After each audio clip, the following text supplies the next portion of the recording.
Greetings, flesh wound horror freaks, and welcome to the first day of the 12 days of SLASHmas. I'm Daniel Shine, joined as always by Santa Todd.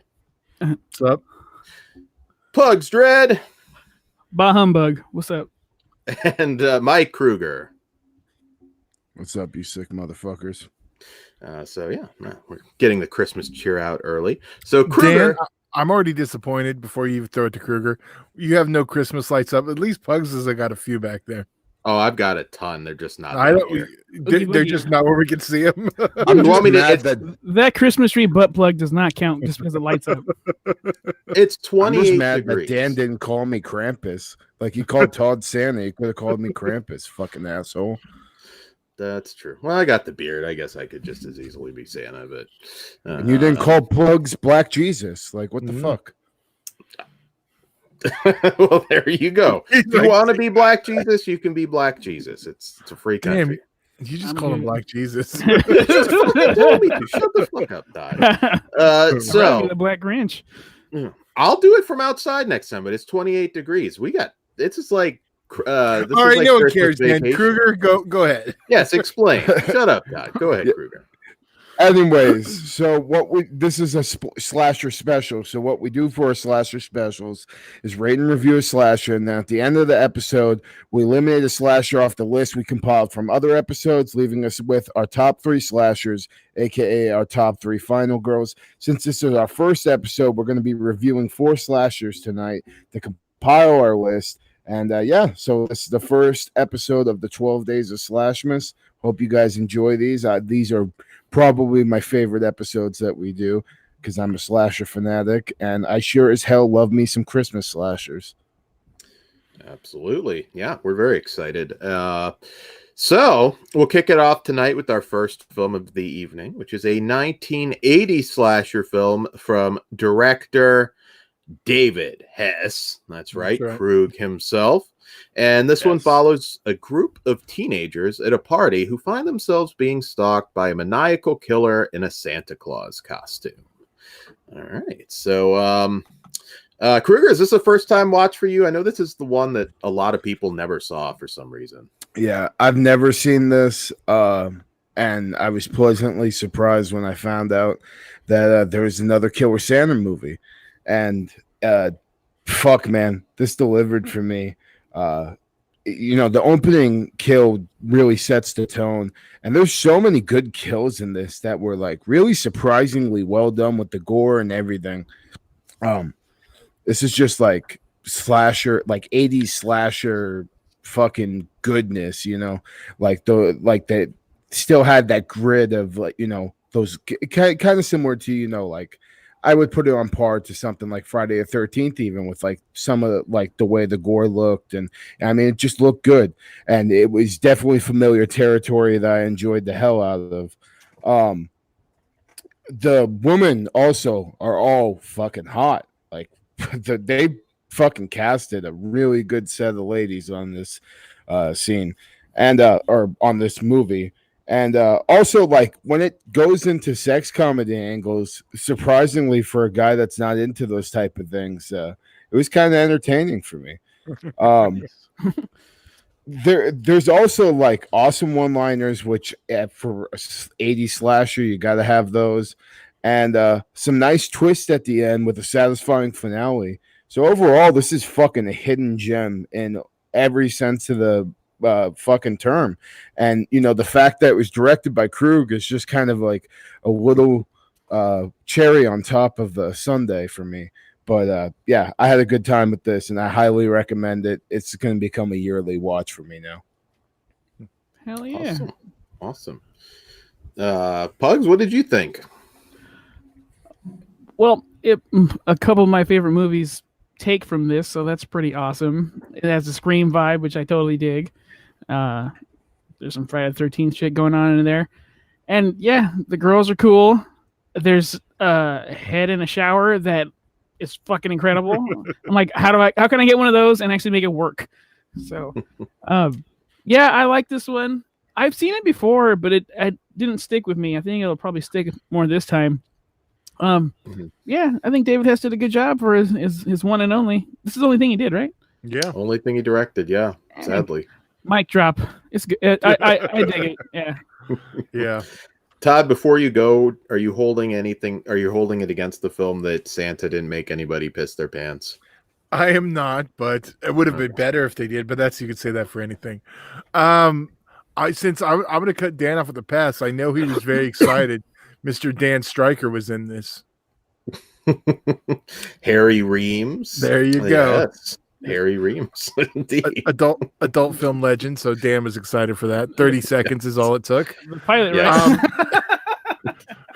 I think it's funny because Jennifer Runyon gets this like top billing name above the credits on top of the cover, and the only thing she's been in that's of note was she was the girl in the beginning of Ghostbusters who gets all the cards right when they're doing the telekinesis thing, and she was Chachi's girlfriend on Charles in Charge for like 2 seasons. Oh, shit. So She did some TV movies. I mean, she wasn't a name, but I don't think they could afford names on this one. I just think it's funny it was above the title in 1980 when it was even less. It was 4 years before Ghostbusters, but okay, now that I have nothing about the actual movie said, yeah, I do really enjoy this one. It's not my top Christmas slasher. I won't say what is yet. Well, I can because it's not even in the running. Silent Night, Deadly Night, and there is, that's my gold standard. But this one hits everything else. Kruger mentioned the good kills. A Killer Santa is always cool. And it doesn't hit all the cliches we see later. It's a very early slasher in the cycle, and it's one of the better ones. Yeah, and this may have been the case for you too, Pugs. Back in the day, I never loved this one, and I think I liked it a lot more this time because of the Blu-ray presentation. It just looks a lot better. I think I probably saw it on a shitty like VHS for the first time. This is actually really, really good. I don't know what didn't do it for me back in the day, but the kills are good. As Kruger said, the ladies look amazing. And it's just fun. It just has that sense of fun that I think some of the better slashers need. And it's not scary. I don't know if it's particularly suspenseful. The budget shows here and there, but I think he did an amazing job. It's a shame he didn't do more, but I don't think this was a huge hit. And that was just, it was a one and done sort of deal. I don't think he really made money off of it. I remember meeting him at Chiller and bringing this up once, and he didn't have a whole lot to say about it, so I don't think he probably thought highly of it. But if you haven't seen this, I mean, it's not, like Todd said, Silent Night, Deadly Night, but it's not a bad movie, man. I don't know. My memory on this one, I guess, wasn't very good because it has everything you could possibly want in a slasher. I dug the arrow through the neck kill. I thought that was really cool. Oh, dude, it's so sick. And how they call back to that kill in the finale was nice too. Yeah. Did you say arrow? Did he say arrow? Scorpion. Cross. No, arrow. The kill. The kill. Not the label. Oh. Sorry. Todd was like ready. It's like fucking no. I was doing something else. I was producing. Oh, you're all good. And fucking also like the throat slit by the fridge. Like that was probably my favorite kill. And they went with like a nice little practical effect on it. It could have like they could have went cheap and just did just the little blood trickle on the neck, but they went with a whole, like you could see where the part of the throat was cut. Kind of reminded me of something we saw recently in that movie Famine, where it kind of looks like a Pez dispenser. That was that was really sick. Also, the crossbow kill, it definitely was like out of nowhere, and like I love that it was like on a couple having sex too. I was like some straight up Friday the 13th type shit.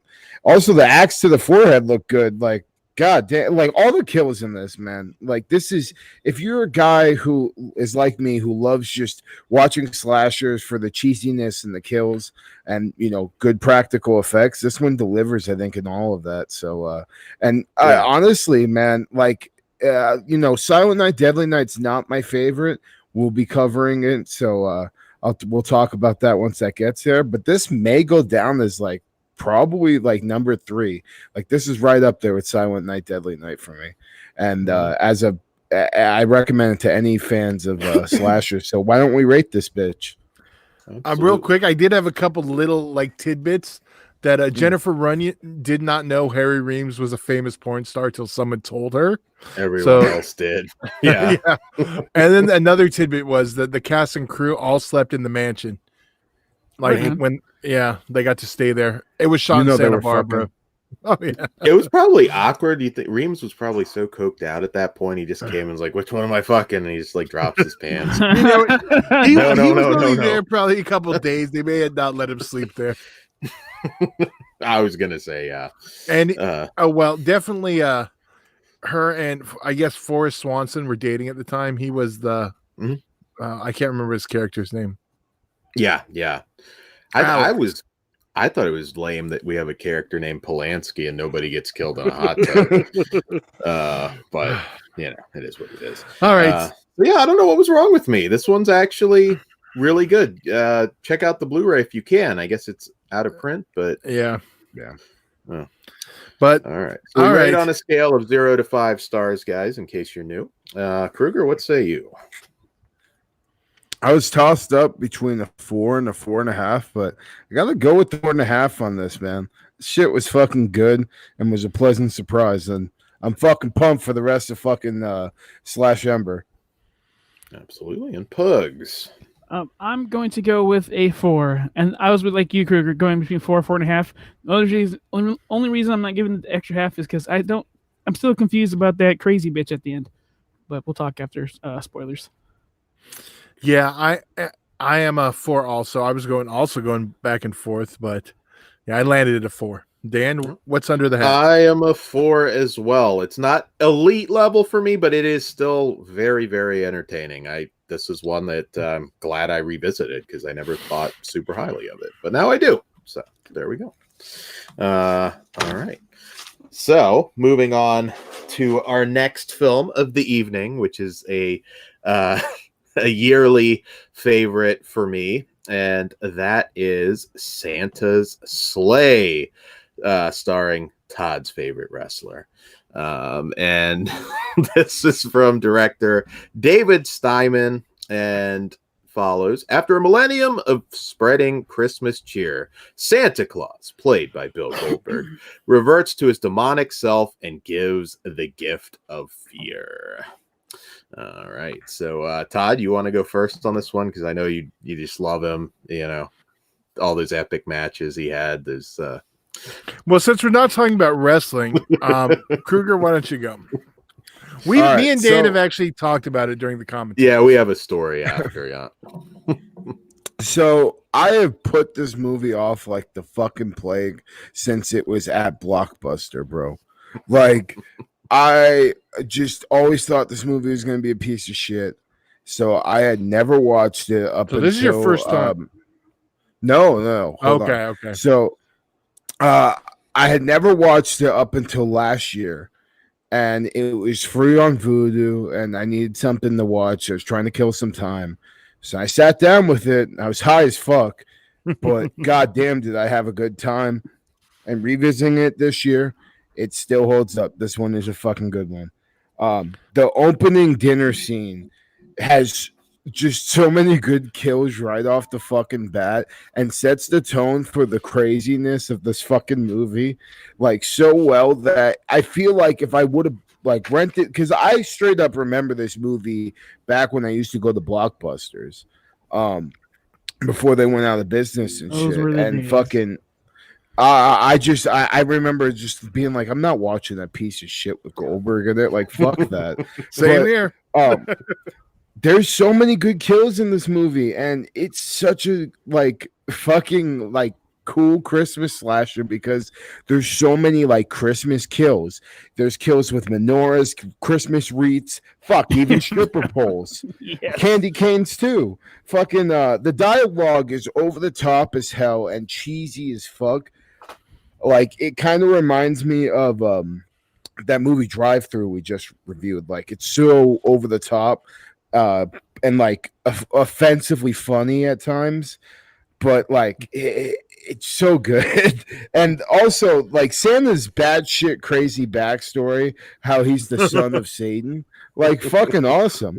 And like the costume design, and like Santa's gigantic fucking like buffalo reindeer looking motherfucking thing. Yeah. Like, he's badass as fuck. And like, he kicks more ass than he ever does as a fucking wrestler. Give him like more Santa Slay movies. Stop fucking wrestling because you suck at it. Oh, but you know what? For you fuckers that do like Goldberg, even though he's a fucking piece of shit and he sucks at wrestling, fucking he does do a spear in this movie too. So you got to fucking get props for that too. Like, fucking this movie just hits all the right bells and whistles and is a cheesy good time. My only criticism would be a couple of things towards the end, like, were like so cheesy. Like, it wasn't out of place, but like, it had me like rolling my eyes, and I was just like, okay, all right, you're going a little too far now, motherfuckers. But still, this is a yearly watch for me as well. You know, it's a good thing Goldberg played this role and this wasn't the Mel Gibson Santa one we got, because can you imagine the kills? Can you imagine the menorah kill? Holy shit. That still needs to happen. It's definitely not Fat Man. This is about Bugs. What do you think? Oh, I absolutely adore fucking Santa Slay. Like, I was like, you guys, I'm not watching that piece of shit. But it happened to be on Spike TV one day. And I was like, no fucking way, it's this good. Was it after Impact? Because they used to do that. Maybe. I didn't really watch Impact though, so okay. But that opening scene, I'm like, this is just too good. So I stopped it right there and I went and got the movie. And I was so glad I did. Yeah, I think this movie is fucking great. All the kills are cool. It is really, really violent. Like, shockingly violent for a Christmas movie. That little boy is retarded, or excuse me, dumb as hell. Like, this girl is like begging for him to put his candy cane in her mouth, and he is just plain dumb. And I was like, you're killing me. But yeah, Goldberg, this is the best he's ever been, and he should really just end it now because yeah, he sucks. Yeah, this is the best thing he's ever done. I love this movie, and I got nothing but good things to say about it, and I highly recommend it. Did you know he met his wife she was one of the strippers? I think the one, I believe that he has his face in her crotch on the ceiling. That is his wife. I'm pretty sure. I know she was one of the strippers. I think you're right. Yeah. I do too. I did want to say that girl who was trying to get the candy cane went on to Lost. Yes. Like, yeah, she was already on it by the time this finally came out. Well, yeah, by the time it finally came out. But yeah, again, I was like, I have no interest in watching Bill Goldberg as Santa Claus. I think Dan's the one who finally got me to watch it a few years back. Yeah, it's like, dude, I've been about 5 years now, maybe a little longer. Yeah, it's not been too long because you hadn't, and I was like, it's like, dude, I know you might hate him as a wrestler, but he's good in this. If he would have brought some of that to the fucking ring, that'd have been amazing. I would have been okay. He worked a match as Santa. Yeah, Santa Claus. He could have. Yeah, there you go. Him and Balls Mahoney could have went at it. But yeah, it's so goddamn entertaining. And no one's brought up the awesome Rankin Bass parody where we get the little I guess claymation or stop motion. We'll just stop motion. Yeah. But that part's fucking. What other like killer Santa Claus movie could you get that away? Get away with that. Get away with that. Thank you, Jesus Christ. We even get Debo in this. Yes. Yeah. There's so many funny lines. This movie was underappreciated as hell. I figured when I knew they were making it that I'd like it, but I was like, Jesus, this is actually really good. It hits the tone that they're trying to go for. I mean, I love like the grab that Amish group outside. There's so many lines that I forget about that are so fucking funny. And even the simple kills, like when he just like fucking like sidekicks Chris Kattan into the mirror. I mean, it's so good. You pictured Bret Hart the entire time. some of James Caan's line in the open or in the beginning of that segment are just hilarious. Oh yes, some we can't even repeat anymore. yeah, most you can't to Kattan. And you know what's ironic? Right. I think he did Elf around the same time. He was wrong. He was a whole one, but that's yeah. Dude, one of the best parts in the whole movie is when the girl is handing Nicholas the Transformer present. It's just a gun, and he's like, "What are you, retarded?"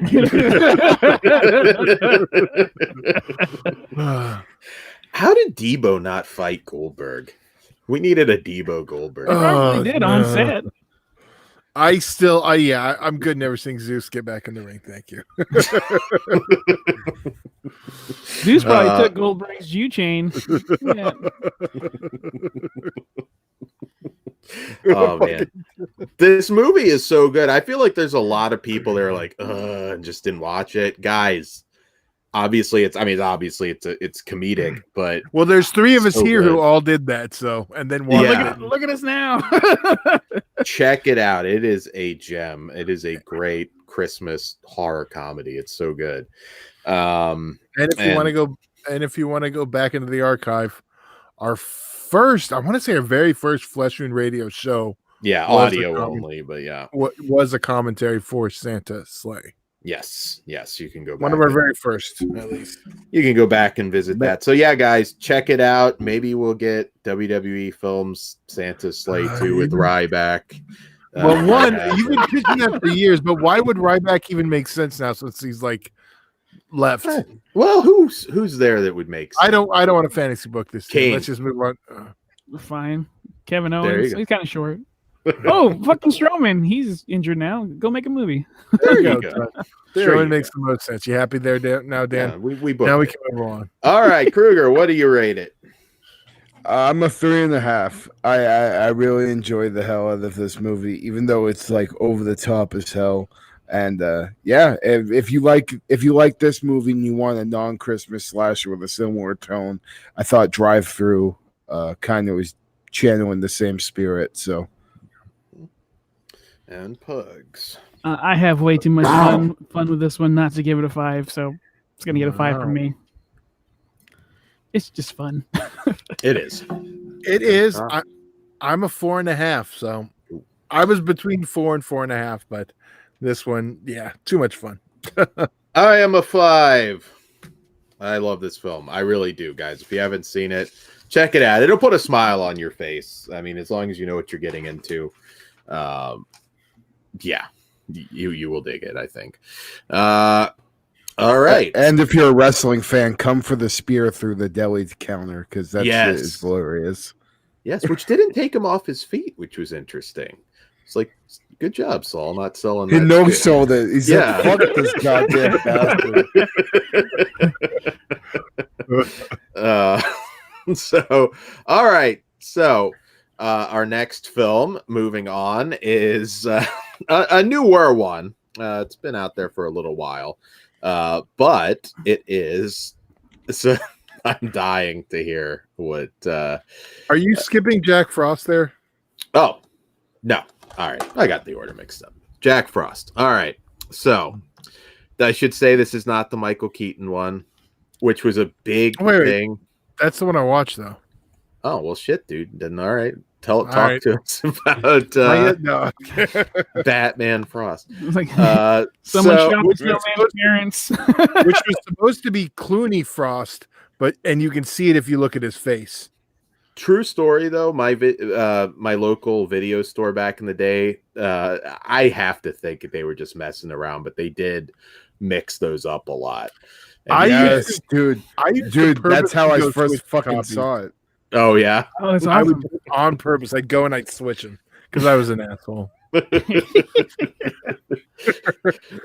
What's Frosty doing in the shower? All right, so Dan's gonna get excited later because I've been to those locations. I know. Fuck. I'd like See? All right, let me read the description first. Please. All right, so director Michael Cooney, Jack Frost from 1997. He's chilling and killing, and he's got ice in his veins, and he's given cold-blooded a whole new meaning. His name is Jack Frost. All right, so Dan was a little too comfortable with that name. I was about to call it out too, but it's cool. what the fuck? Jack Frost. Jack I don't know Frost. what's wrong with Jack Frost now. All right. I love the director's name, but okay, too. I was talking about that too. That's fucked up. All right, Kruger, what did you think about Jack Frost? I feel everybody's got a story on this one. When did you first see it? Fucking way too young. Like I saw this like fucking dude. I was a like baby. Like I was way too young to be watching this shit. I think actually like my parents tried to rent the Michael Keaton movie and they got this fucking movie instead. It wasn't me. Just like fuck it. And dude, like fucking I remember the bathtub scene fucking me up. I didn't understand why it bothered me so much until later, obviously. But like I just remember it being like, fuck, I hate fucking goddamn snowman now. For like a good portion of my childhood, I hated fucking snowman. And like my goddamn plastic snowman I had on my fucking front porch creeped me the fuck out because it looked like goddamn Jack Frost. So yeah, I fucking love this movie. It like I said, fucked me up as a kid. Jack Frost in the movie comes off like Chucky at times, and like I love that, especially with like the one-liners and his character too, when he's human and when he's, you know, a scientific abomination of a snowman, are both equally good. Like I kind of want a prequel of just watching Jack Frost kill motherfuckers. I want that because he was awesome. The over-the-top story too is good. Like, you know, it has this is another one of those slasher movies that has like a crazy over-the-top tone. And you know, it can get wacky at times, but it's fucking all good fun.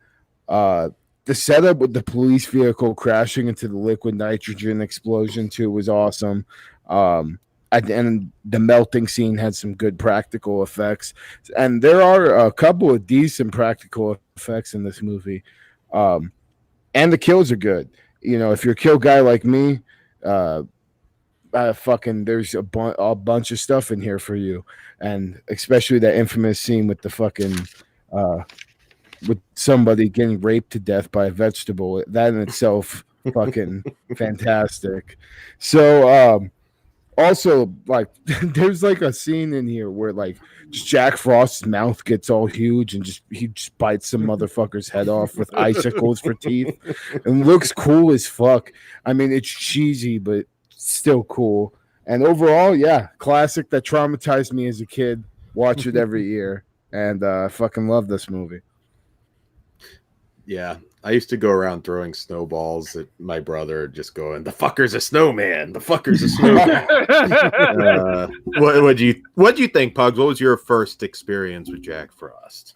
I don't really remember my first experience, but I just remember it's the Killer Snowman. Yeah, I gotta watch this fucking thing. Yeah, it's fucking cool as shit. You pop it in and you're like, oh, it's probably gonna be good. Not gonna be great. I'll be goddamn if I didn't have the time of my life watching this fucking thing. And also, like, I wanted to be that snowman with Shannon Elizabeth. Like, that's just a good time. Recently, I saw it at the Egyptian Theater. I don't know if it was last year or the year before. It's when the Blu-ray came out with the lenticular cover. You guys remember when that was? The Vinegar Syndrome. Yeah. So they had that at the Egyptian. So that was really cool. And I was like, it won't be that packed. It was fucking full. I was like, this is awesome. I'm glad this movie's finding an audience. But yeah, it's brutal when it has to be, and it's funny throughout. This is just a good time all around. And I know, Kruger, you said you saw it when you were too young, but I think it's for all ages. So, yeah, I love this movie. I was seeing American Pie, and I think when Shannon Elizabeth popped up, I'm like, Jack Frost. I wanted a chiller to go up to her and just go, just like cold apple pie. And Jack Frost. One thing I did want to say too is watching it this time around, I watched the Joe Bob Briggs version, and he mentioned that the actor that played Jack Frost fucking did like all the character work too. He wanted to do all his own stunts and all the character work inside the snowman outfit and everything. I just think that's so fucking cool. And he did the same for the sequel, which hopefully next year we can cover. Yeah. Yeah, he was also in a World War II movie called Straight into Darkness, where he's like a Todd type crazy dude. Yeah, he's a really good character actor. Yeah. Was that the Jeff Burr one? Yeah, it's actually one of the better things Jeff Burr did. Yeah. What did you think? He made Pumpkinhead. Calm down over there. Were you working at the video store at this time? Because no. Oh, okay. No, I was not. Yeah, it's funny. I was going to bring up the fact he did all the character work too, because that's really fucking cool. I don't know what year. I want to say it was when it had to be the first year it came out, because that cover, and I rented everything horror, but I found it, loved it. It's become a staple, so much so that when my wife surprised me on my birthday on a Big Bear trip, the first thing I wanted to do was go to the other side of Big Bear and go to the. It's weird though, because it's like a ghost town, and like when you're driving, it's like, because it's not on the good side of Big Bear. You have got to drive all the way around to the other side, and it's like I felt like everyone was looking at me out the window, and fucking it was like dead. The hotel was all boarded up, so I could not go get into the bathtub. Sorry, Dan. But you could see everything there. It looked the same. I have pictures of it somewhere where I'm in front of the hotel because I was excited. There's some guy that was like selling you Polaroids. He took of Shannon Elizabeth. Unfortunately not. But yeah. So I've been a fan of this one for quite a while, since it came out. Yeah, this is a tradition. I keep shit now. I mean, I watch it at least once a year, so I've seen it quite a bit. And yeah, this is actually the earliest I've watched it. Normally I can do it a little closer to the holidays. Yeah. I mean, low budget film, but man, they make everything work. I mean, the sled decapitation, I think was the first. I didn't do it. Dude, how about that the kill on the old lady too, with like all the ornaments and stuff? Oh yeah, that was another one that bothered the fuck out of me when I was a kid. Like, dude, like I said, this movie traumatized the shit out of me for a good portion of like my life, because like it just like, I don't know what it was. Just like, I think just seeing something that I saw my whole life as, a happy thing, just straight up murdering and raping motherfuckers was just like too much for me. Because I would just remember the ornament kill just being like, oh my God, like what the fuck? Because just like seeing all the glass in her head and just the way he ties her to the tree, that visual was burned into my brain. And like, I was like, for the longest time, no, I don't want to watch that fucking movie. It scares me too much. One of the most fucked up behind the scenes things on this movie, Christopher Alport, who played the lead, the cop, he died in the snow, an avalanche in 2008. So old Jack got his revenge. They need to make that movie now. He finally got his, but yeah, man, if you haven't seen this one too, I mean, again, it's become a holiday staple for, I think, all pair it with Santa's sleigh. I think they're both over the top as fuck. Yes, and that's a good double feature. Yes, absolutely. I mean, what else can I say about it? It's phenomenal and so funny. So, all right, I guess we'll go ahead and rate it. Kruger, what say you about Jack Frost? I am a 4 out of 5. I do love this movie, even though it does have a couple of flaws here and there. Still a good time yearly watch for me, and highly recommend it. Absolutely. And Pugs. Not going to beat around the bush. This is a 5. This is highly entertaining. Enjoy yourself. Okay. Is it any doubt it features snowman rape that it's not getting a 5 for me? I am a 5 as well. I think the first time I saw it, I didn't notice that he removed the carrot, and then by the second time, I'm like, oh, okay. Yeah, That makes sense. I have some stuff to talk about that actually in the spoiler section. So save that. Absolutely.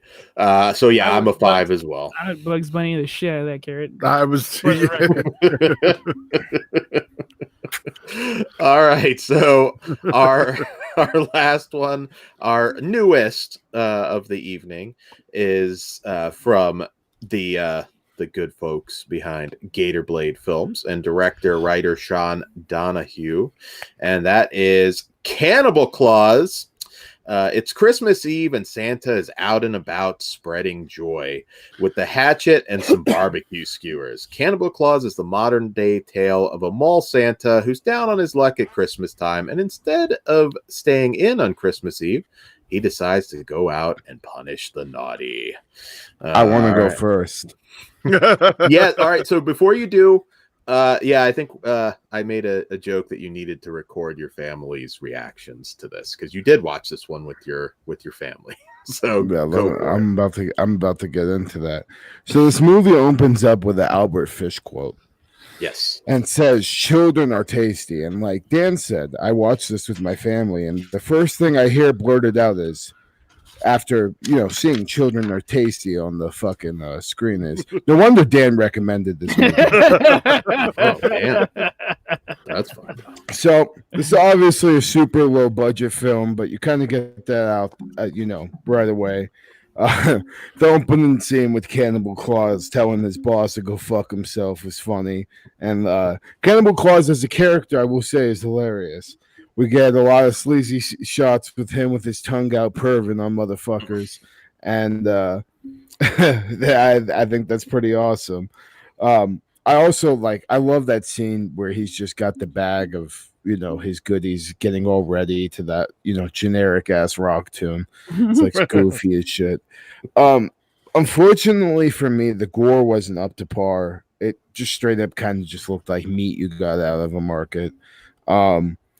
There's one part too where he has a hand that you could just straight up tell is a glove, and it doesn't look good at all.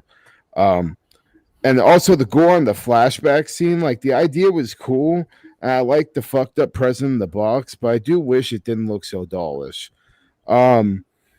We get a random montage scene though where Cannibal Claus is decorating a tree with titties and Christmas lights and various scenes we already saw flashback for way too long, and that's about the time I started to check out.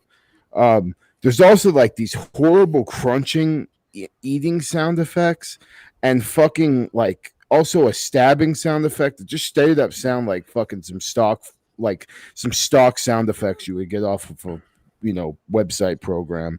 So it started out strong, but honestly fizzled out for me. I don't regret watching it, but it's probably not going to be more than a one-time watch for me unless I'm going to watch it with some friends to shit on it. See the Death Squirt Service movies though, which we reviewed, because we'll get to that. We'll talk about it. Pugs, what say you? Cannibal Claus. I love those Death Escort Service movies. Yes. And that love has transferred to this because I was taking on this sleigh ride and I was with it the entire time. It is to that so bad it's good stuff, but dude, you can't cross Albert Fish and the Santa Claus and not have me like this fucking thing. Only thing that could have made it better is that he actually ate children. He didn't really do that here, but I guess that's how he started off, but we'll get into that in spoilers. Yeah, it's just sleazy and dirty, and yeah, dude, I liked it a lot. There is a part where it drags, and I think that's where Kruger lost Kruger. But I was sticking with it because for me it ended strong when he goes back to his boss and does what he does. So, yeah, it's a good time. It might become a regular rotation for me. I liked it that much, and I respect all of them for stretching that budget. I liked at the beginning where he's like, "I'm taking this. I'm taking it out of your check. Fuck you." Yeah.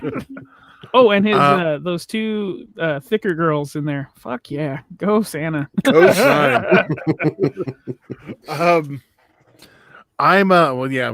That's another one off my list I was going to point out. Sorry. That's all right. Now that I'm thinking about it, we didn't mention there was quality nudity in To All a Good Night, so just throw back to that. Yes. I did. I did. You know, I'll point out a titty. I know. Okay. Come on, how long? Have you I known must have me? been producing, or just tuning out Dan. That's mean. Naughty Damn it, I list. hurt your feelings. I don't think it's up there with the Death Service films, but I think those are all better. But being the fact that I already like those films, this felt right in tune with them. And, you know, as you did say, it kind of drags at one point. I think if it wasn't for that, it would be up to par with the others. It just need a little bit more to it. Little bit more. It's like Bad Santa meets Death Court Service, just not as smoothly as it could go together. Not as bad, not as escort. So, you guys should go back and listen to our Death Escort Service reviews. Those movies are like just pure sleazy fun. There is like every kind of nudity you could want. Those movies are basically pretty close to porn. This is similar. I'll get the bad out first. It's 67 minutes and it feels padded. That is an issue. A lot of it did feel like maybe they had like a 20 minutes short and they stretched it. But I still had fun. Bob Glazier, who plays Santa and is also in the Death Escort Service movies, which again, I think we all recommend for you pervs out there. He still has some moments. That's the scene where he's like perving behind the tree as though a full-grown man couldn't be seen, and then she hangs the Christmas ball on his dick. That was so funny. And he had some good lines. How you like to deck these balls, bitch, was funny. And I always wanted a face hole. I mean, these movies are so fucking sleazy. You feel like you need a shower afterwards. This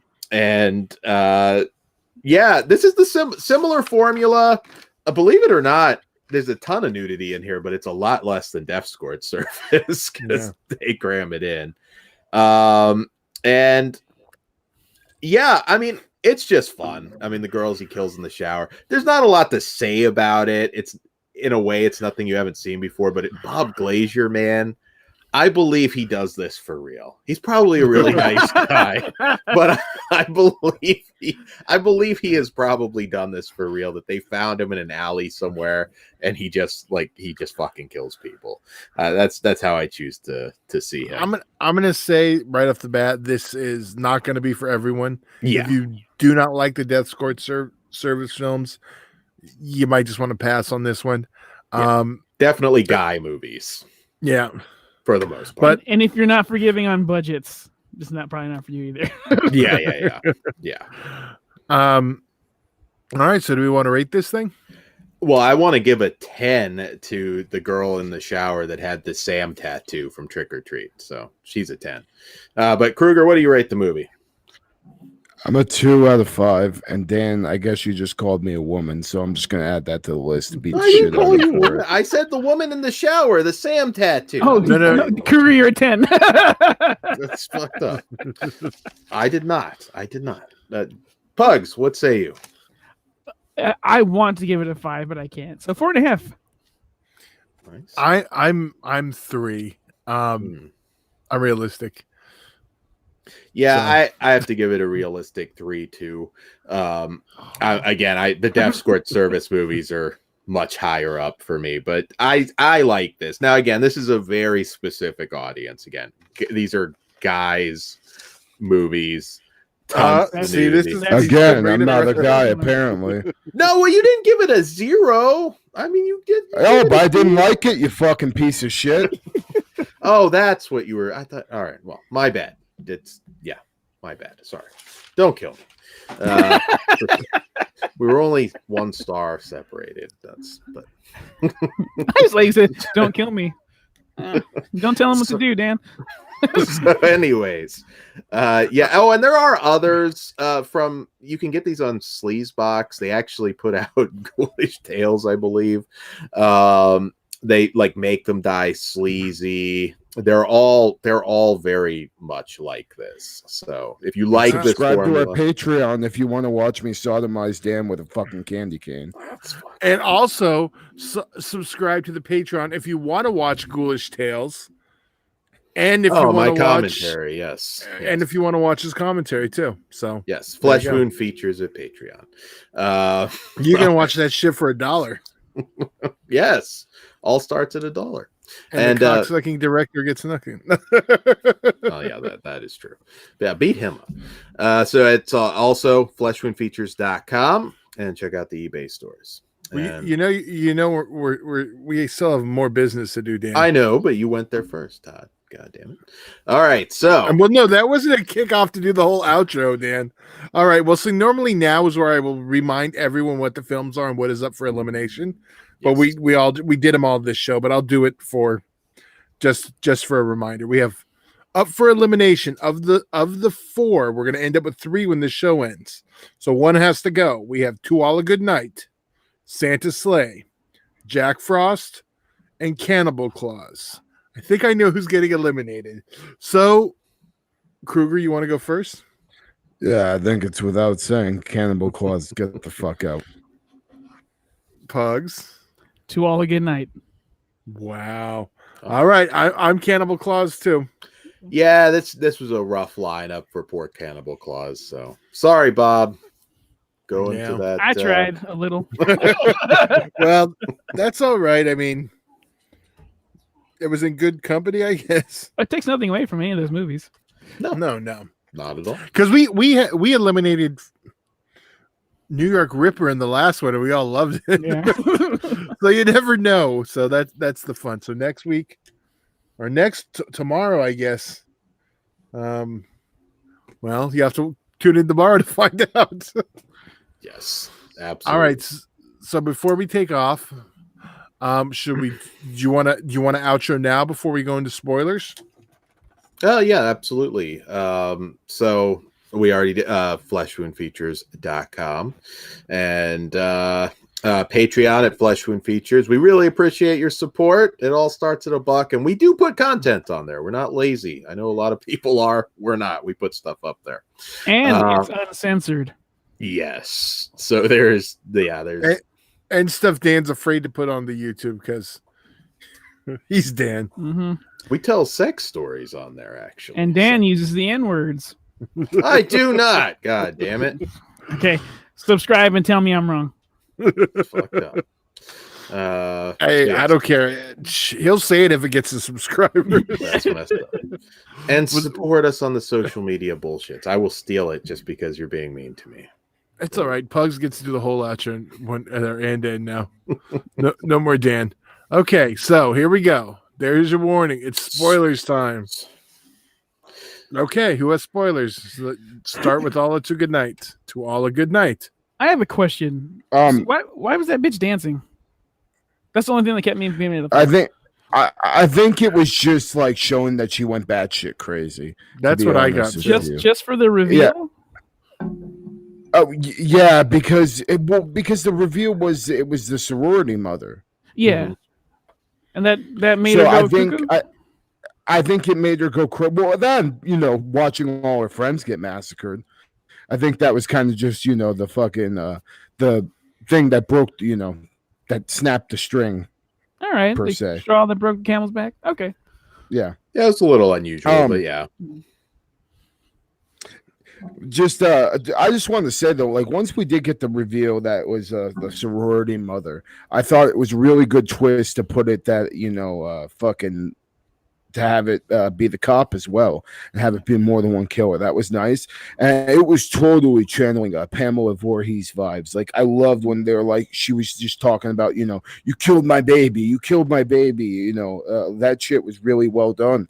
So I did this movie impressed the shit out of me. Like, just this is everything I love in the slasher wrapped up into a holiday movie. So I'm I'm giddy with this one. Yeah. It was like Friday the 13th, Last House because of the parents, and Scream because there was 2 killers. I like that part a lot. That's what Dan didn't enjoy about it. God damn. I loved it. I thought it was a great movie. This time it added a lot on Blu-ray. All right. I know Dan just didn't get it again. Yeah, I don't really have anything spoiler on this one. Is there anything? No, else? Not on this. But do check it out. How bad out of print is it now? Is it like $50 out of print? All right. Well, it may still be worth it for you guys, but you could turn to 100. It could be a tick situation at some point. All right. What is our next one, Dan? Our next one was Santa's Sleigh. All right. Any spoilers on that? I wanted to talk about the strip club scene, how tremendous it is. Like, it's so good because like the setup, you get like a super Christmassy kill with him, fucking killing the dude with the wreath, and nice effect on the eyes once he yanks it and the fucking eyes go completely bloodshot. But yeah, dude, the fucking strip club scene's by far my favorite. Like, just him, first off, just massacring everybody, then straight up fucking going like he was about to powerbomb that one chick with his face in the crotch, and then takes the stripper pole, electrocutes motherfuckers with it. It like sanitizes it first. Yeah, timely. Just it was so good, and like that movie, like it's just so batshit crazy, but fucking it's such a surprise that like with a shitty cover you can still get a good movie.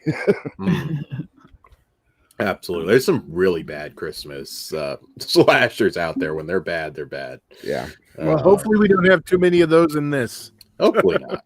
Yeah. Hopefully not. So the next one we did was Jack Frost. I don't think I have any spoilers for that. I just want to say Snow Tits was funny. That's all I gotta say.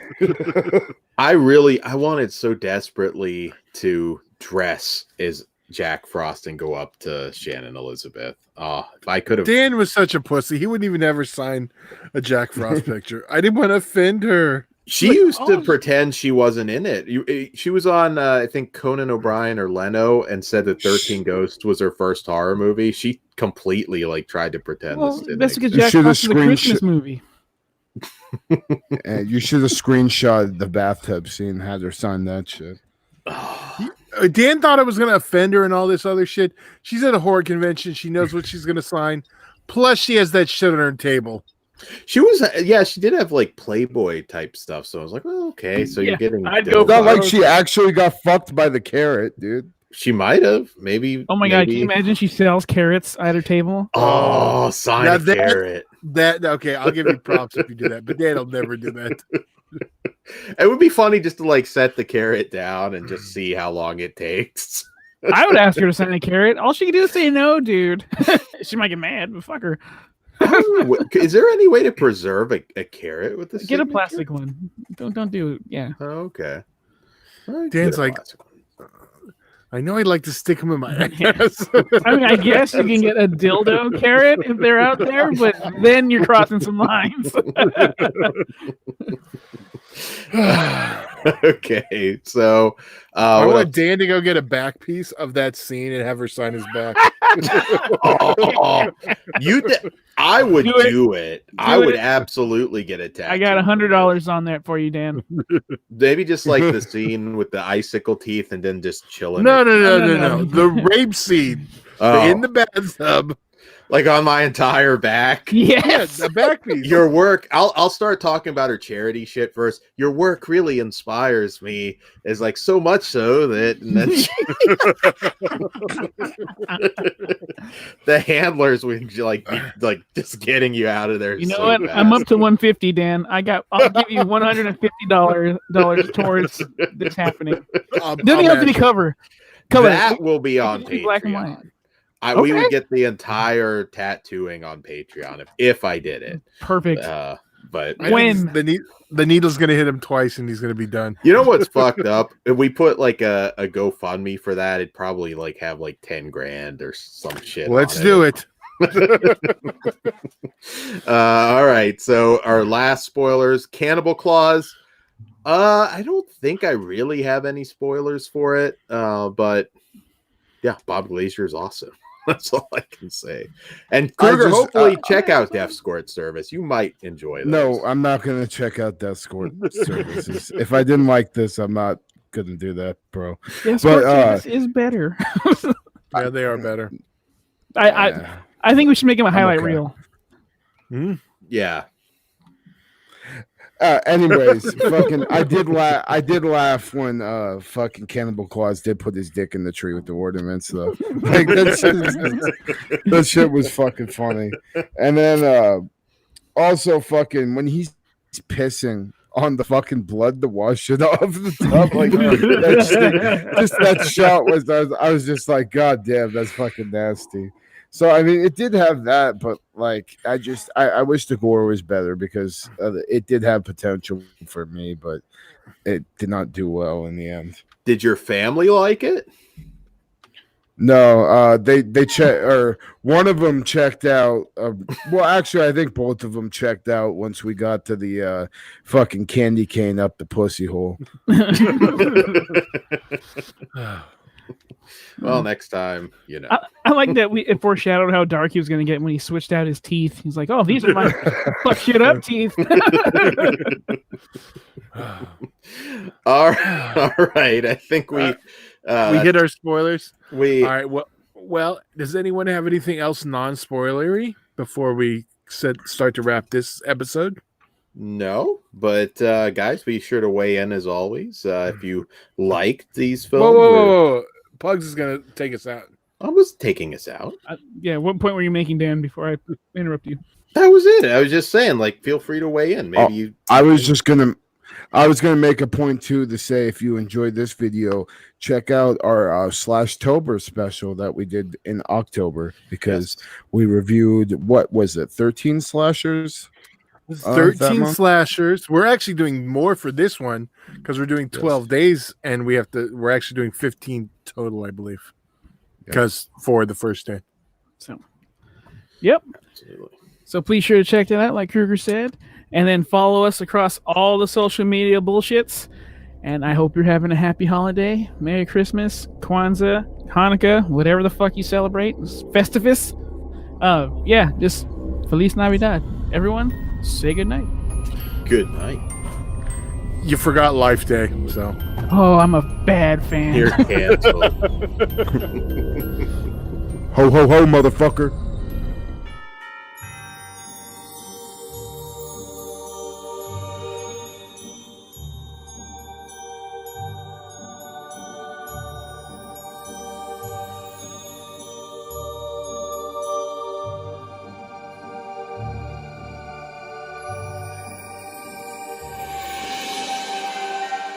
Gore readings, flesh wound horror freaks, and welcome to another edition of the 12 Days of SLASHmas. I'm Daniel Shine, joined by Todd Loya. Night 2 of SLASHmas. Night 2. Pugs Dread. Namaste. Bah humbug. What's up? And Mike Kruger. What's up, you sick motherfuckers? So Kruger, tell us all about it. So what we do for our 12 Days of SLASHmas special is rate and review a Christmas-themed slasher. And then at the end of the episode, we eliminate a slasher off the list we compiled from our previous episodes, so make sure you check those out, leaving us with 3 final girls, a.k.a. our top 3 slashers of the 12 Days of SLASHmas. So make sure you check those episodes out. And Todd, you got our SLASHmas statistics? I do. So currently in the top 3, we have To All a Good Night, Santa's Sleigh, and Jack Frost. So eliminated thus far is Cannibal Claus. So R.I.P. yes. And up tonight, as you guys mentioned, we have Santa's Secret Santa. So let's see if that makes it into the top 3 or is the one that's eliminated tonight. So From 2015.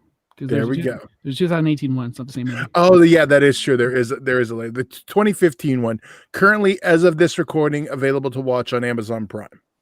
Yes. I feel with this title, like somebody's going to be like thinking getting the Hallmark movie and then being really pissed It's going to be off. the Jack Frost gimmick. All right. So Secret Santa.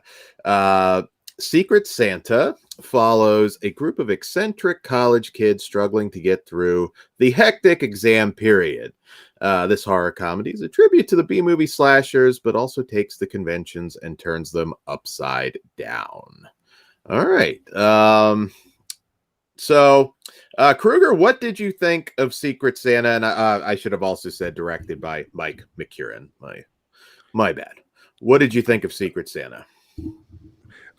So at first, you kind of right away figure out, it's low budget as hell. There's like a grain filter over there and other effects that look like it was, edited in Windows Movie Maker, maybe. The dialogue was kind of annoying, and they did like stereotypical over the top slasher characters. I didn't get that at first, but then once I did get that, and as the movie went on, they started to have that slasher charm, and that druggy bald dude that was like tripping out was just cracking me the fuck up. And also the cam girl with the vegetables and baguette shoving where the sun don't shine, that was pretty great too. And as it progressed, it was also a case of a lot of them being so annoying. I wanted to see them get killed, and goddamn, they fucking really stepped it up with the gore on this movie. The gores and kill were all really solid, and I think the strongest point, we get like a ton of really badass stuff that I'll talk about in the spoilers. One kill involving a hairdryer, I was just like, wow, that looks really good. Also, just like they had like this crazy drill kill right away, and I was like, oh, this could be interesting. So at the end, we get a couple of twists that I dug a lot.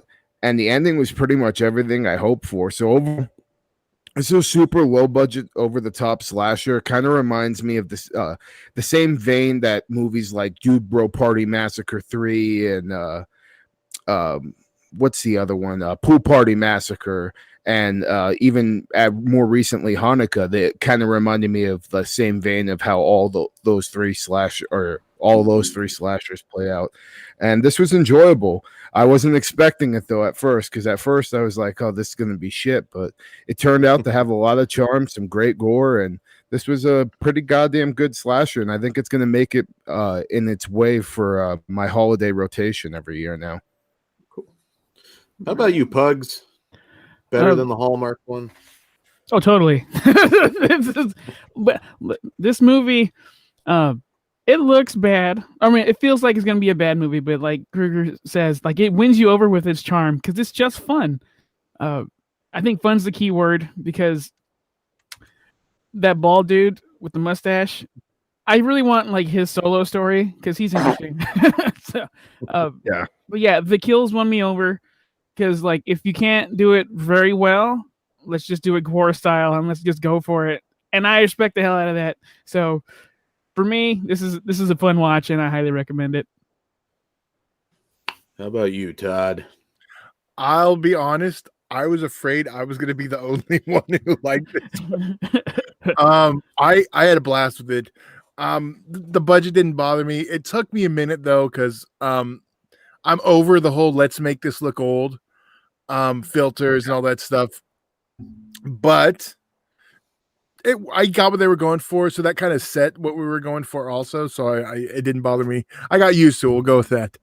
But yeah, it was over the top. It was fun. The bald guy, and I'm still.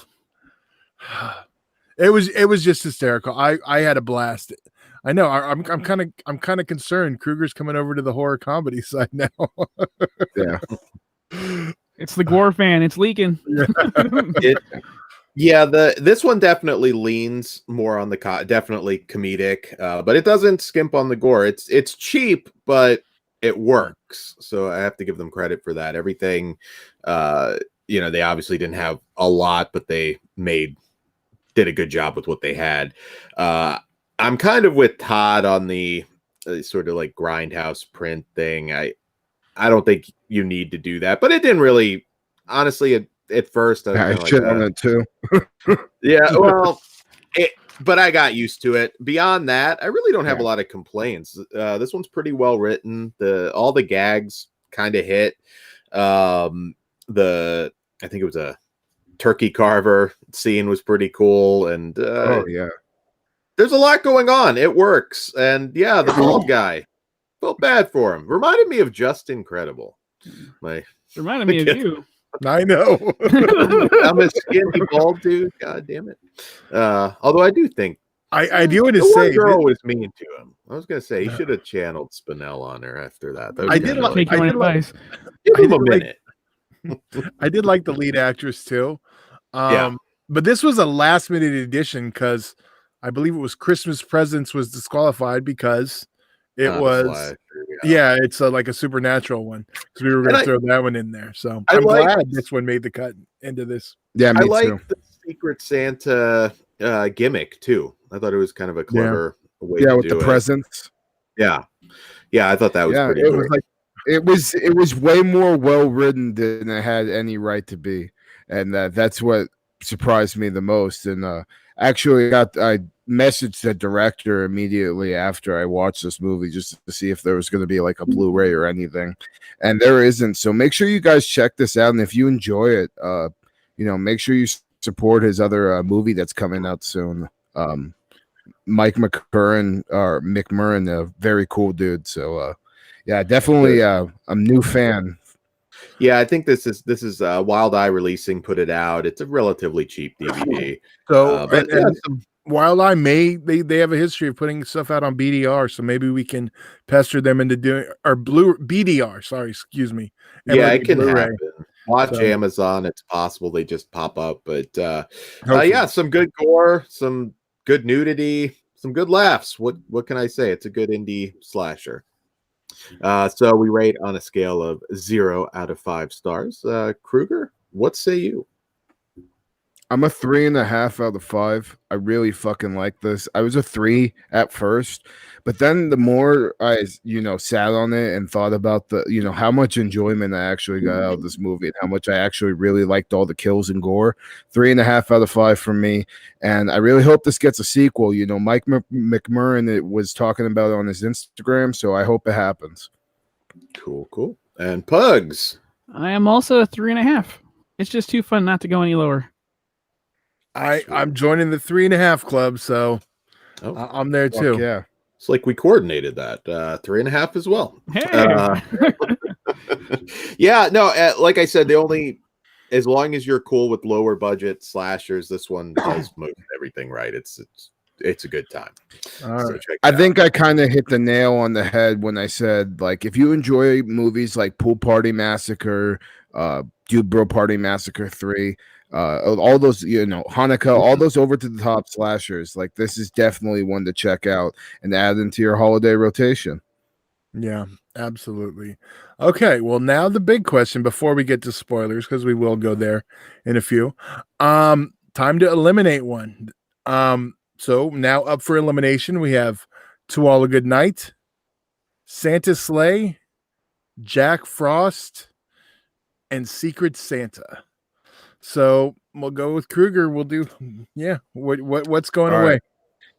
This shit was hard because I really like Santa Sleigh a lot, but you know what? I think I enjoyed Secret Santa more than I enjoyed Santa Sleigh, so I'm bumping out Santa Sleigh. Bye-bye, Bill Goldberg, you fucking piece of shit wrestler. All right. Well, for me, I'm good with the list as is. Okay. Dan? I've got to eliminate Secret Santa. Nothing against it, but yeah, See, I'm torn. it's not on par with the others, but it's still. I went last on purpose because I was actually considering eliminating Jack Frost, but that doesn't do anything and leaves us where we are. But Well, technically, that would be 2 votes for Secret Santa out then. okay, yeah, that's what I'm saying. So if I do that, but I could tie that with Santa Sleigh. You can. I know, but but then if I do that, Santa Sleigh wins because that killer could beat the other killer. So we're just gonna keep it as is. I'll go with I was gonna say Jack Frost. We'll say Jack Frost. So unfortunately, Secret Santa is eliminated, but with a strong recommendation from us all. Absolutely. Yeah, and I really hope this gets a sequel. So if you guys want to check this out, make sure you check it out on Amazon Prime. Like Todd said, you could watch it for free right now if you have Amazon Prime membership. So yeah, it's up against some contenders. So yeah, that's no fault of the movie. yeah, we started pretty fucking strong on this 12 days of SLASHmas, and already on day 2, this is hard for me. Only 10 left. Okay. Fuck me. I gotta deal with Dan's bullshit that long. Yeah. It never stops. All right. Fuck well, Dan, you need to wear a We're gonna do Santa spoilers? suit. What the fuck is wrong with you? I better Or be is that on the evidence table right now? I do have one. well, we I don't know know if it'll Got fit. a hair cut out of his pants. we should flash a picture of Dan in his Santa suit. I've never worn it. It's my dad's suit, but You sure as hell wore one? Motherfucker, I knew you had one. I knew it. It's You his motherfucker. dad's. Okay. Well, on that note, let's head into spoilers oh, now you might get Before- Santa Dan next time. before Possibly. Dan catches a case. Uh, All right, Dan, give him the warning. all right, guys. So now we're gonna discuss spoilers. So if you haven't seen Secret Santa, you don't want it ruined. You don't want to know the Secret Santa. So hey, bow out. Okay. Cool. All right. So spoiler thoughts. Kruger, you mentioned something about one of the kills. Oh, a couple of them, man. Like the hairdryer kill just looked good and fucking like actually looked like it hurt. Like, they could have got away with it just being cheap and cutting away from, the violence and just having the blood splatter on the wall, but they actually had, it crushing her head as it's, bludgeoning her to death. I love that kill in general. Mhm. I also love the very ending when fucking, homegirl pulls out a chainsaw because she's already seen too many slasher movies and knew this motherfucker was coming. That was awesome. And also, who R.I.P. ended up sex being the doll. killers? I didn't see. Yeah, and who ended up being the killers? I didn't see coming at all. Like, I was expecting it to be a main character, but the fact that we only saw the carolers just to real quick glimpse, and then just to make them on the table, but I was too focused on everything else. I wasn't expecting them at all. So it was a nice twist for me too. And I also liked how it jokingly was just talking about like the bullshit, how long it, takes for the killer to explain why he's, killing and stuff. So the chick is just like, Jesus Christ, I'd rather fucking kill myself than listen to this. Yeah, it was a really good swerve. This one was, by the end of it, I was like, okay, this is too clever not to give it a pretty high recommendation. Yeah, any other spoiler thoughts? I don't know if I have any really. Although I think I said the turkey carver kill. I did laugh pretty hard when the one caroler that was stabbed bled out, and then the older lady goes, "Yeah, I think that we're here too long. We talked too long or something." Yeah. Well, they did treat those carolers like shit. So I mean, Sing on key. well, first because you saw at the very beginning they get splashed by the car too. Yeah, they're kind of like building up to. We need the side story and just what they went through the night. Right? Dude, that would be the best sequel ever. I also thought it was kind of just casually funny that the professor didn't seem to have a whole lot of qualms about fucking his student and then just showing up at a party like that, because that'll get you in trouble. He also didn't look much older than them, and Yeah. that was a little weird, but why not? So yeah, no, this one was impressive. I will revisit this one for sure. It'll be in the rotation. Yeah. Well, So on that note, do we have anything left to discuss on this? no, just be sure to like, share, and subscribe here on YouTube. It helps us out, and fleshwoundfeatures.com. And Pugs, send us home. And we are on Patreon. So if you're in the holiday spirit of giving, you can give us $1 and you can get entertained with exclusive and uncensored content over at our Patreon. So please and thank you. And Or then buy a $10,000 hat. And if you do either one of those, Dan will not send you an unsolicited dick pic. Oh, $10,000 if you want it, I'll send it. I mean, You'll do it for 10. we'll sweeten the pot. I mean, One dime. So now we lost that sale. You got like some creepy billionaire just right now. Dan, calm down. Hey, that's cool. Are you saying I'm not worth $10,000? You fuck? Absolutely not. So with that, everyone say good night. Good night. Right. All right. Hey, Please sick not be done. motherfuckers.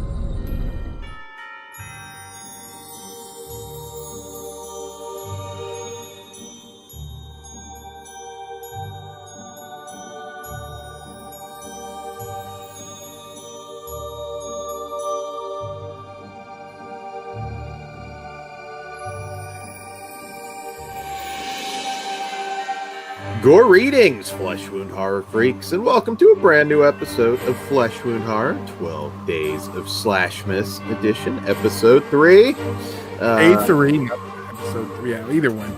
Yeah. But what's wrong with episode 3? God damn it. because God it's damn the it. 12 days of Christmas or SLASHmas, not the 12 episodes, you dumb fuck. Shut up. We're coming in hot. I already feel like On Daniel Shine. That angry son of a bitch is Todd Loya. Pugs Dread, Mike Kruger. Bug. So, Kruger, tell us all about our concept here.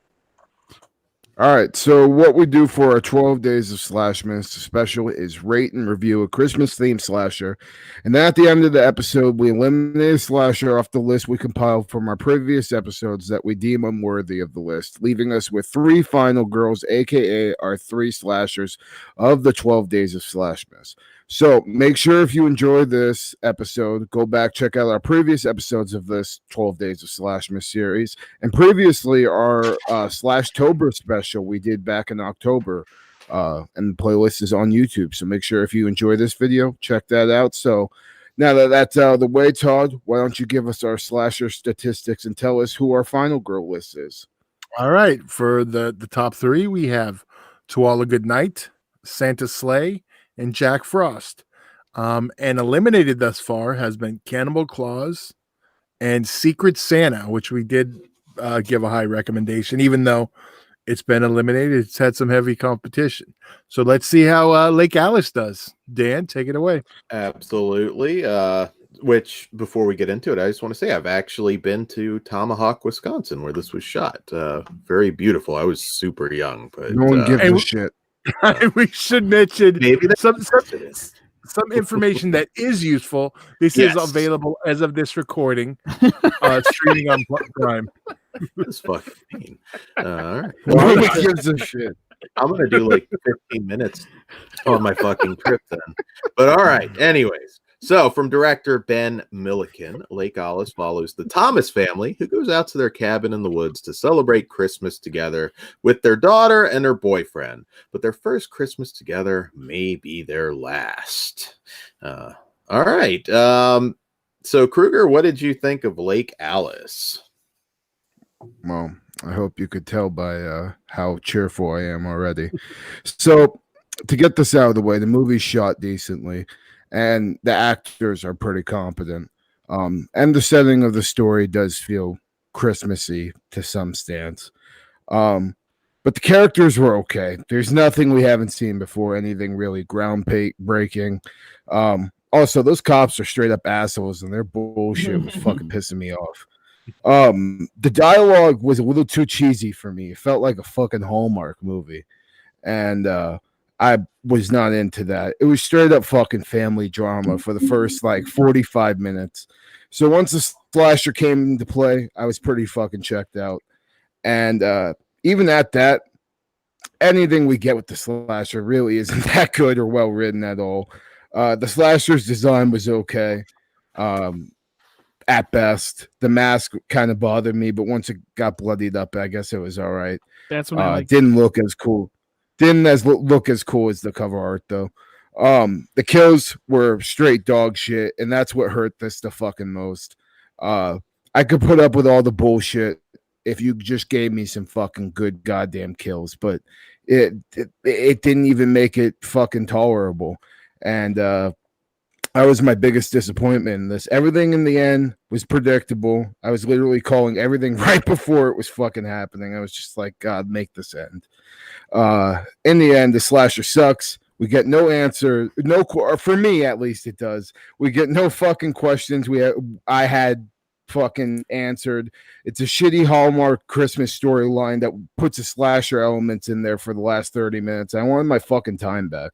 The only reason this isn't getting anything lower than I'm fucking rating it is because it captured a decent setting and it's shot well. Other than that, it can go fuck itself. This movie Sounds like I should have just talked about my vacation. This movie, like Dan's trip, no one gives a shit. Maybe my uncle died of AIDS on that trip or something. How do you know? Good. You knew that was coming. I mean, come on, Dan. All right. Yeah.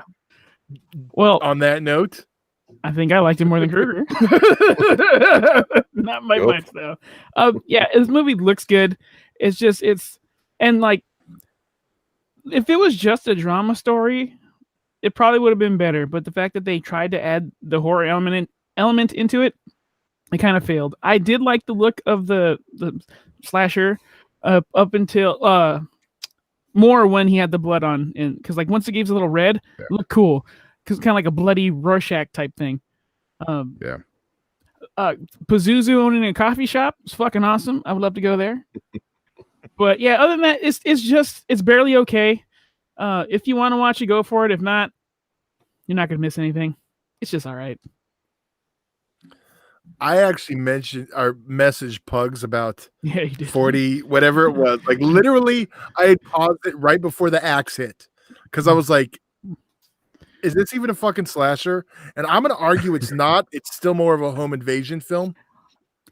So, because it's along the 'cause lines of like The Strangers, but just I wish it was which is a home invasion. But Yeah. the second There's one's more- enough to qualify, though. Well, I honestly, if no one else would have watched it, I would have straight pulled this one because I don't feel like Okay. it's a slasher. But it's still here, so yeah, I didn't like it at all. Even with the home invasion / slasher stuff. Yeah. I would think it's a slasher, but it's not a good one. Beautiful location. I will give you this, like anything that can actually make it feel like winter. So that's one nice thing I can say about it. But beyond that, Eileen Dietz, not really in a whole lot of horror movies with dialogue. So if you like her, maybe if you're a diehard fan, but it's just kind of a boring film. And the family drama stuff, that's fine. I've seen films that really only turn up the horror in the last act that work. These people aren't that interesting. I wasn't like engaged. And the dad was a total dick for like no reason. Yeah, and although he was the smartest one when shit started popping off. Well, the biggest thing he was mad about was that. Well, the biggest thing the dad was mad about, I think, was because the boyfriend didn't ask him, and he was right there. Mm-hmm. I mean, that's kind of a thing you're supposed to do with. And he seemed like he was an old school type of deal. Yeah. But like the whole thing that pissed me off was just the cops. Like, and it didn't give me the answers really there. Like, why are they fucking with the dad so much? You know what I mean? Yeah, that's where I thought I kept thinking this was going to get better. I was like, okay, the cops, this is going to be, I could see this getting tense and actually turning into a worthwhile movie. But yeah, they set up a lot of stuff that's just kind of, Mm-hmm. I mean, I get it, but I don't know. it's well made, but it doesn't really count for anything because it's just not. Don't try to watch. sugarcoat it, Dan. It fucking sucked. It sucked, but it didn't have to suck. So I'm actually even more hard on this. No, it had potential there. Like like I said, the actors were fairly competent.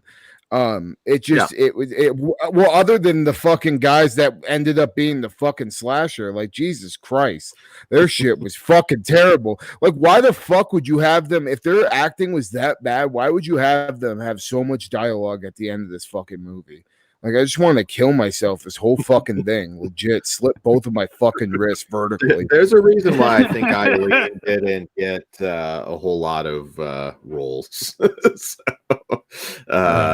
But no, so yeah, I don't know. Job, homie. I don't have much else to say about it. Yeah, it's just not worth your time. There's a lot better out there. So we rate on a scale of 0 to 5 stars. My vacation was about a 3, but Kruger, what say you with the movie? Not a lot to do. All right, that got me. That got me. That was the best line you've said all fucking year. This gets a 0.5 out of 5 for me, like 0.5, because that's all I could fucking give it. To be honest with you, this was fucking miserable shit, and like fucking, I never want to see a goddamn thing this director ever makes again after this. He might be killing himself as we speak. That's horrible. Vertically, not diagonal. Hanging himself like a stocking. That's cool. He's more of an actor, by the way, too. No, I should stick to that. He's only this is his only film. Yeah, so. Good though. His DP's all right. He was in Blue Crush. He was in Blue Crush too. And the new Amazon probably is gonna watch this review and tell me I'm a fucking piece of shit. Well, fuck you, buddy. He's also in Bosch, the 2019 Amazon original. So I've heard good things about that. So his money. Good for him. I'm gonna give 1.5. You still have reason to live, dude. I mean, you got some other stuff going on. It's okay. I'm with Pugs. I'm a 1.5. I'm a 1. There's just no real reason to watch this. And so there's no real reason to live, Dan. Don't try to talk this guy off a ledge. Jump, pussy. Yeah, dude. Jesus. Well, horror society like that, you bastard.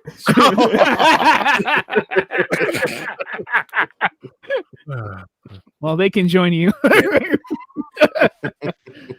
Yeah, well, you know what? I hope this director sends us you just don't get it also. Yeah. Although you're better than that. Yeah.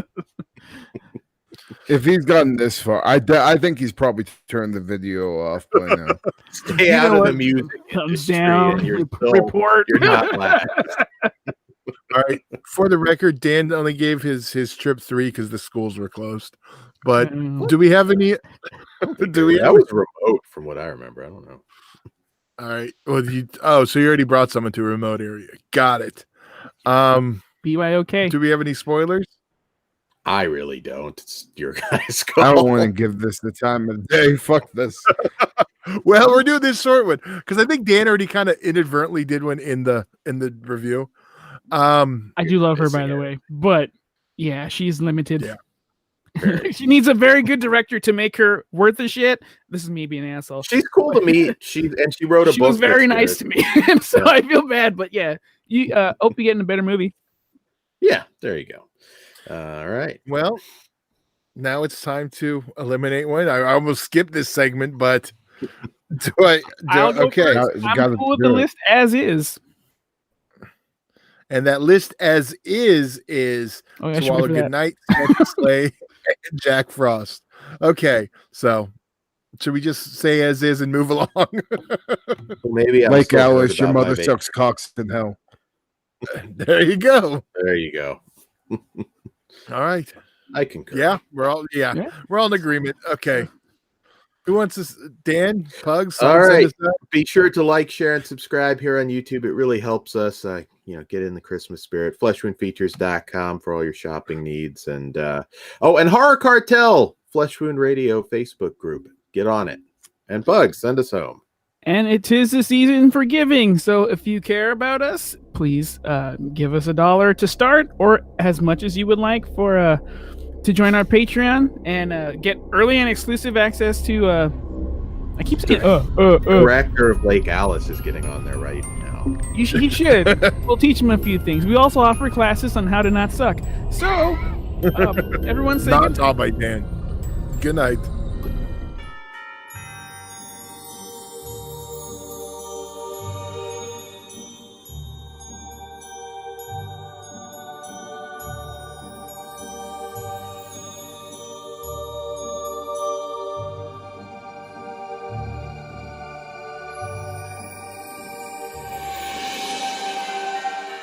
Greetings, flesh wound horror freaks, and welcome to another edition of the 12 Days of SLASHmas, Day 4.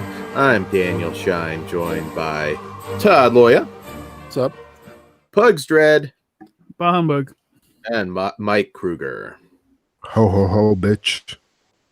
All right, so we're here tonight to talk about a golden era slasher film. Or wait, no, we're not. First, explain. I'm getting ahead of myself. You are. You're getting all ahead of yourself. So, anyways, what we do for our 12 Days of SLASHmas, if you haven't seen these episodes before, is we rate and review a Christmas themed slasher, and then at the end of the episode, we eliminate a slasher off the list we compiled from our previous episodes that we deem unworthy of the list, leaving us with 3 final girls, aka our top 3 slashers of the 12 Days of SLASHmas. So make sure if you enjoy this episode, go back, check out the 3 previous episodes, and also go back and check out our Slashtober special. And the playlist is on YouTube. And if you enjoy this, you'll enjoy that. So now that that's out of the way, Todd, why don't you give us our slasher statistics and tell us who our final girl list is? Okay, well, that would be To All a Good Night, Santa's Sleigh, and Jack Frost. Eliminated thus far, Cannibal Claus, Secret Santa, and Lake Alice. And as already mentioned tonight on the chopping block, added to the other 4 or 3 is The Dorm That Dripped Blood. So, Dan, why don't you tell us about it? Absolutely. So this is from 1981, and directors Stephen Carpenter and Jeffrey Abrow. And this follows 4 college students are stalked by an unknown killer while staying on campus over the Christmas holidays to help clear out a dormitory, which is to be demolished.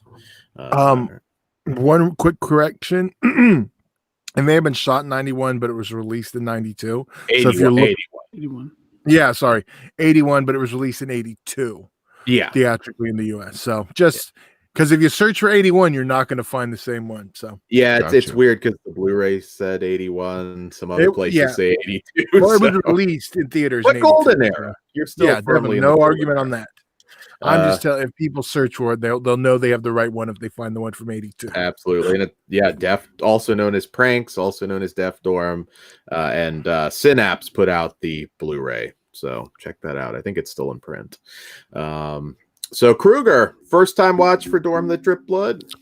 Yeah, this is the first time watch for me, and maybe I went in with too high expectations. Like, the movie has a very 80s feel, and it's low budget, obviously. The story's pretty basic in the beginning when we're getting to know our characters, and that's kind of where it starts to lose me. Like, it wasn't really that interesting for me when we're, getting to know all our victims who we're going to see get killed off. So it was a case of me waiting, for the body count to rise and see everybody get killed off. And once the kills start, they're all pretty solid. There's a few in particular that are really good looking gore. And I'll talk about more about them in the spoilers. But yeah, the kill and gores and the makeup effects and everything that in the movie, kind of made up where the other portions of the movie lacked. I do say other portions though, because it didn't make up for everything with me. The ending I kind of found a little predictable, and my biggest gripe with this movie is I was going into it expecting a Christmas slasher, and it wasn't very Christmassy at all, in my opinion. It didn't feel like Christmas for me. And that was probably my biggest gripe. I want to watch this by itself as a slasher, not around Christmas, not expecting it to be, a Christmassy slasher, because this is more of a slasher that just takes place on Christmas. You know what I mean? And it doesn't really go for that Christmassy feel that I was expecting. And I think that's going to hurt my rating in the end. So I'm going to watch but it does deserve a rewatch. Like, everything there is good enough to rewatch it. So. Well, we are rating him on the case of a Christmas slasher, so yeah, that does factor in. Yeah, we had some favorites that went in our October lineup because some debatable, maybe The Killer, or maybe just not quite as holiday. I don't know what Dan's talking about. New York. Yeah, we didn't do them. We didn't do them for. Well, no, that was the whole October-ish. cluster. I tried to pull that one because it was a giallo, but no one else wanted to, and it was already. That was my fault. I was excited to watch New York Ripper. Care Kruger's thoughts. Oh, it's all good. But I don't fault you. Sorry, Pugs. Fuck it. You can go. God damn it, Dan. Go for it. No, I was gonna throw it to you, but Dan has to fucking do it. Oh, my bad. I saw this movie before, so it's not my first time. But I don't revisit it that often. I've maybe seen it twice. Mm-hmm. I'm shocked I don't revisit it more because I actually quite like this movie a lot. I really like the end, like the very end, because I think that's rare. But yeah, when it's time to fucking kill people, this movie does not shy away. Like, these guys were young and they were willing to. I don't want to put their careers on the line because they don't have an actual career yet, but they're like, fuck it, if I'm going in hard, and they do. Mm-hmm. The Christmas vibe, yeah, it's not really there other than people saying, I'm going home for Christmas. Okay. Yeah. Put some lights up and shit. Yeah, the characters were okay, but no one really stood out at all. But yeah, I still like this a lot, and I think it's worth your time. Is it Christmassy? You can watch it throughout the year. It really doesn't matter. But I like this movie a lot. I too am a fan. I remember this. The Synops Blu-ray is the first one that's the full uncut version. It was cut by 4 minutes on the video version I grew up watching. And it's funny because I never think about this one as a Christmas slasher, and there's a reason why. Until we were putting this together, it's like, oh, okay, that was a Christmas slasher. Totally forgot about it. And as I said, I used to watch this quite a bit, so that tells you how little Christmas it has to do with it. It's not a top tier one, but I still enjoy it. Mm-hmm. There's better ones, but this one, I think Kruger on a rewatch on just a standard day, you might be better off. Yeah, it's so this is one I never thought very highly of back when I first saw it, particularly for when it was made, because good God, we were getting some of the best of the genre around this time. And but a little kids, dude. Yeah, but a little bit watching it again, because of course, as Todd said, the VHS was cut quite a bit. This was a UCLA film project that why did I hate? Fight on. That's why. When you consider that, it's pretty well made. Very good score, creepy score. The kills in the uncut version, nothing that's going to blow you away, but there's a nice power drill kill. Fans of Daphne Zuniga, first film of Spaceballs fame and a better slasher called The Initiation she did a few years later. Damn, you're not even going to acknowledge your television work. That's probably the one she. Well, I take Spaceballs. Fly too. But yeah, what did you say? I don't even know. Kaju? Fly 2. She was in The Fly 2. Oh, The Fly. Yeah, okay. Yeah. I said television work, Dan. Yeah. Way to stick the landing. Melrose Place. Thank you, Pugs. I never watched that, but yeah, she was on that too, I guess. But yeah, no, the mood's there. It's actually, watching it again, this is another one I like better. It's not a classic. It's not a must-see. And it's definitely, not heavy on the Christmas vibe. But watching it again, yeah, I dug it. I think it's actually pretty good. Better than I recall. So maybe you saw it on I think Pranks was the DVD version, or you saw the old VHS. It could be worth the rewatch for you guys, because I liked it a lot more this time. But yeah, not essential, but fun. All right. So let's rate this out of 5. Kruger, why don't you go first. So I was tossed up at first, but as a Christmas slasher, I'm going to give it a 2.5, and just not to say it doesn't deserve a higher rating. Definitely deserves a second watch, like you said, Todd. I'm going to watch it fucking maybe in a couple months and see how I feel about it then, because I think it will definitely raise, because I did enjoy all the kills a lot. I think I just was expecting more of a Christmassy slasher. So, Pugs, what do you rate it out of 5? Out of 5, I'm gonna go with 3.5. This is a 4 movie, but since it's Christmassy and it's not enough Christmas in it, 3.5. I am holding it back for the lack of Christmas too, but I'm still gonna give it a 3. So yeah, I'm a 3. I'm a 3.5. I like this one quite a bit. Yeah, I like it. Revisiting it. All right. Well, elimination. I'm just gonna go first. I'm immediately eliminating this one, Dorm That Drip Blood, because it's not Christmassy. And this, I should have said between To All a Good Night, Santa Sleigh, Jack Frost, or The Dorm That Drip Blood. So yeah, I'm peace out, Dorm. Even though I enjoy it. Yeah, Dorm goes for me too. It's just another case of heavier hitters. All right, Kruger. Yeah, Dorm That Drip Blood. Bye-bye, man. Fucking man, we started this out so strong. Like, just look at the list like we have right now, though, with Santa Sleigh, Jack Frost, and everybody else. Like, it's a hard list to fucking beat. So, Pugs, We still I- got some heavy hitters coming. I would have voted out To All a Good Night, but doesn't matter because I'm good with either one. gotcha. You know how hard it would be to vote out David Hess? Another one. Not impossible, but If you revisit that review, another one that I, for whatever reason, just never thought highly of before, and watched it again and really love it. So Yeah. The Dorm That Drip Blood is fucking, or the Dorm That Drip Blood in comparison, though, for me, yeah, I Pugs agree. with all, yeah, it's just way not as good. well, okay. Do we want to jump into spoilers? We got spoilers. Yeah, definitely. Cool. So if you guys do not wish to be spoiled, now would be the time to bow out. All right. And sorry, I'm trying to grab the right graphic, so I'm stalling. Well, it is all almost good. 40 years, Yeah, but great. still. There we go. All All right. right. So, just for me, spoiler talk, that kill with the old dude getting bludgeoned to death with the fucking bat was solid as fuck. Like, that was really sick. And they ain't hold back on it. But then the kill right after that kind of bothered me was the piano wire kill in the car. The piano wire was lower than where they had the blood dripping out of, so it was a little cheap right there. But then it won me over with that drill kill, like the way the skull, the way the skull looked in the back, it just looked nasty. It looked like it fucking really hurt, and that was like, for a low budget movie, goddamn, you guys, whoever did the effects, pat yourself on the back for that.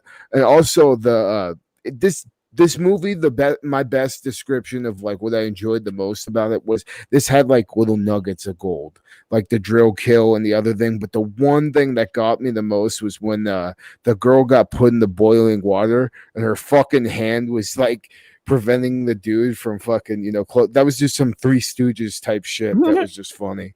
So yeah, definitely I'm gonna rewatch this and probably enjoy it way more not around Christmas time. I want a Three Stooges slasher now. That would be dope. That would be really cool.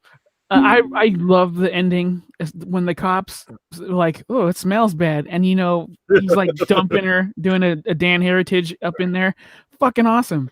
So I really like that, and the fact that like he probably got away with this shit, amazing. Yeah. Inherited that line when he's like, "You're dead," like that was pretty badass. Like that's when the movie started to turn around for me. Like at first I didn't like the boyfriend, but then when that scene hit, I was like, all right, I like this motherfucker. He's a badass. Fucking he's pretty fucking awesome. Absolutely. So guys, be sure to like, share, and subscribe here on YouTube. It really helps. Dan, Did you ask anyone if they had any final thoughts? Or No. are you just gonna I I didn't thought even there pull was a spoilers. pause. Did I even pull spoilers off the screen, Dan? Come on. I bet. Jesus. I was trying to take a cue. I thought you gave. All right. Did the school Spoilers bell are gone. ring? Jesus. Fuck you, God. All Well, right, we like, are share, on and Patreon, so you can, if you're in the holiday spirit and you feel like giving, please give that a look. yes. You can start. It starts just at $1, and it goes to however much you want to donate for exclusive and early content, and most importantly, uncensored. Dan, would you like to And- tell us to like, share, and subscribe? You're on YouTube and fleshmanfeatures.com. Fuck you, Todd. And 10 grand get you a hat. Dan's so confused because we did it backwards. So good night. Good night. Except you, Todd. Stay sick, motherfuckers. You have fucking nightmares, you son of a bitch. Feliz Navidad. Goddamn.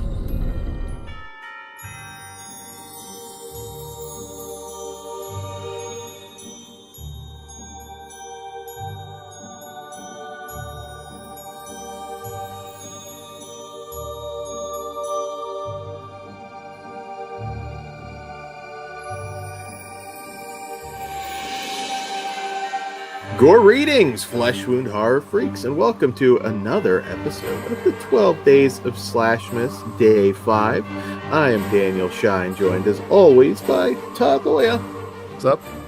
Pugs Dread, Bah humbug. and Mike Kruger. Ho ho ho, bitch. So we're here tonight to, well, before we get into it, I always forget, but I just do it to fuck with Todd. Did you say what night it was? 5 Day days in a 5. row. I didn't forget that. Day 5. But yes. Good job. So Kruger, tell them about our lovely holiday concept. All right, so what we do for our 12 Days of SLASHmas special is rate and review a Christmas-themed slasher, and then at the end of the episode, we eliminate a slasher off the list we compiled from our previous episodes that we deem unworthy of the list, leaving us with 3 final girls, aka our top 3 slashers of the 12 Days of SLASHmas. So make sure if you enjoyed this episode, go back and check out our previous 4 episodes. Also, check out our Slashtober playlist for our Slashtober special we did back in October. It's pretty much a very similar concept here where we rate and review slashers. So if you enjoy this, you'll enjoy that. So now that that's out of the way, Todd, why don't you give us our slasher statistics and tell us who our final girl list is? Well, the unchanged list since our first day is Swallowed Night, Santa Sleigh, Jack Frost. Eliminated has been Cannibal Claus, Secret Santa, Lake Alice, and The Dorm That Drip Blood. So, Dan, why don't you tell us about Mrs. Claus, also known as Stirring? Absolutely. Which I shouldn't mention right off the bat, is available streaming on Amazon Prime. Absolutely. And so, yes, from director Troy Escamilla. And this one follows a group of college students attending a Christmas party at a sorority house that has a sinister past are stalked by a bloodthirsty killer disguised as Mrs. Claus. Once again, I'll throw out, not to be confused with, I think, like 3 or 4 Miss Claus movies. You want the one with the blood and the boobs. So, yes. Kruger, what did you think of Miss Claus? Okay, so just first off, it's a super low budget movie, so I think it's smart that you need to know that going in. It opens up though with a pretty fucked up sorority prank. Again, proves my point. Those bitches nasty as fuck. And then we proceed to get this great stabbing scene involving a dildo in the mouth. So I'm like, all right, I'm fucking in.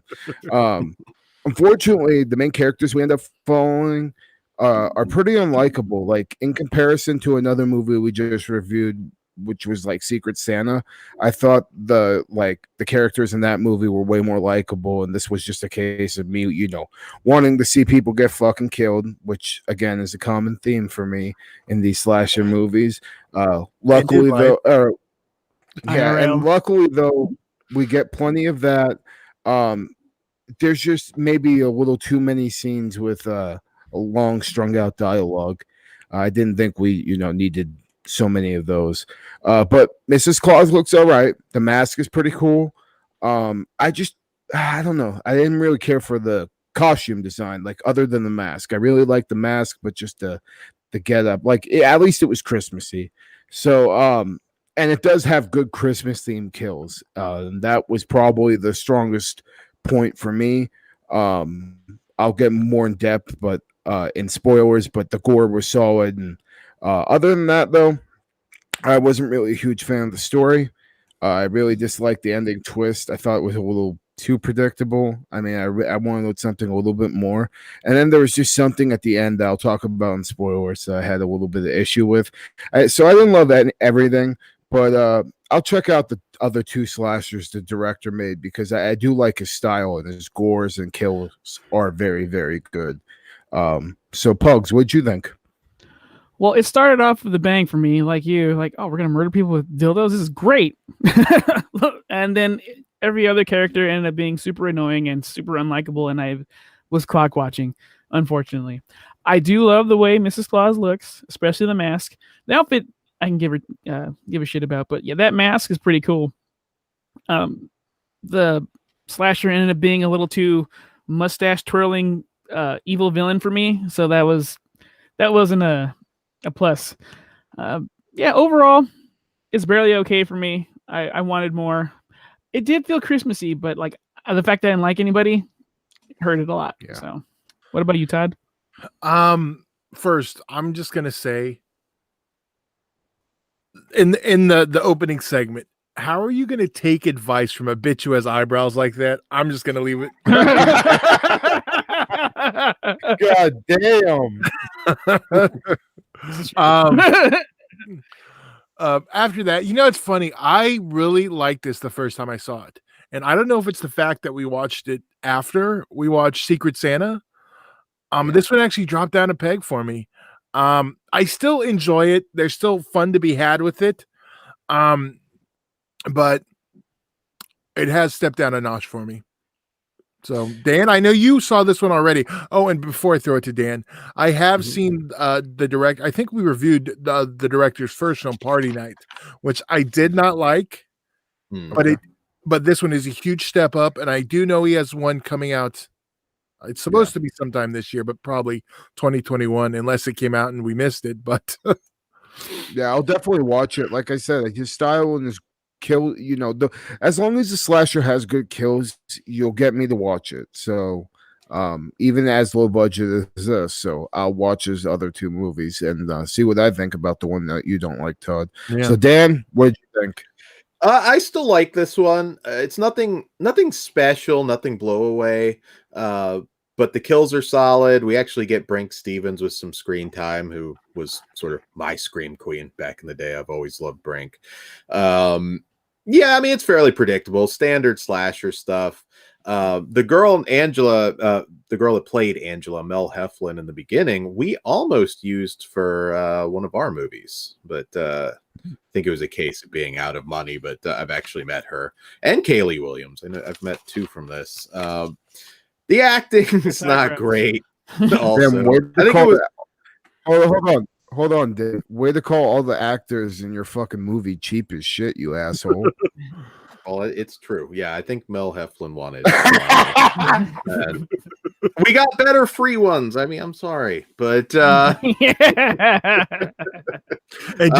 just of note, Teacher Storage is available on Prime streaming. So, for Prime rental. So we may have to tackle that one sooner than later. Yes. But yeah, so I mean, it's nothing spectacular. They could have maybe gotten some more mileage. This is not like literal Miss Claus going around killing people, if some of you might expect that. But the mask was cool. It's got some skin. It's got all the kills were pretty decent. Again, on a budget. If you're not a big indie person, you may not get as much out of it. But yeah, I dug it. The opening was pretty nasty. I mean, actually, the opening made me think the rest of the movie was going to be a little more, on the sleazy side. But they kind of peak with the toilet scene. Felt like I was watching an Evil Angel movie. I'm like, did I leave the disc in from last night or Get him, something? Rocco Siffredi. Oh, he needs to be in a slasher, dude. Fuck yeah. Wow. Easy. Yeah, I was disappointed it didn't hold up for me as much as last time, but Yeah, it's fine. Yeah.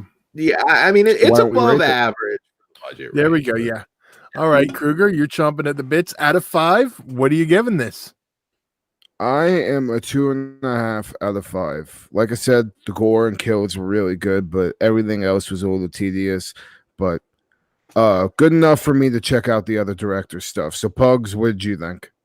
I am also a 2.5. Yeah, Todd. I'm a 3. I still like it enough, and I do have enjoyment of it. So I'm a little higher. Yeah, I'm a 3. I liked it, and I still like it a lot more than the other film I think we reviewed from him.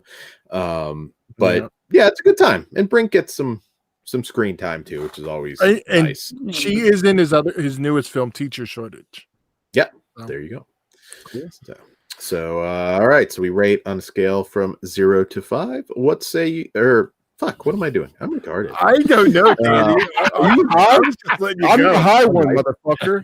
I was going to let it all rated again Got if like you a kept going. contact guy there. I don't know. That's not how it works. I'm still hurt from a couple episodes ago where Todd like made fun of my So, Todd, vacation. Anyways, Yeah. God, Top who 3. are our final goals? Yeah. Here we go. That. Again, so far since day one, we have To All a Good Night, Santa Sleigh, and Jack Frost. So now the big question: can Stirring knock one of those out and stay in competition? Kruger, what are you? I eliminating? want to keep the list as is. Everything on there is just too good, and unfortunately, Mrs. Claus, aka Stirring, doesn't match up to anything. So I'm going to eliminate that. Pugs, what did you think? I am good with the list as is. I really want a Mrs. Claus up there, but this is not the one. Yeah, Mrs. Claus's dildo does not beat Jack Frost's carrot cock. So goodbye. Yes. That's me co-signing. Yeah, I'm with everyone else. We're staying it as is. So hopefully we have something else that'll go onto the list before this thing's done. Yeah, But we'll see. Jack Frost is treating this like, like I Shannon said- Elizabeth. There's some heavy hitters still coming. There is some that could be surprise, catch us by surprise that we haven't seen. There's a couple I think are not going to do as well, but the goal is to watch a lot of stuff we haven't seen, and then there's a few, we've done that. Are, So we rate on a scale of 0 to 5. God damn it. It was on purpose. That I time. know. I know you did good on a bit, man. That's why everyone's shocked. I know. I'm gonna cut it I'm all sorry, out. guys. I beat the shit out of him in between shows. Yes, Okay. CTE now. All right. Family's dead upstairs. So anyways, be sure to oh, never mind. See, now you're making me do it. Spoiler alert time. Okay, there we go. In fairness, I That's was going to do the plugs before spoilers, so I'm putting that one on you. That well, was you haven't done it the other one, so I just went straight to spoilers. that's cool. That's cool. Anyways, so what I wanted to talk about in spoilers were some of the kills. As I said before, the opening stabbing scene we get with the dildo in the mouth is really good.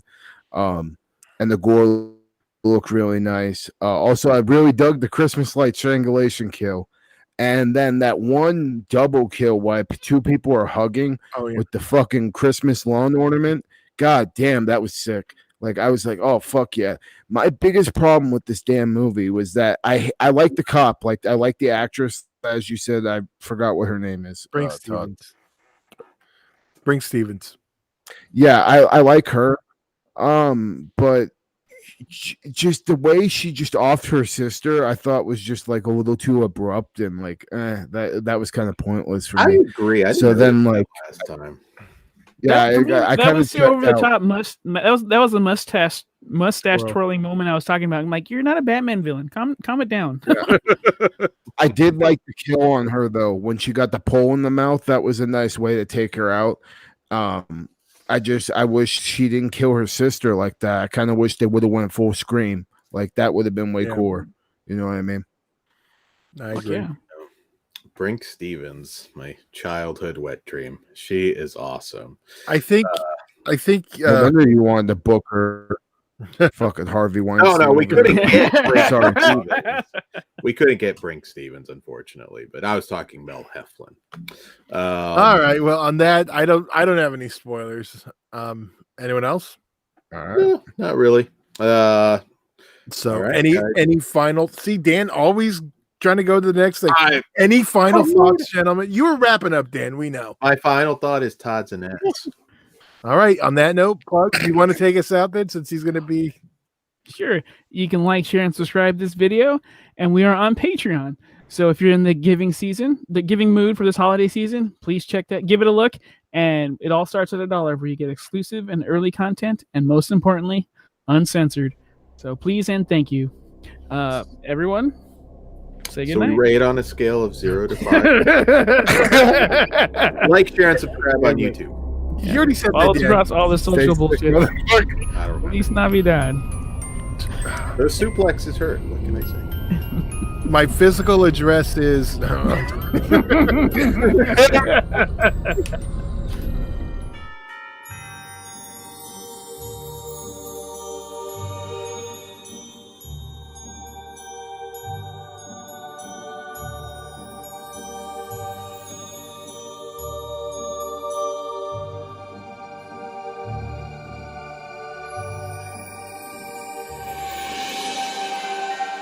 Greetings, flesh wound horror freaks, and welcome to night 6 of our 12 days of SLASHmas. We hope you guys are having a Merry Christmas, and Todd, And that's it, Dan.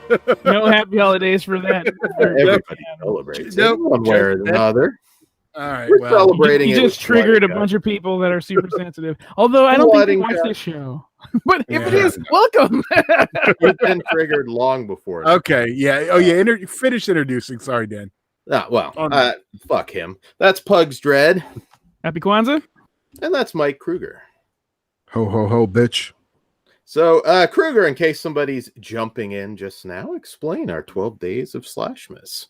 All right. So what we do for our 12 days of SLASHmas special is rate and review a Christmas themed slasher. And then at the end of the episode, we eliminate a slasher off the list we compiled from our previous episodes that we deem unworthy of the list, leaving us with 3 final girls, aka our top 3 slashers of the 12 days of SLASHmas. So make sure if you enjoy this episode, go back, check out our previous episodes of this 12 days of SLASHmas series. And previously, our Slashtober special we did back in October. The playlist is on YouTube. So now that that's out of the way, Todd, why don't you give us our slasher statistics and tell us who on our final girl list is already eliminated? All right. Well, our 3 still in contention, our final girls, are David Hess, directed To All a Good Night.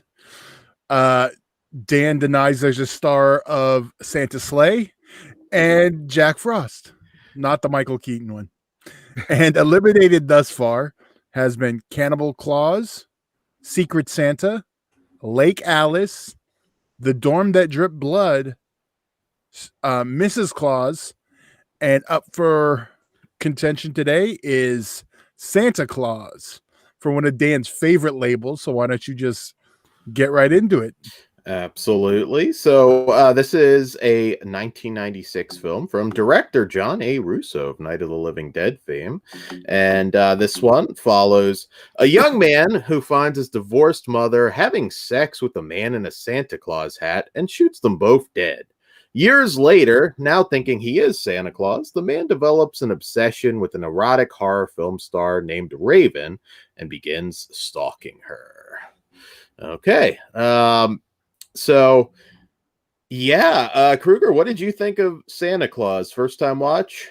Yeah, so this was a first time watch for me, and I've heard it, suggested a couple of times. The one thing I'll say is I really like the opening scene with Wayne's origin part of the story. But the one thing that bothered me was for the rest of the movie, we kind of go in and out of Wayne's hallucinations, and sometimes it gets a little unclear on what's real and what's not. And also the side story we have going on with Raven, who is the girl Wayne's obsessed with, and her husband. I just didn't find that part of the story interesting at all. So a lot of this was, me wanting Wayne back on the screen.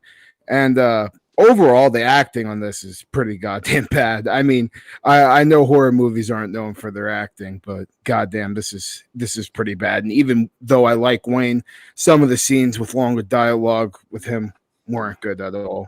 The kills were mostly off screen, didn't have anything like to them really, and it left me, wanting more, just kind of wanting to watch something else. This does have a lot of gratuitous sleaze, so that's going to make up some for a lot of people, but it didn't make up any for me. And overall, it started great with the opening scene, but completely fell apart for me and kept getting worse and worse as the runtime continued. By the end of it, I felt kind of robbed for my time and patience. So needless to say, this was a one-time watch for me, and it would take probably all the drugs in the world for me to give this a rewatch. The only reason it's getting as high of a rating as I'm giving it is because it does have a Christmas theme to it. But other than that, I can't recommend this one. What did you think about it, Pugs? Well, it is very, very early TV. Like it's the color scheme and everything. It's like a shitty Melrose Place or like a Saved by the Bell. And I thought that was charming as hell. I actually had fun watching this. It is not good. Do not let me fool you. But it's fun. It did feel like Christmas. The main character was pretty fun. I like his choice of weapon. That was cool. I did like the little girls. I thought they were awesome, but like, I'm glad they weren't in danger, really. They just kind of Bill Cosby them, but safely. The hair on the husband, I could not take my eyes off. Like, how the fuck do you do that? It's just weird. Yeah, but overall, like, I don't feel like I wasted my time, but I doubt I would revisit this. But it's fun and Christmassy, so okay. Todd? This is my second time watching it. This is the first time me remembering watching it, but one thing real quick for the bottom row, maybe Dan will know. The Scream Queens Illustrated magazine is not a fictitious magazine. It was a real magazine. Yeah. And to me, them putting that over, I was like, okay, they're just trying to sell the magazine with this goddamn movie. Some Charo band promotion there. So, but yeah, it's one. It's you have to just like tits and sleaze because you don't really get the good gore. It is such a 90s time capsule to me. I remember shit looking like that. Yeah. It's not good, but I was still entertained by it, but not for the right reasons. So that's going to affect us in the rating. Dan, I'm curious. Growing up in the 90s, like it just felt comfortable to me. So I think that helped it a lot. What about you, Dan? Yeah. It seems like it's up your alley. Oh yeah. I mean, this is just a titty flick. I mean, as Todd said, this is a 90s titty flick through and through. If you're looking for a great slasher, you're not going to get it. I thought Grant Kramer, who played Wayne, more pathetic than creepy and not sympathetic. He just felt like a dork to me. So the killer wasn't interesting. Probably the biggest reason to watch this, besides Debbie Rochon that plays Raven, who gets screen time here, which is always nice. She's a great actress who unfortunately doesn't always get good material. But there is a ton of Night of the Living Dead alum in this. I mean, Marilyn Eastman pops up. John Russo himself pops up. Carl Hardman. I noticed the posters splattered all over the place too. Yeah, that always caught my eye every time they were in that room. Hey, there's a ton of Night of the Living Dead people in this. Does that mean you're going to want to watch it? Probably not, but that's about all it has going for it. The kills are just blah, but there's a lot of tits. It's not a soft core film quite, but just a lot of strip teases, good-looking girls, and if you like Debbie Rochon, that might be reason enough to watch it. But yeah, you know. When I was watching it with the family, it was said probably maybe 4 or 5 times, "This is totally a Dan movie." There's better Dan movies, though. You know what? Dan movie. Yeah, it is. And you know what? Like I said from the beginning, who put it out? your favorite company. What is it? With 20 labels. Yeah. Yeah. Dan, just go with that. they should start putting little hat stickers on these, like Dan approved. Medium blasters, I guess, if you want. No, not media blasters. It's Shokorama. I guess That's- this one would have been Shokorama. yeah. No, this is the Misty Monday label. Yeah. There's so many. Well, whatever. They have nothing to do with media blasters. Shokorama, you were close. Yeah. They do the more hard. This one's tough because, like I said, it's not really quite soft core because there's no real like graphic sex scenes, but it's just striptease. Well, it wouldn't be soft core if they were graphic sex scenes, Dan. Just saying. You can have graphic without penetration. Test. Do you know what the word graphic means? Well, you can still have explicit stuff. Well, Would you now not we know what. consider Sharon Stone and Basic Instinct graphic? No. I would. Anyway, Wow. my inner Dan has child. low standards. But anyways, we rate on a scale of 0 to 5 stars. So Kruger, what do you give Santa Claus? I could have went lower, but I'm gonna give it a 1 out of 5. I was gonna give it a 0.5 to be honest with you because I didn't like it, but it did accomplish the Christmas theme pretty well. So 1 out of 5, I think I can live with that. What is your rating, Pugs? I know it's the giving season, but I can't with this one. It's a 2. It's just comfortable, but you skip it or don't. Doesn't really matter. Yeah, I'm dead on with you. If this wasn't Christmas themed, it would probably get a lower. It would get a lower rating, but I'm a 2. Yeah, it's a 2. But yeah, Debbie Rashawn fans, maybe you want to check it out. She looks great. Still does. Okay. All right. So be sure to like, share, and subscribe here on YouTube. Flesh Wound Features. Are you going to ask if there's spoilers? I am. I'm getting to that, Todd. Check it out for all your shopping needs. And does anybody have spoilers? I do not. But do any of you have spoilers? I don't, but we should probably say if it's going to be, up for contention. Yeah, I know Dan's trying to rap and shit. And I gave him a perfect bit. He hasn't done it once, but whatever. Because he doesn't understand the message. We rate on a scale of 1 to 5. So he was supposed to. He was supposed to bring it. See, he thinks I told him to say that. He forgets about the bit last time where he said it like 50,000 times. He's fucking hat-tarded. Well, so Todd, our list that we have right now. What do we got up for contention? Up for elimination, we have To All a Good Night, Santa's Sleigh, Jack Frost, and now Santa Claus. I know this is going to be a tough one, gentlemen. What is getting eliminated? Santa Claus is getting eliminated from me for sure. Yeah, Satan's safe. Santa Claus is gone for me. Peace, Dan.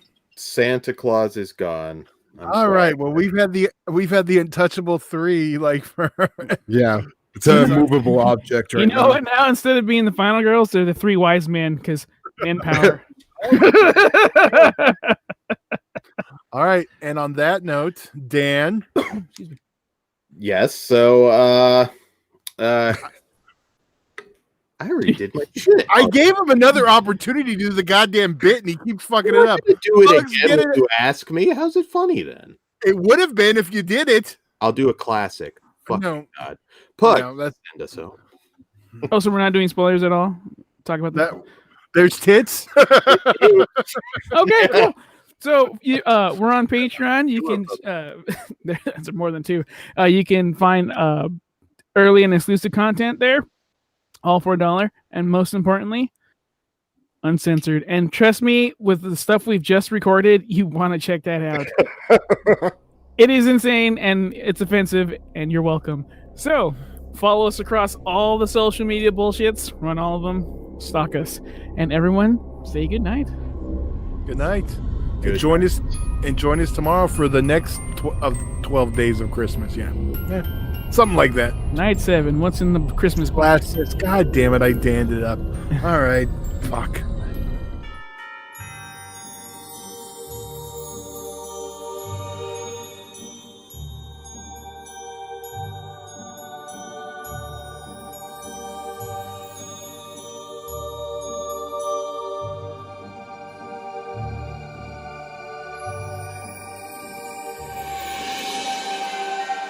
Greetings, flesh wound horror freaks, and welcome to night 7 of the 12 days of SLASHmas. We hope you guys are having a Merry Christmas. I'm Daniel Shine, joined as always by Todd Loya. Good job. I was about to give you shit. Yeah, I don't know why. I always get it right. Pugs Dread. Happy holidays. Namaste. And Mike Kruger. Praise Satan.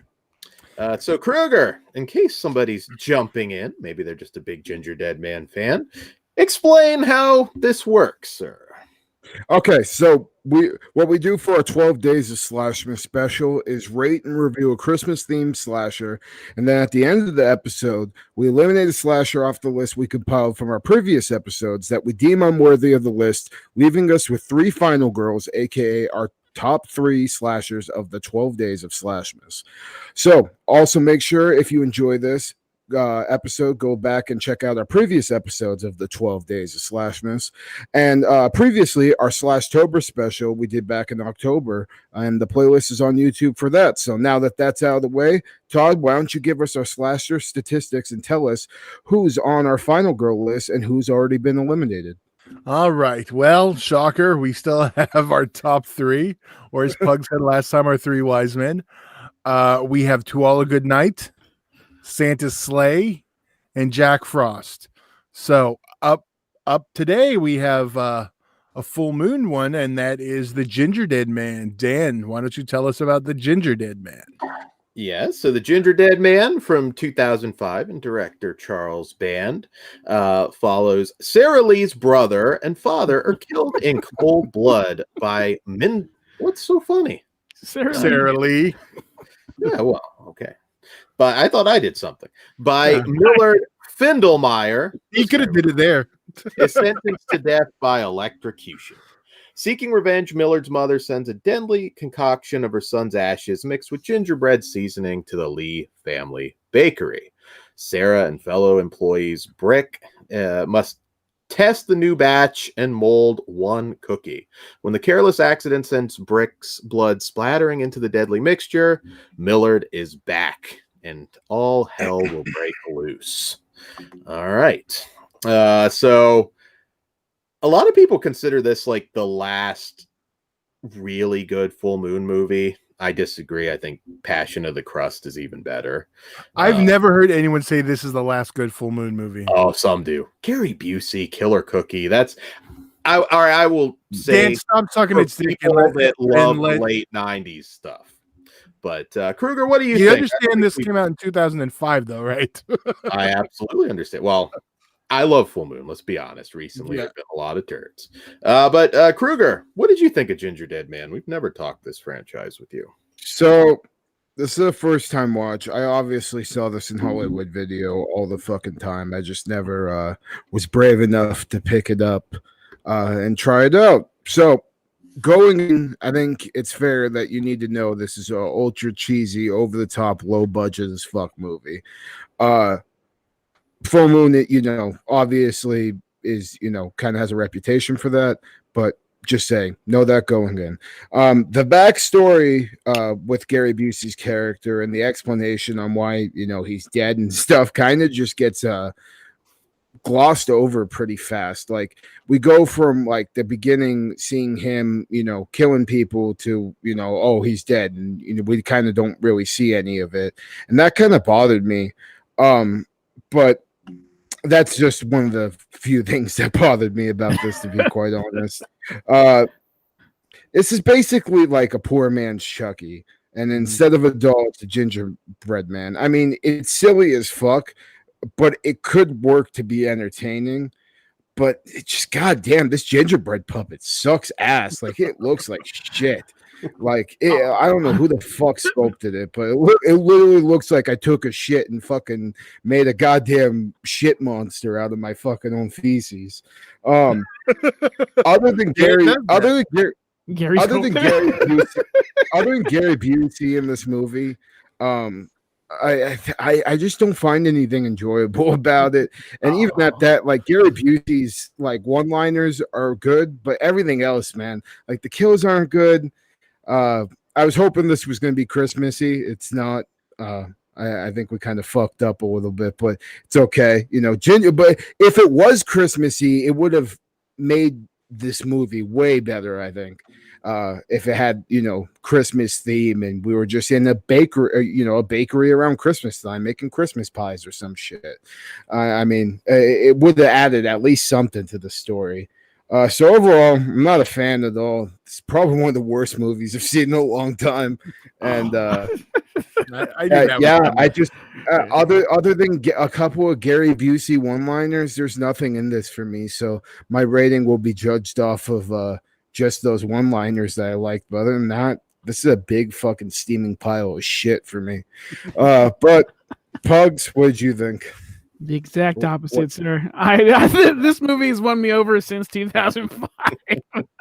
I fucking love this stupid piece of shit. And mind you, it is, but like, it's so enjoyable. If you have the right mindset, if you're a fan of Full Moon and stuff, you should dig this.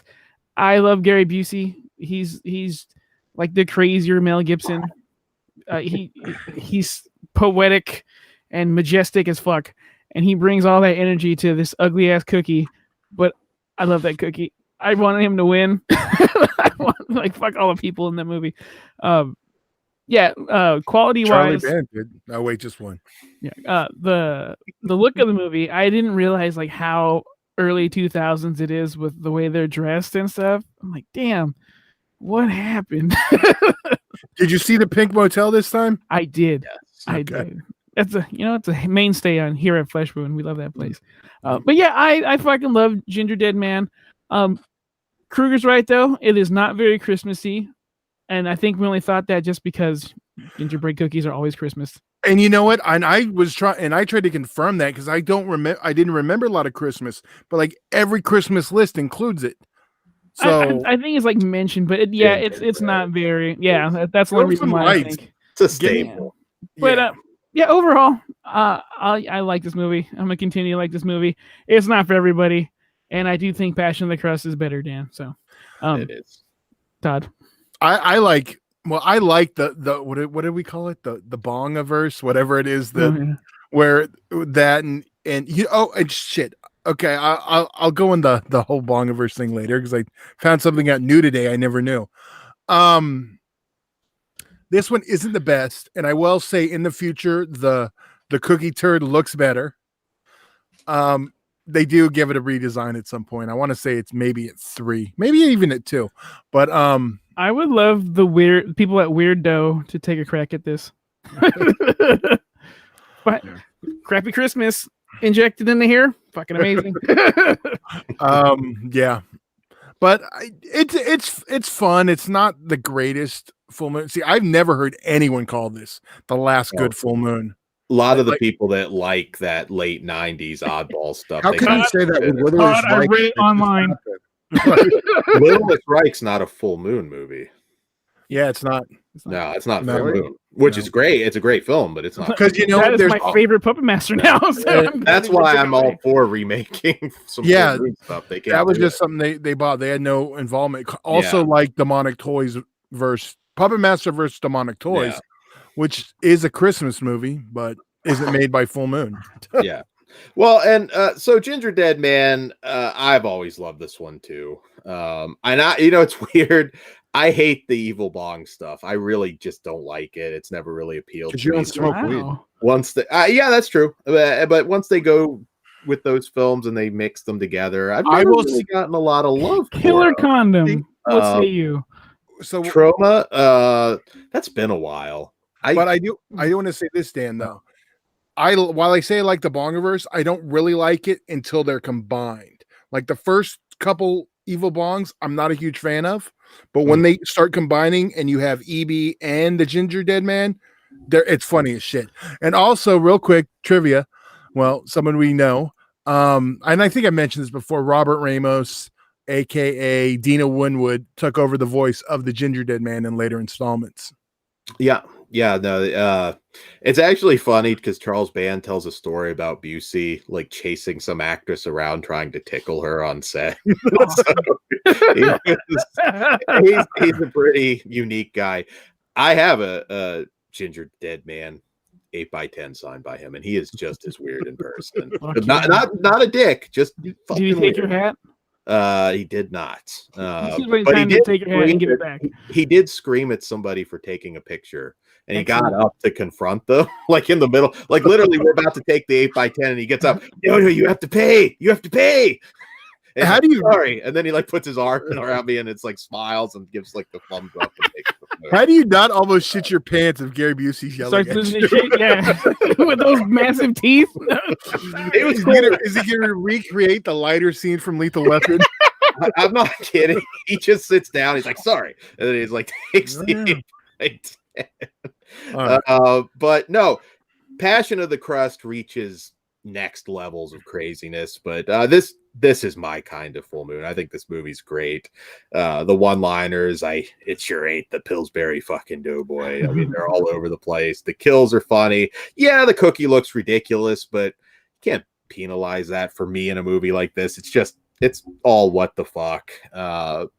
And I loved everything, the gun-toting granny, and just everything about this movie is so fun. And God, 15 years. This one makes me feel old. We got it finally. Oh, man. Wait till it's 40. Robin Sidney's going to age out for old Charlie. I was looking it up. I want to say she was 21 when she shot this. Yeah, she looked young. Yeah, she way had too to be old for you, Dan. I never Split noticed those numbers.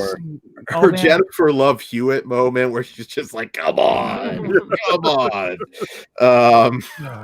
Yeah. Not for everybody, but I fucking love it. Okay, now real quick. The thing that I found out in the movie is technically part of the Bongiverse, when it is my second favorite Full Moon series.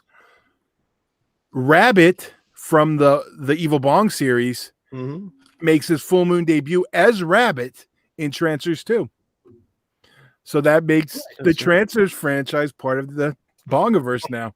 And Jack Death does show up in Evil Bong. I suppose. So, yeah, so there you go, Dan. Deal with it.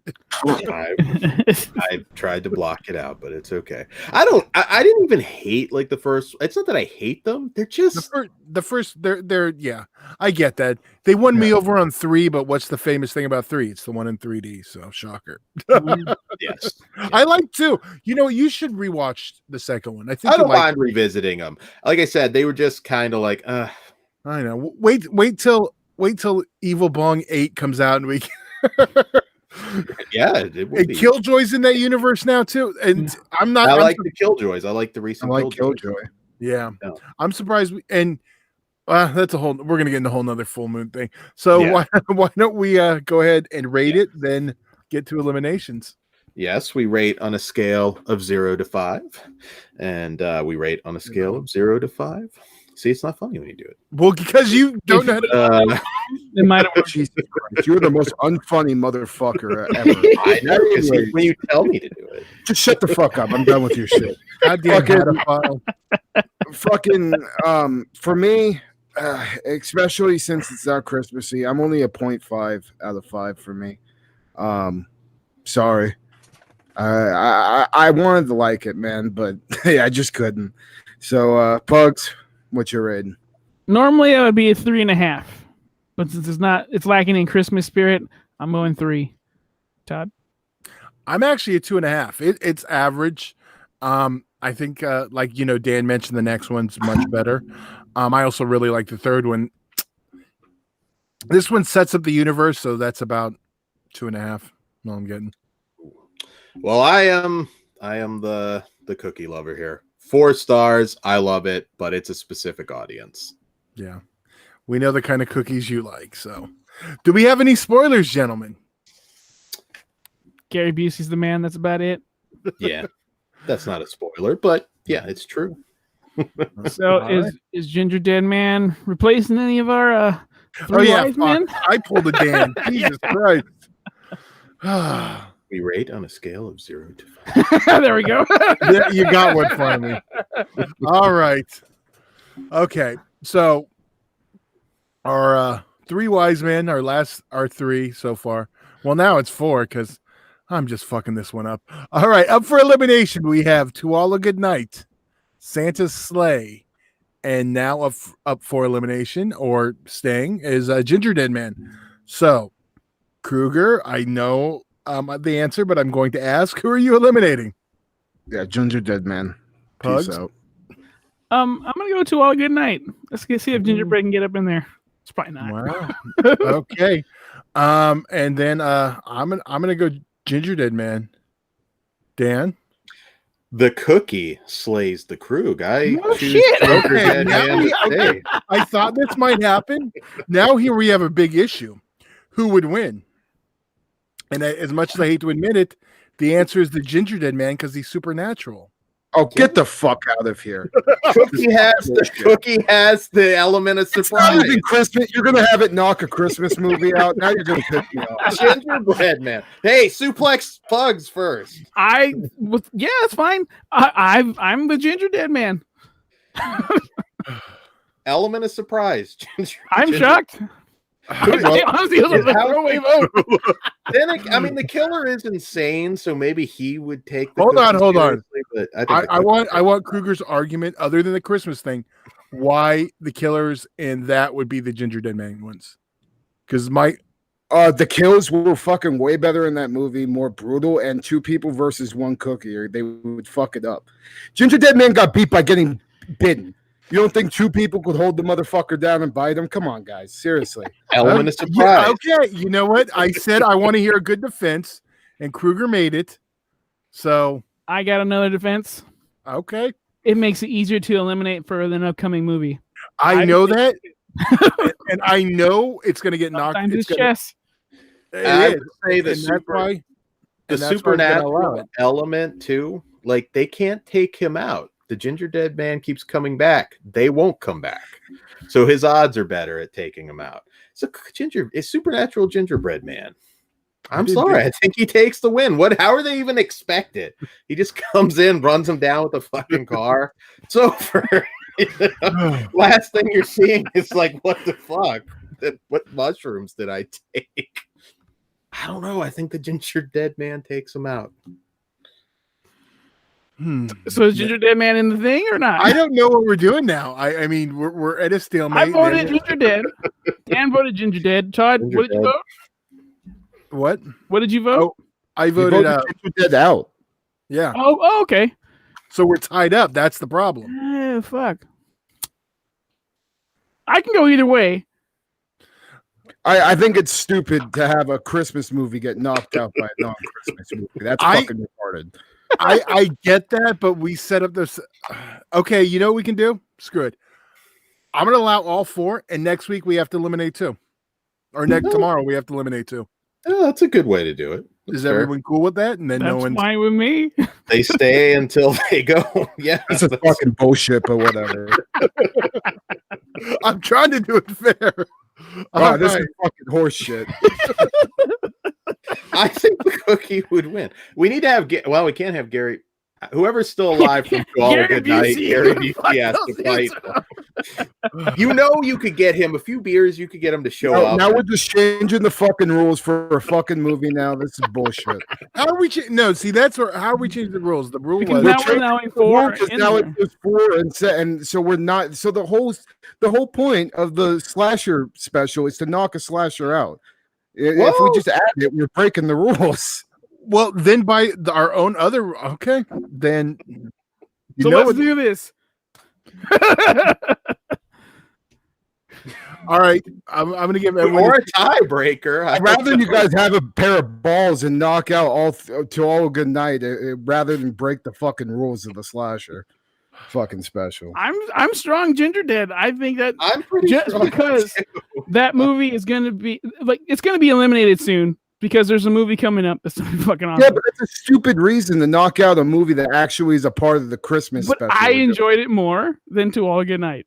How? I just do. It's fucking You rated To All Good Night better.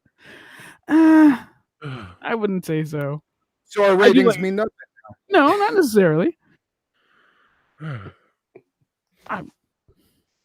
ahead, knock it out, motherfuckers. Now Pugs gets attacked first. I don't even know what to do.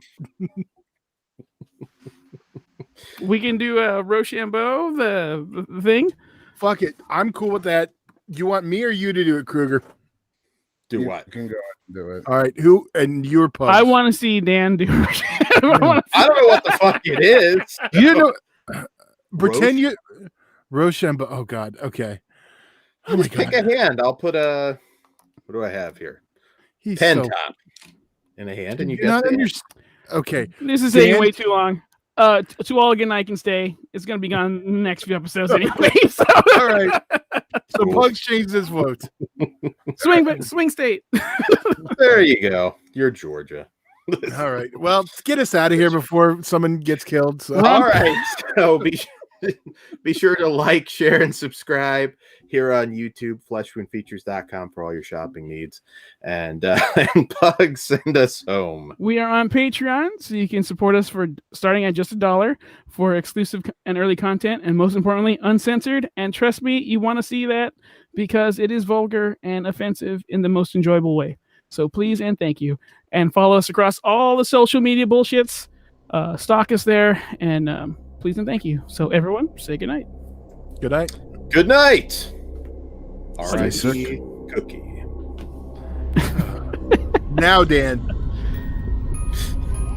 We rate on a scale of 0 to 5. Rate on a scale No, of you 0 to fucking- 5. I'm afraid. Well, he's got to go through Pugs now. All right. Bye. Peace out.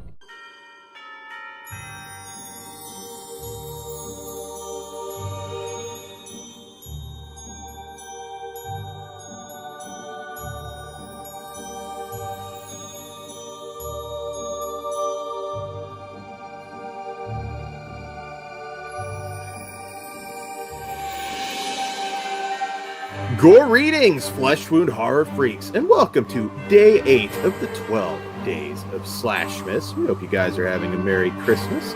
I am Daniel Shine, joined as always by Todd Loya, What's up? Pugs Dread, Bah humbug. What's up? and Mike Kruger. Ho ho ho, bitch. That's like more force after our day 7. We're on Kruger's naughty list. If you haven't listened to day 7, go back because it was We were all on Dan the Quiver. shit list. it was intense. He had like death wish eyes, like we just killed his maid and he's out for revenge. But anyway, Kruger. so we're here tonight to talk about Christmas Evil from 1980. And Nope, director- You What? fucked it up again. Dan, go now. Say the line. Oh, we rate on it. Okay. Fuck you. Okay. He's a just fucking moving. mess. Go. All right. I know. Anyways, He's so scared. we're at day Go. 8. Dan still has brain damage from the last ass whooping I gave him, so excuse him. Fucking so if you're here on day 8, what we do for our 12 days of SLASHmas special is rate and review a Christmas themed slasher, and then at the end of the episode, we eliminate a slasher off the list we compiled from previous episodes that we deem unworthy of the list, leaving us with 3 final girls, aka our top 3 slashers of the 12 days of SLASHmas. So make sure if you enjoy this episode, go back, check out our previous episodes, especially the one Dan was talking about. Gets pretty heated. Also, make sure if you enjoyed this, check out Slashtober. Our Slashtober special playlist is on YouTube. Pretty much similar thing that we did back in October. So now that that's out of the way, Todd, why don't you give us our slasher statistics and tell us who's on our final girl list and who's already been eliminated? All right. So we have still our top 3 out of a controversial issue. We have To All a Good Night, Santa Sleigh, and Jack Frost. Eliminated, we have Cannibal Claus, Secret Santa, Lake Alice, The Dorm That Dripped Blood, Mrs. Claus, Santa Claus, and The Ginger Dead Man. All have been eliminated. And up for elimination today, or up for contention today, we have, Dan already said it, we have Christmas Evil, also known as Better Watch Out. So, Dan, why don't you take it away? Yes. So from 1980, Christmas Evil. I'm still popping from old stuff. I'm sorry.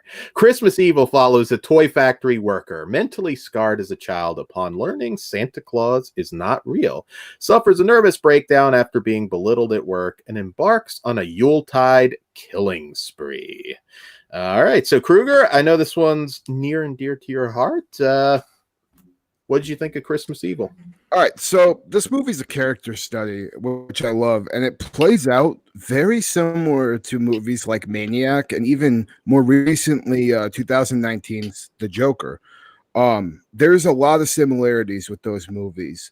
I think The Joker especially channels when Harry and his co-workers, like all those scenes, like it completely reminds me of the way the Joker's character is in his movie.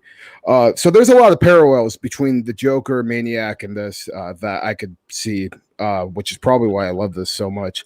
The backstory to why Harry has his obsession with Santa is, I think, fucking extremely well written, and it's also like super sleazy and just fucking great. I think also Harry, you can feel for him, especially when you see all his very childlike ways in his adulthood.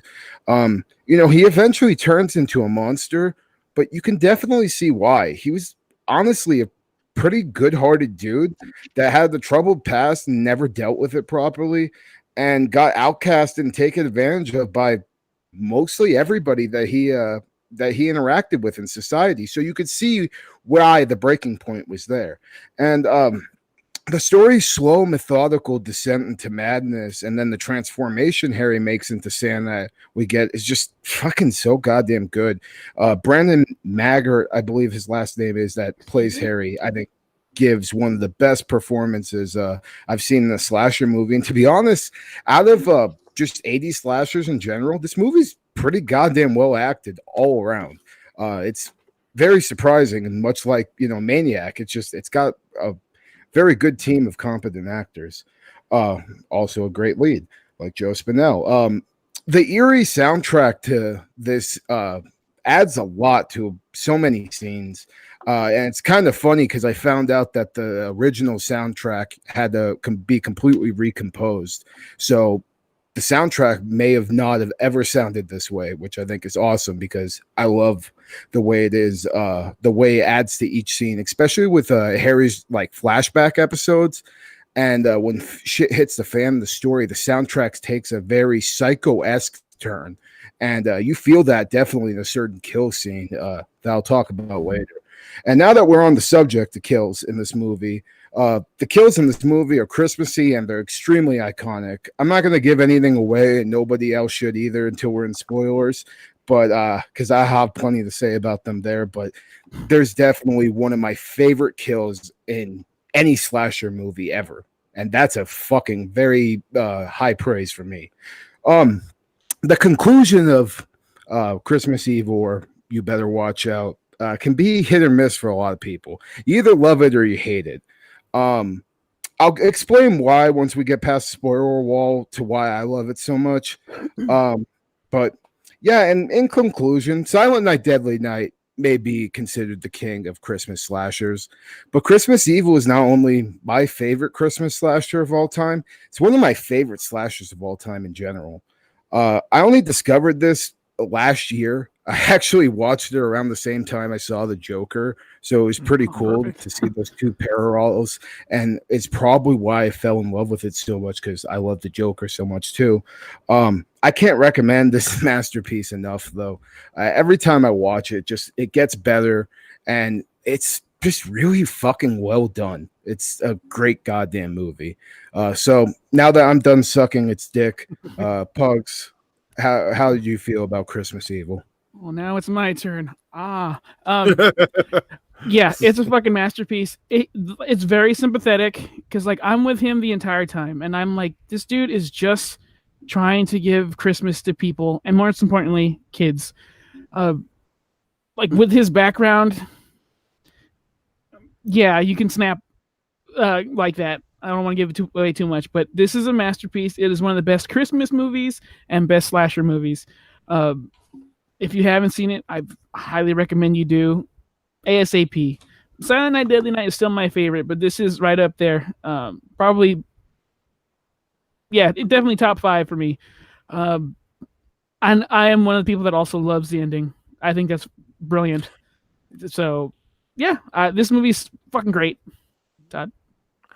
I'm with you, and I'm actually with you on the Silent Night, Deadly Night thing, but this is my number 2 for Christmas slashers, period. Sorry, Black Christmas.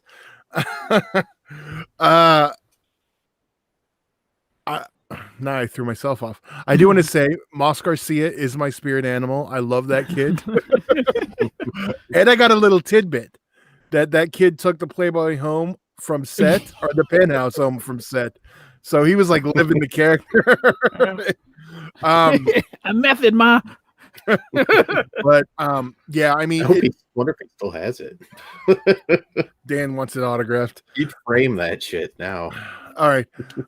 Yeah, you know, Kruger, you mentioned the kills. I mean, you guys already sucked it hard. I mean, that thing's dry at this point. I fucking love this one too. Santa sack.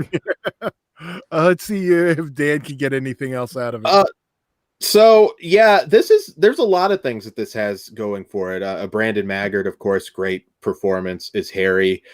You could compare him to Joe Spinell, but he kind of does his own specific thing. I mean, he's a very, very sympathetic character and a great performance. It's kind of sad because he's not the household name that Spinell was, but fantastic performance. I still to this day, and I don't think I knew this when I first watched the movie, but that it was Patricia Richardson, Jill Taylor herself's first role, slapping the shit out of her kid. And Moss Garcia, come on, get it right. Yes. And Jeffrey DeMoon, who plays the brother, went on to be the Blob remake, Dale and Walking Dead. And so this film is there too. Probably as best acted a slasher film as you'll ever come across. I mean, they got a fantastic cast on this one. I like the ending a lot, actually. I think it makes it unique, and it's also something up to interpretation. Well, we'll get into that one very quickly at the end. Yeah. Also, not the first film, but a very early film to tackle the subject of cutting. 1980, you didn't really see a whole lot delving into that. So I think it's ahead of its time. It's not the most brutal of the Christmas slashers, but it is one of the best for sure. I'd say it's definitely one of the most. It makes you uneasy because the thing about the kills in this movie is the once shit hits the fan, it's kind of fucking disturbing just how fast Harry goes from 0 to 100 sometimes, and how unpredictable he is, and why it's not a gore fest. The kills are just they mean a lot when they happen. Yeah, and a very human monster too. So I think if you haven't watched this one, I think this is one I think you might even like, even if you're not into the Christmas slashers. Maybe you didn't like Silent Night, Deadly Night, or some of the more cheesy ones. This one is surprisingly good, and you should definitely get the Vinegar Syndrome Blu-ray. And I was going to put that over too, but it's also streaming on Shudder too, so you can check it out there. Yeah, yes. Joe Bob Briggs just had it on his last drive and Christmas special, which is how I watched it, and he had plenty good to say about that movie. He loves it too, like all of us. So now that we've all, taken a load to the face by Christmas Evil, let's rate this bitch. So we rate on a scale of 0 to 5 stars. And Kruger, what say you? I'm a 5 out of 5. Like I said, one of my favorite slashers ever, and this is my favorite Christmas slasher. It even beats Silent Night, Deadly Night for me, and that's one of my favorite slashers too. So, high praise for me. Pugs, what do you rate it? 5. It's masterpiece. 5. Yeah, I'm a 5 as well. It's more Frankenstein than Voorhees, but it's a great film. One big hole. Yeah. Some movie. All right. So now, before we get to spoilers, because I know Yes. there's some to talk about, we're going to. Finally. Okay. Hey, you never know, but we do. Okay. So now, up for elimination on tonight's episode, we have To All a Good Night, Santa's Sleigh, Jack Frost, and Christmas Evil. Gentlemen, or we'll start with Kruger. What is getting eliminated? For me, it's gonna be Santa's Sleigh. Okay. Yeah, definitely. This is a hard list, you know. They're all great Yeah. Christmas slashers, but Santa's Sleigh is out for me. All right. Well, Pugs. To all a good night. Gone. I'm To All a Good Night also. So Dan, let's see if you get any heat. To all a good night. Like Jack Frost. All At right. least something respectable took it out. Yeah, there you go.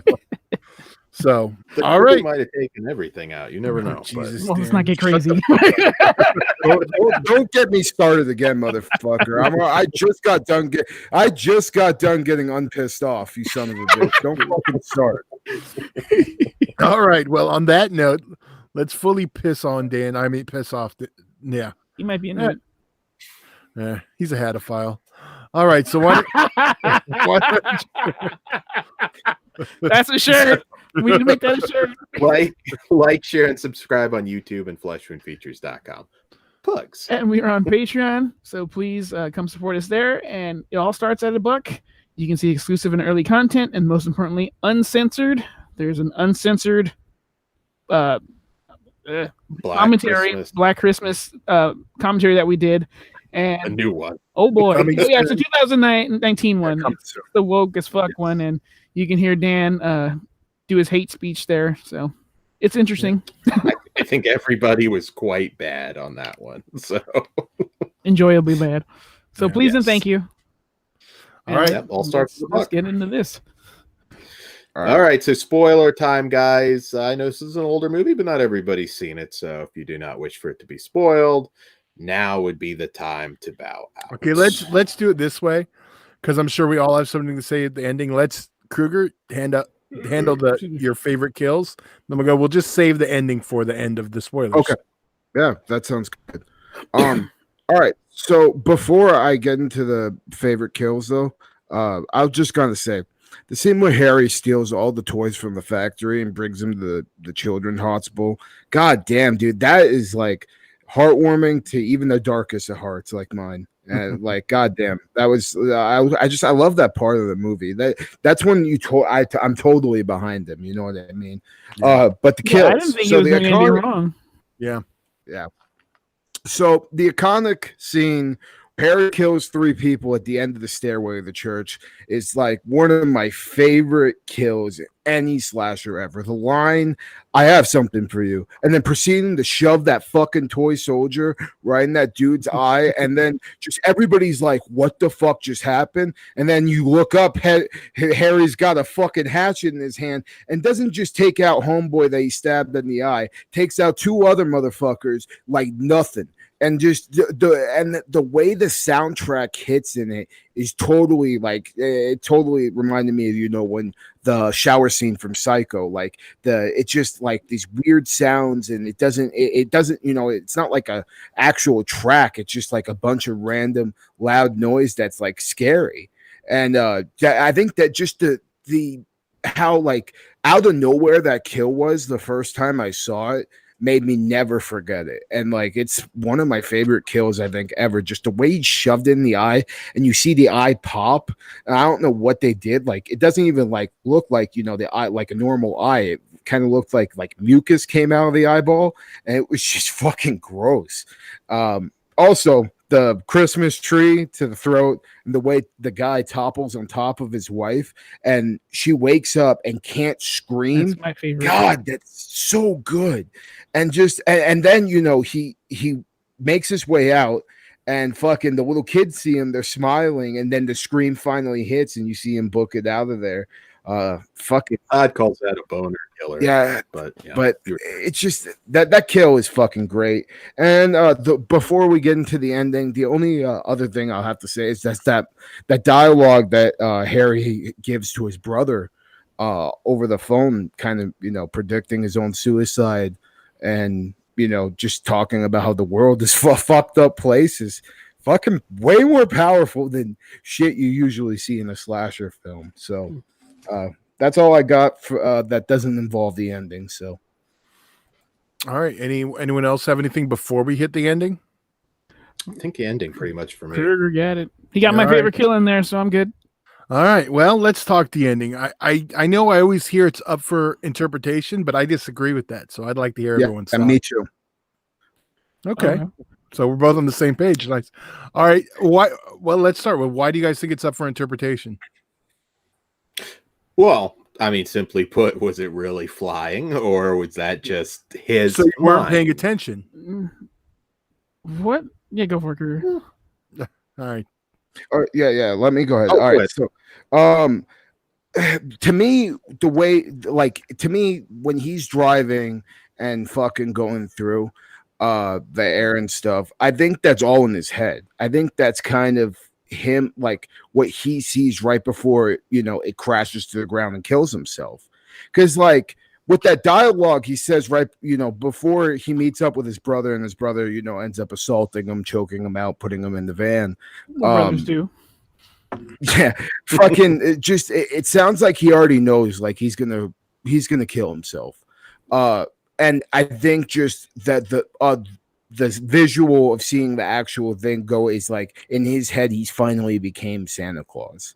I think that's what I got out of it. And also maybe even if you wanted to kind of scratch at the surface a little bit more, maybe that's him hallucinating that he's actually Santa Claus because his brother kind of assaulted him, choked him out, and basically proved him right that his brother kind of was wrong all along. So that I think that those are the two biggest things. But I think I think it's basically Harry's twisted perspective in his own head, how he finally became Santa Claus, because the whole movie is him doing Santa shit, and by that point he's already done everything that Santa does, and other than fly, and now he's flying. I choose to believe he could come back in the second one as a literal Santa. Here's the thing, but you're probably right. But he's right, but there's still a big piece he left out, which I was kind of shocked Joe Bob did not mention it, because I did watch that too. So many people miss this, and I don't get it. When he goes and drives the van and takes off, you can literally hear it crash. Everything past the crash noise is all in his head. It's like the interpretation, you hear that he dies. So that's what I got from it. Yeah. I never even considered like he actually flew, like Santa came down and saved us. Like, but that's cool if people believe that. Well, imagine him coming back in like those Tim Allen Santa Claus movies. It would be awesome. Because you would have been so much better. Yeah, the fact that you hear him crash tells you he died. Yeah, and that's what I no. And now that you said that, Todd, I can't believe I left that out. Fucking like that's why I think it's way more clever than people give it credit for. Because I think everybody thinks, oh, that's the dumbest fucking they get ending mad. ever. Yeah, but like, no, that's just kind of the director being a little bit more artistic in his approach. I mean, it's definitely an ambitious ass ending. I mean, you have to have some balls to fucking put that, for everything else, the sleaziness with, Harry's origin story and the brutality and the kills. You have to have some balls to end it on a fucking note like that. To go. And I think it's a shame that this, the director really didn't do anything else. Yeah. I think this is one that was just so heavy at that time. I mean, and did you people didn't know what to make of it. Yeah, I know that you said that you were watched the Joe Bob one too, Todd. So you heard about him talking about the original ending. Fuck, how awesome would that have been, though? Yeah.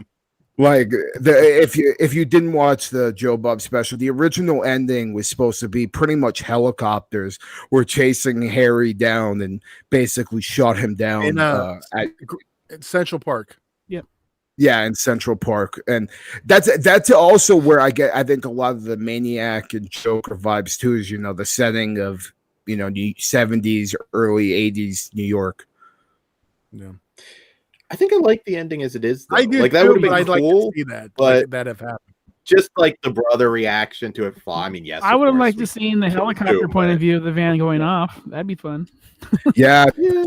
like that actually, like that would have been really like it's crazy though, because the budget of this movie was so much lower than it ended up being. Like they used they ended up, I think, hiring Joe Bob said, like a new cinematographer to make the movie just look a little bit better. I mean, in the end it was worth it, but unfortunately the director totally paid for it, so that was his only his only masterpiece. But it is a masterpiece. It's Well, it's he went- fucking underrated. He went with quality over quantity, so God bless him.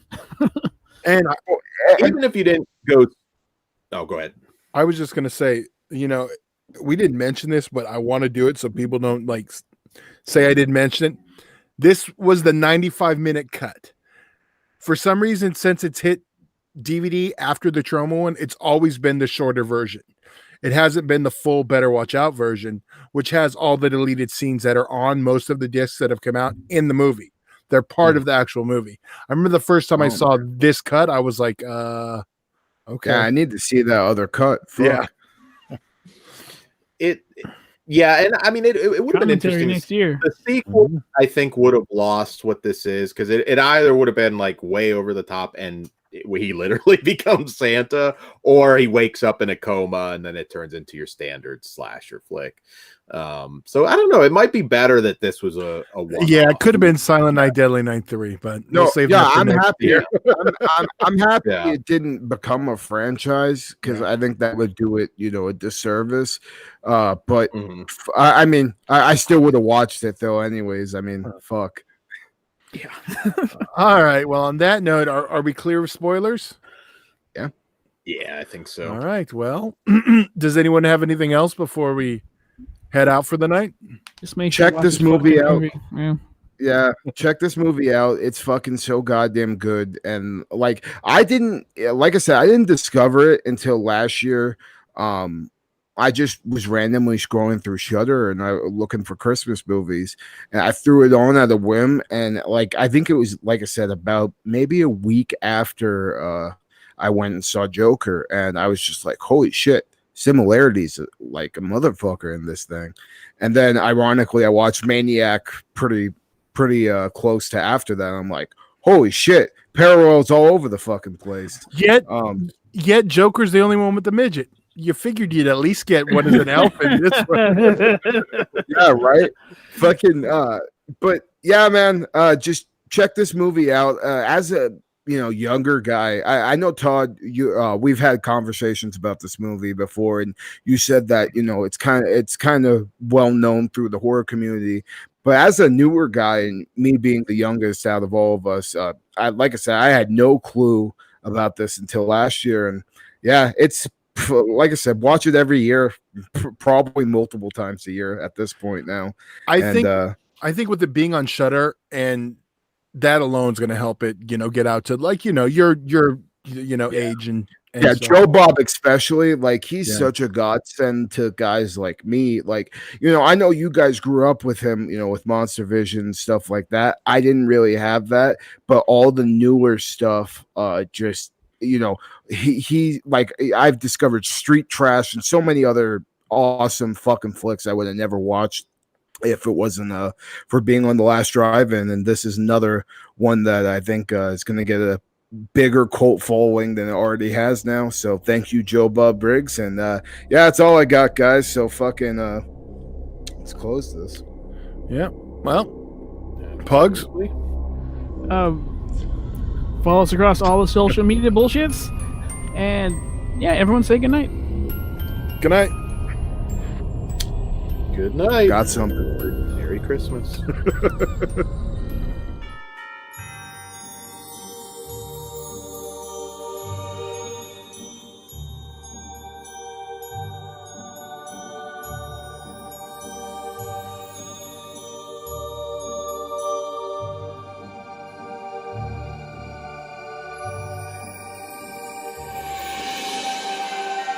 Gore readings, flesh wound horror freaks, and welcome to day 9 of the 12 days of SLASHmas. I am Daniel Shine. I hope you're having a Merry Christmas.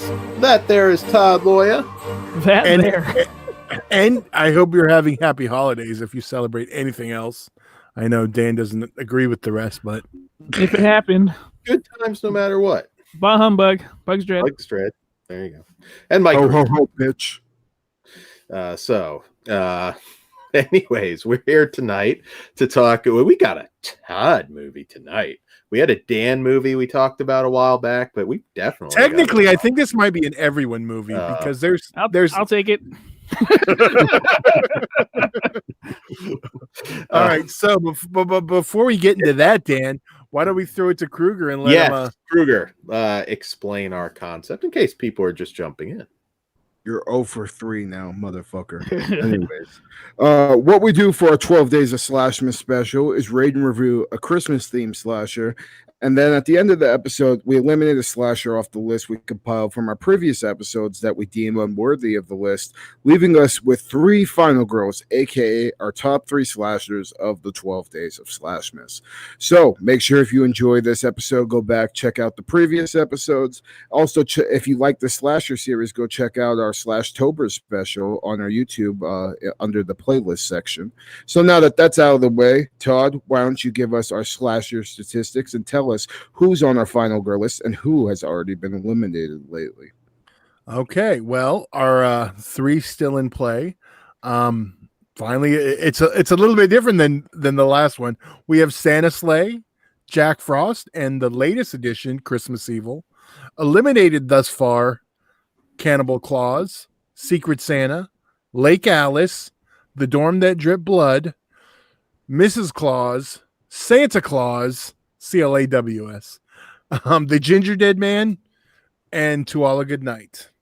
So that was good call there. The cookie didn't kill Tim Allen. So all right, and now we have up for discussion today, Christmas Cruelty. Dan, why don't you tell us about Christmas Cruelty? All right, so Christmas Cruelty is a 2013 Norwegian horror film from directors Per Ingvar Tomren and Magna Steinvoll.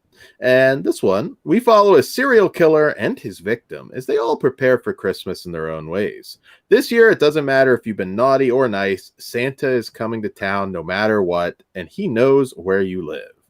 And he doesn't care if you say no. I am so curious about this one because, full disclosure, I was a little medicated.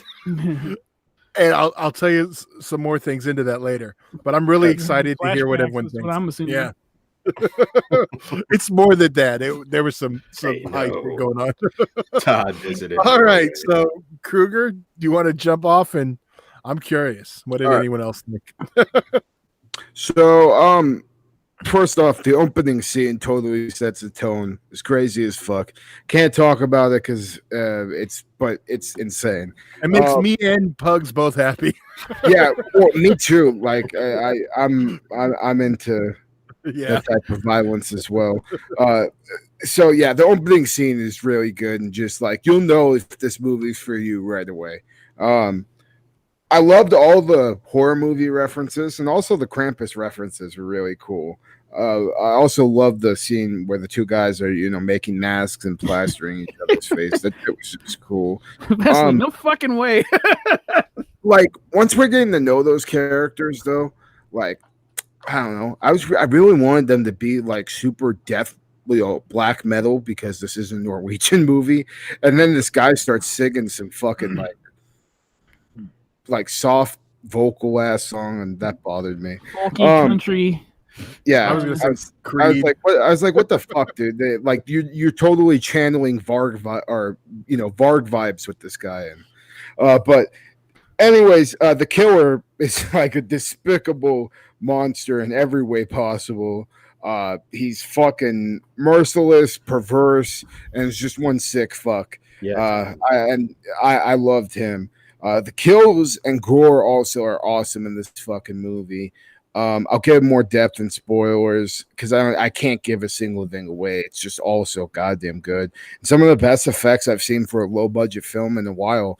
I mean, this is totally. I mean, if you've seen like Ryan Nicholson films, like the gore is that goddamn good. It's insane. As far as what I didn't like, though, a lot of the soundtrack just wasn't hidden for me and seemed out of place. Not just the guy singing, but there was just some scenes that like just I didn't like the soundtrack. But I did like the metal sounding guitar Christmas songs playing. I wish we would have got more of that. There's a few scenes in this movie too that are really poorly edited and have like the camera zooming in and out like over and over again. It was bugging the shit out of me. It was during like those flashback scenes we get with the killer, and also like the weird montages we got during that. I wasn't a fan of those scenes. Probably my biggest gripe though is the ending left me wanting more. There's a lot of cool shit in this movie, but it feels like when it ends, shit was just, I was just getting started. Like, but if my biggest complaint is that, I wanted more of it, it's not that big of a complaint because I really do want a sequel. I doubt it'll ever happen, but I've watched the fuck out of that goddamn movie because this is balls to the wall, as gory and gritty and sleazy and fucked up of a slasher as you're gonna get in the movie. It's not perfect by any means, but it's totally making its way into the yearly rotation. And fucking extreme Christmas horror. How the fuck am I not gonna love it? Right. Amen, brother. Okay. I absolutely love everything about this movie, including the music and soundtrack, because I did not expect that from something this violent and gory to have that counter program. It's the Last House on the Left thing. Yeah. Fucking A, you nailed it. And I actually really dig those songs. But yeah, I didn't expect like a country folky type thing to go along with this. The kills are fucking insane. This old fucking asshole is like an old Richard Ramirez fucking Golden State Killer. He's just a fucking monster in a Santa suit. And I fucking love him. This jumped to the top of my list of yearly watching. I would recommend this to anybody. Like this year, this is my favorite discovery along with Crappy Christmas. So I give this my highest recommendation to watch. Absolutely adore this movie. What about you, Mr. Todd? All right. Well, since there's not a lot I can really say too much yet, I mean, it's kind of hard. I fucking loved it. Opening scene's amazing. Now, here's the thing. What happened with me when I was watching it? a little too much THC. So, the part in the flashback, it starts getting all weird. Mm-hmm. I thought my DVD was fucked up. So then I got up and I checked it and I went and tried it on the computer to see if it played right. And I was just that was bothering me. I was like, is this fucked? Why is it? I was so confused. So I literally went and checked it on a different player because I thought it was fucking up. Oh, that's funny. But it wasn't. So, but yeah, because I was just annoyed that it was fucking up. It wasn't like, yeah. Yeah, this movie's fucking awesome. Yeah, I want merchandise. So this one kicks off with a bang. Very not the kind of bang wicked, you were hoping for, brutal bang. Got the song instead. I'm a little less rosy because the big issue with this movie is you've got maybe 30 minutes of movie in a feature-length film. There is a lot of filler in this one. Now, if you like if you really like the music, maybe that doesn't matter. But there are chunks of this movie where nothing is really happening and it's just dragging. Having said that, when it's awesome, it's fucking awesome. I mean, that opening and later on, but I don't know. I'm not as rosy overall. It's not a lot of movie there. Dan, when you're down next time, we're going to get you high and you're going to watch this. I wouldn't be concerned about Mr. Krueger anymore, Dan. You're on my list. I like it. I just have to be honest. There's you could watch this movie in 30 minutes. You could cut it down to 30 minutes. How though? Then you wouldn't give a shit about any of the characters that, any of the victims. You gotta learn a lot of them, man. Development though either. I mean, it's just it kind of just there's long musical numbers. There are some scenes for just scenes, but see, that's the thing. Being and the fact that I was high and everything was just playing out like that, I was just like staring at the screen. I guess for me, I don't know. Like, I liked those characters, and like what they were doing was entertaining to me because I saw like all the horror movie posters, or Homeboy would be dressed up in a Freddy Krueger sweater or something like that. They had so much Big Lebowski merchandise too. I fucking love these guys. Oh yeah, they were just fucking broing down, hanging out. We were hanging out with them. Yeah. I have one other spoiler complaint that I can't make yet, but okay. Well, do we have anything non-spoiler before we jump into rating and elimination? Well, let's go with rating first. Kruger, starting with you. At first I was gonna give this a 3.5 because, like I said, those scenes that you were talking about really bothered the fuck out of me. And but with how good the gore is on this and the rewatchability for me, I gotta give it a 4 out of 5. That's a really generous rating for me. But 4 out of 5, definitely fucking check this out if you're a gore hound and you like extreme horror, because this fucking definitely hits all the fucking right knobs and whistles if you're into that type of shit. So Pugs, what do you give it? Yeah, it feels like extreme horror, and like the true crime fan in me, like is poking at things. This is a 5 for me. I would give it higher if we rated higher. I fucking love this movie, flaws and all. I am 100% with you, Pugs. I'm a 5. I fucking love this. It was fucking out there, but it was fucking violent. It was awesome. Wow, we're gonna be this one's all over the place. Dan's about to get eliminated. I am, again, for one reason I can't say yet, but and what I said, I gotta average it out to a 2.5. Yet I did like it. God damn. This one's not gonna be for everybody. Yeah, that's fine. I can't even argue that. For me. Ginger dead man. Go fuck yourself. All right. On that note, it's elimination time. So up for elimination, we have Santa's Sleigh, Jack Frost, Christmas Evil, and Christmas Cruelty. Kruger, what are you eliminating? Like last time, sorry, Bill Goldberg. You're our cool Santa Claus, but you're a garbage wrestler, and you don't stand a chance against fucking Christmas Cruelty Santa, brother. So, bye, Santa's Sleigh. I'm afraid because this can go either way. Pugs? Hanukkah's over. Bye, Santa's Sleigh. Cruelty has to go in there. See, I'm fucking Jack Frost piece. I would be Christmas Cruelty goes, but there you go. Santa, but the streak has ended. 2 to 1-1, right? Yeah, yep. Santa Sleigh is gone. You just stun gunned Goldberg. All right. On that note, do we want to get it, or well, take it out, gentlemen? Well, spoilers, right? Because first, yeah. All right. Want to hear. All right, so be sure to like, share, and subscribe here on YouTube. You really do help the channel, and fleshwoundfeatures.com. And we are on Patreon, so you can help support us there. And we offer exclusive and early content, and most importantly, uncensored, like the new Black Christmas commentary we have on there that is offensive and pleasantly offensive. That is, yeah, we'll go with that. All right. And road trips with Gary Busey coming soon. Make sure you comment.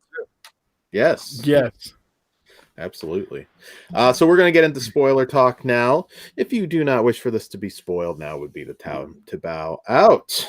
All right. So I'm surprised. Todd, do you have any idea what my big beef is that I didn't get to? That they didn't fuck the baby?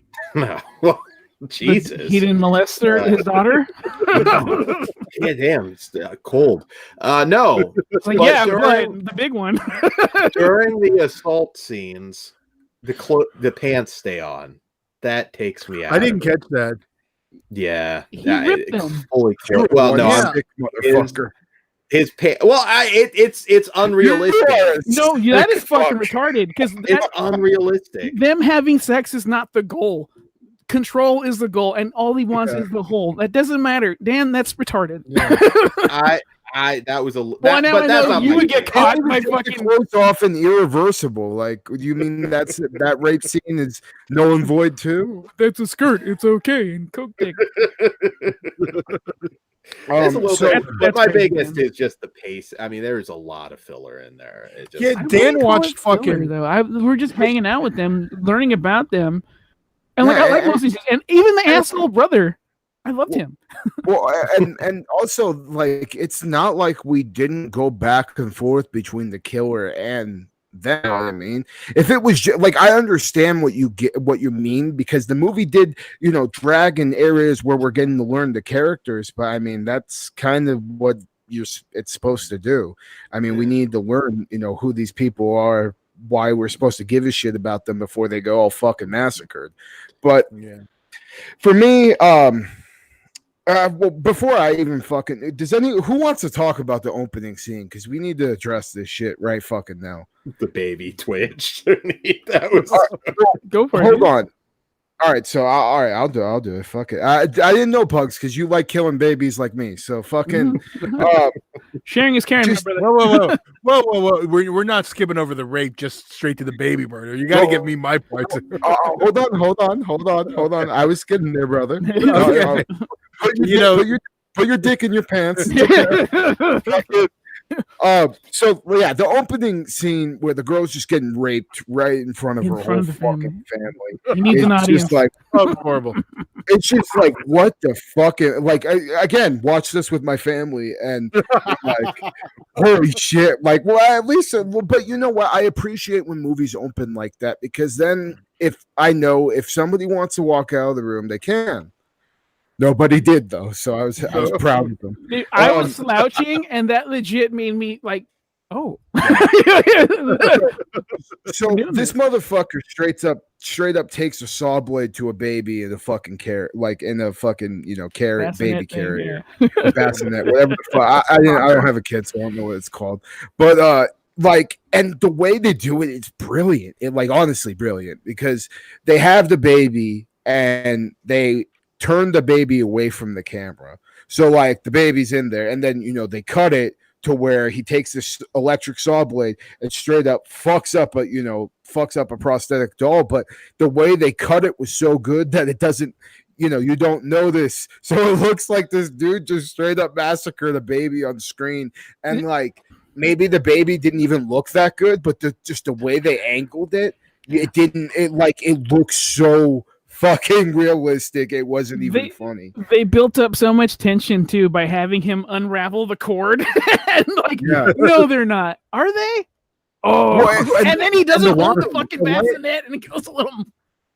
Well, and the line might as well start with the little one first. Like, god damn. Oh, yeah. And that's all a Serbian film took that, or that's from a Serbian film because when they do it at the end, the cleanup, start with the little one. I was like, oh, you guys are touching my heart. And then holy fuck, dude, that hammer kill, like one of the best hammer kills I've ever seen. I know we just got one. I was bitching about it, but goddamn, When you that hammer, that hammer Now kill, I notice them. Now I notice them all the time. yeah. Dude, also the way he stabs that one girl in the arm, and then she's trying to run away, and then he fucking kicks the knife that he stabbed in her arm into the wall to pin her with it, and then forces her to watch on as he's beheading her boyfriend. Like, this motherfucker was mean as shit, and just oh man, I want a sequel so bad. Also, I got to talk about this shit. The line, "I want to ride the red fire truck," right before he Cannibal right Corpse before he approved. cuts a hole in the girl's pussy to fuck it, and then stabs her to death while he's fucking raping the hole he just carved. Handlebars. And then and then just to add to the scene, the guy in the wheelchair is fucking puking through his goddamn duct tape on his mouth. That was a nice touch and a fucking disturbing ass scene. And then how about what happens to the fucking goddamn guy in the wheelchair? Just fucking what a dismemberment scene. I just want to say, all of y'all no sold my gift when I did the I want to ride the fire truck in the group. No one, everyone no sold it. I didn't get it. Fuck, saving it. I know. I was like, because that's the only line I wrote down, even though there was a shitload of them. I want to ride. I'm just Flesh Wound shirts coming soon. I want to ride the fire truck. Just with Santa Claus. That's it. Oh, if we can get Santa Claus on a fire truck, you got to talk to Ed. You got it. He hasn't seen this movie yet, but I'm trying to wait till after the pandemic because I want to watch it with him because I know he's gonna have a good time. Oh, Yeah, this movie's fucking glorious. He's so fucking mean. No, it's fine. I don't want to spoil it anymore. I think I've fucking taken as much of this movie down my throat as possible. Unearth needs to put out a Blu-ray for this. Steven needs to get the rights to this fucking movie and put out the fucking Blu-ray for this. Because there's a DVD release I saw, but there's no Blu-ray, and there fucking needs to be. And I need masks, I need figures, I need everything. Baby fucking commentary track. Yeah. When he decides to go shopping at a certain point, I was just like, this food is so confident. Like, he does not give a fuck. I love him. They have another film called Headless Entanglement that came out this past year, or 2019. Yeah, you beat me to it. But I think we're gonna have to find this and review this. I really hope it's not Will Smith and he's like cutting her fucking head off in front of the fucking weirdo Jaden's kids. crying in the corner. You're next. Yeah, I want to check out what else this fucking, because there was two directors. There was a co-director and a lead director on this one, and both of you guys, I'm going to check out what the fuck you guys have to offer, because this shit was fucking, oh man, it satisfies that fucking extreme horror vein in my cock. So for me, it had all the extreme horrors, all the extreme horror stuff I could have possibly wanted. Like, I'm so excited I get tongue-tied. And it includes The Big Lebowski and a bunch of fucking horror movies. Like, these people I fucking love. Dan, if you met these guys in real life, I think you will love them too. But he doesn't party. No, I don't really do that either. But like, these guys are fun. Yeah, but you know the metal crowd. Like, these are some death. So. These are death metal fucking motherfuckers. Man. Like, yeah, this is he's so mean. I love it. Yeah, I'm gonna have Ed do that. I'm gonna ask Ed to do that shirt. He's got to be running over the fucking baby with a saw blade fucking working its head. We're gonna get like a 5 t-shirt design thing going. Yeah. Dan, are you sure you want to stick with 2.5? Yeah, I got to, because again, it would have been a fantastic short. I still hold up, but like I said, guys, you should check it out. Irregardless, it is worth watching. Yeah, put in the comment section how dumb Dan is on this one. And Dan, no, I don't like a shit on you for not liking things, but like, I think this will be split, to be honest. Oh, I can't even argue them. Our crowd, our people, I think they'll like this. Not with that. Donald, just find a copy and tell us what you think. It'll be split. It shocks me that we can go from Dan praising fucking such goddamn horseshit, like goddamn fucking. They agreed, Ginger Dead Man, and then I do love Ginger Dead Man, but this dude, I would eliminate the fuck out of Ginger Dead Man for Christmas Cruelty. Like, there's no chance. Well, you see it for yourself. Like I said, there are moments that are great. It's just the flaws are there too for me. But yeah. I get it. It's not for everyone. I can't even argue with Dan on that. But I mean, definitely for us. I get as much for my 2.5 as you would for your 5. I think if you showed it to a lot of different people. I think they could. We don't. But well, on that note, why don't we get the hell out of here?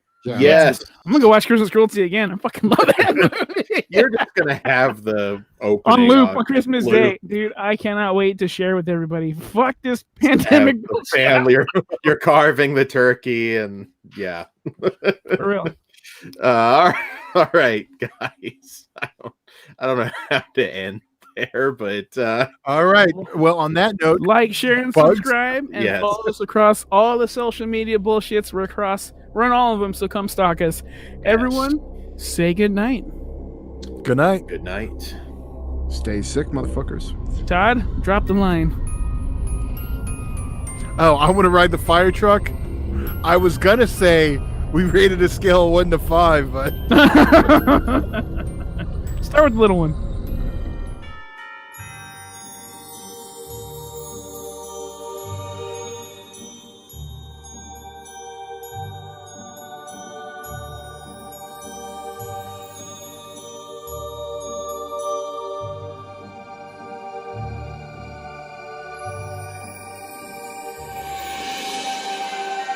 Greetings, flesh wound horror freaks, and welcome to day 10 of the 12 days of SLASHmas. I am Daniel Shine, joined as always by Todd Loya.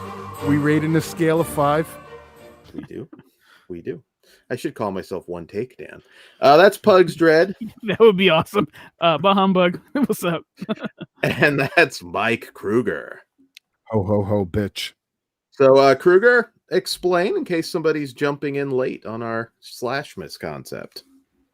All right, so what we do for our 12 days of SLASHmas special is rate and review a Christmas-themed slasher, and then at the end of the episode, we eliminate a slasher off the list we compiled from our previous episodes that we deem unworthy of the list, leaving us with 3 final girls, aka our top 3 slashers of the 12 days of SLASHmas. So make sure if you enjoyed this episode, go back, check out our previous episodes of the 12 days of SLASHmas series. And previously, our Slashtober special we did back in October. Playlist is on YouTube. So now that that's out of the way, Todd, why don't you give us our slasher statistics and tell us who's on our final girl list and who's already been eliminated? All right. Well, on still on the final girl list, we have it's finally switched up. I know we had quite a few days of hard ones to beat, but we finally have new ones. Jack Frost still holding on. Christmas Evil, and a new favorite for most of us, Christmas Cruelty.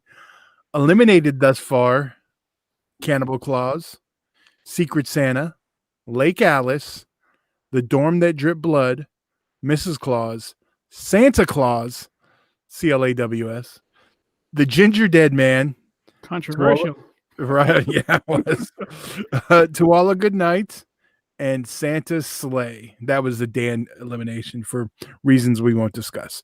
But and up for today, today's Got another today's title is I was gonna make a batch. Is Bikini Bloodbath Christmas from the Bikini Bloodbath series. So Dan, why don't you tell us about Bikini Bloodbath Christmas?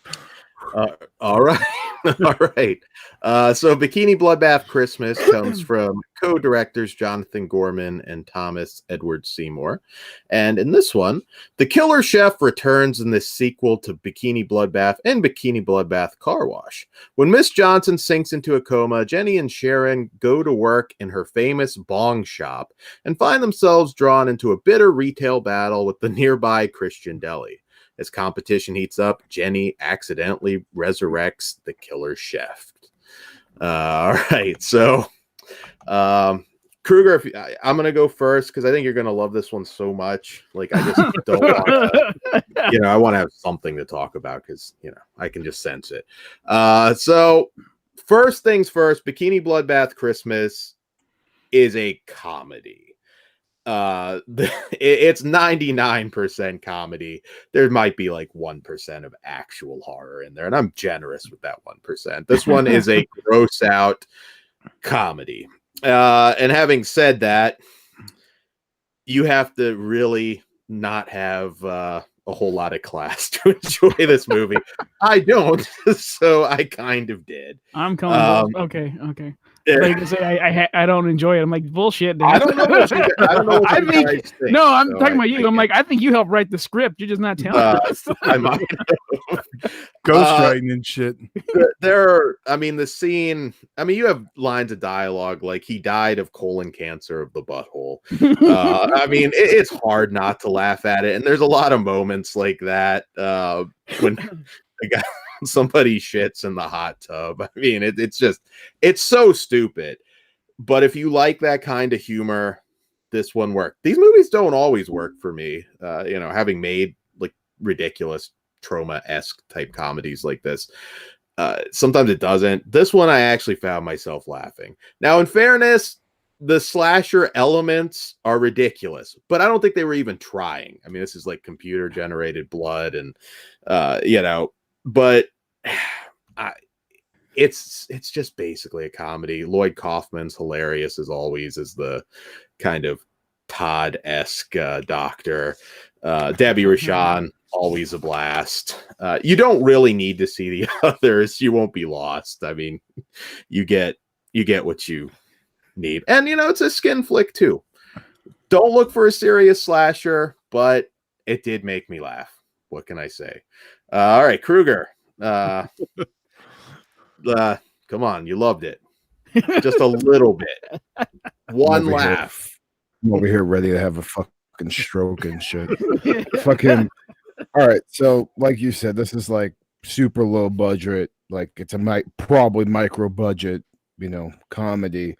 I wouldn't even call it a slasher comedy, to be honest. The humor didn't work for me at all. Like I didn't find it fucking funny. I was sitting there fucking not laughing at anything. Couldn't stand the fucking acting. I know it's garbage on purpose, but man, I had to watch this movie literally in 4 sittings because I couldn't do it, man. And when your movie's an hour and 15 minutes, that's not a fucking goddamn good thing. The soundtrack just was giving me a fucking headache because they kept playing that stupid reindeer song over and over and over again. Uncle Lloyd is by far the only thing this movie had going for it, and he's in it for less than 2 minutes. I hate this fucking movie. I'd rather watch I Spit on Your Grave, Deja Vu than this hell. Fucking, I'd rather tie each of my testicles to a horse and pull a pistol out of my pants and shoot off the gun than ever have to watch this pile of elephant shit again.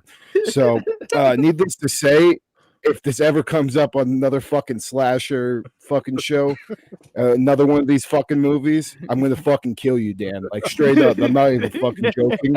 I will fucking fly to fucking Georgia and kill you. End of story. The thing about Deja Vu, though, there was not nearly as much blood on a turd. I mean, they didn't have that going for it, but. Sure, try to save it. Dan, plane tickets are cheap at the moment, and he's got a mask on. Bugs, what did you think? You liked it, right? A little bit. Hold on. I was not having a good time up until a certain line. Don't get me wrong, I chuckled because I'm like, this is fucking ridiculous. This sounds like Dan. So, like, part of it's a little charming. But what saved the movie for me, and save is a big word, I laughed for about 10 minutes at when Mrs. Johnson was arguing with the priest and he calls like, "Oh, you're a Jesus felcher." And he's like, "That's inappropriate." The next line that Mrs. Johnson said killed me for 10 minutes. And she said, "Tell it to God while you're sucking his dick." I have footage that Bug sent me that. I could not believe what I heard, and I'm going to use this in real life. So just for that, I will not totally shit on this movie. I don't recommend you watching it, but for that line alone, you're going to get a smile from me. But this is not a Christmas fucking horror. That's not the line I thought you were going to say. I thought you were going to go with, "Frank, I don't want any pedophilia from you this year." That was funny too. But yeah, the I cannot wait to tell a religious person. Tell that to God while he's sucking his dick. No, just for that. That's the only part that is remotely fun. Everything else was whack as fuck. So, yeah, Todd. Well, I was the only one with the endurance to watch all 4 of these movies in one day. Psychopath. This wasn't the best of the series. I'll say that much. Was that the best line though? You think I would like the rest of it? Okay, between the 3 things you mentioned, those are like the only things I would have put over. The 2 lines Dan and Pug said, and as Kruger already brought up, the Uncle Lloyd cameo, best parts of it. The rest, it was tough. Yeah, You have to be in the right mood. But this is the part that's going to be interesting. Not eliminating. I meant the rating part. So what are we going to give this one? Dan, do you want to go first since you talked about it first? Very niche sort of film. Like I said, don't expect anything remote. I kind of want to, but no. I mean, if you like politically incorrect, I mean, I didn't even get into the fat shaming jokes. I mean, like a melted manatee. Shannon has a weight problem, and that keeps me from thinking of her as a human. Oh, yeah. There was some funny fat jokes. God, I wish those lines were in a better fucking movie. Right. This isn't for everybody. I'm not going to be ridiculous with my rating, but it made me laugh quite a few times. So I'm a 3. Oh, wow. Right on. I laughed. All right, Kruger. Cool. 3 more than Kruger is my prediction. 8 more. Yeah, I mean, Right. you don't even need to fucking ask me, to be honest with you. I'd rather watch the shit I take every morning than fucking watch this. It's a big fat fucking 0, and it honestly probably is the worst fucking goddamn movie I've ever had to actually sit down and watch. Like I said, 4 fucking goddamn times I had to take breaks. So fuck this movie. Wait till we watch Axum. Oh, did you watch it with your family? Because I'm kind of curious. Did anybody laugh? Did you suffer them through it? No, my girl fucking was like, I'm not watching this piece of shit. So we put on something else. Right on. All right. Pugs? Well, I laughed way too hard not to be a little generous at that one line. I shit you not, tears were streaming down my face and my face hurt.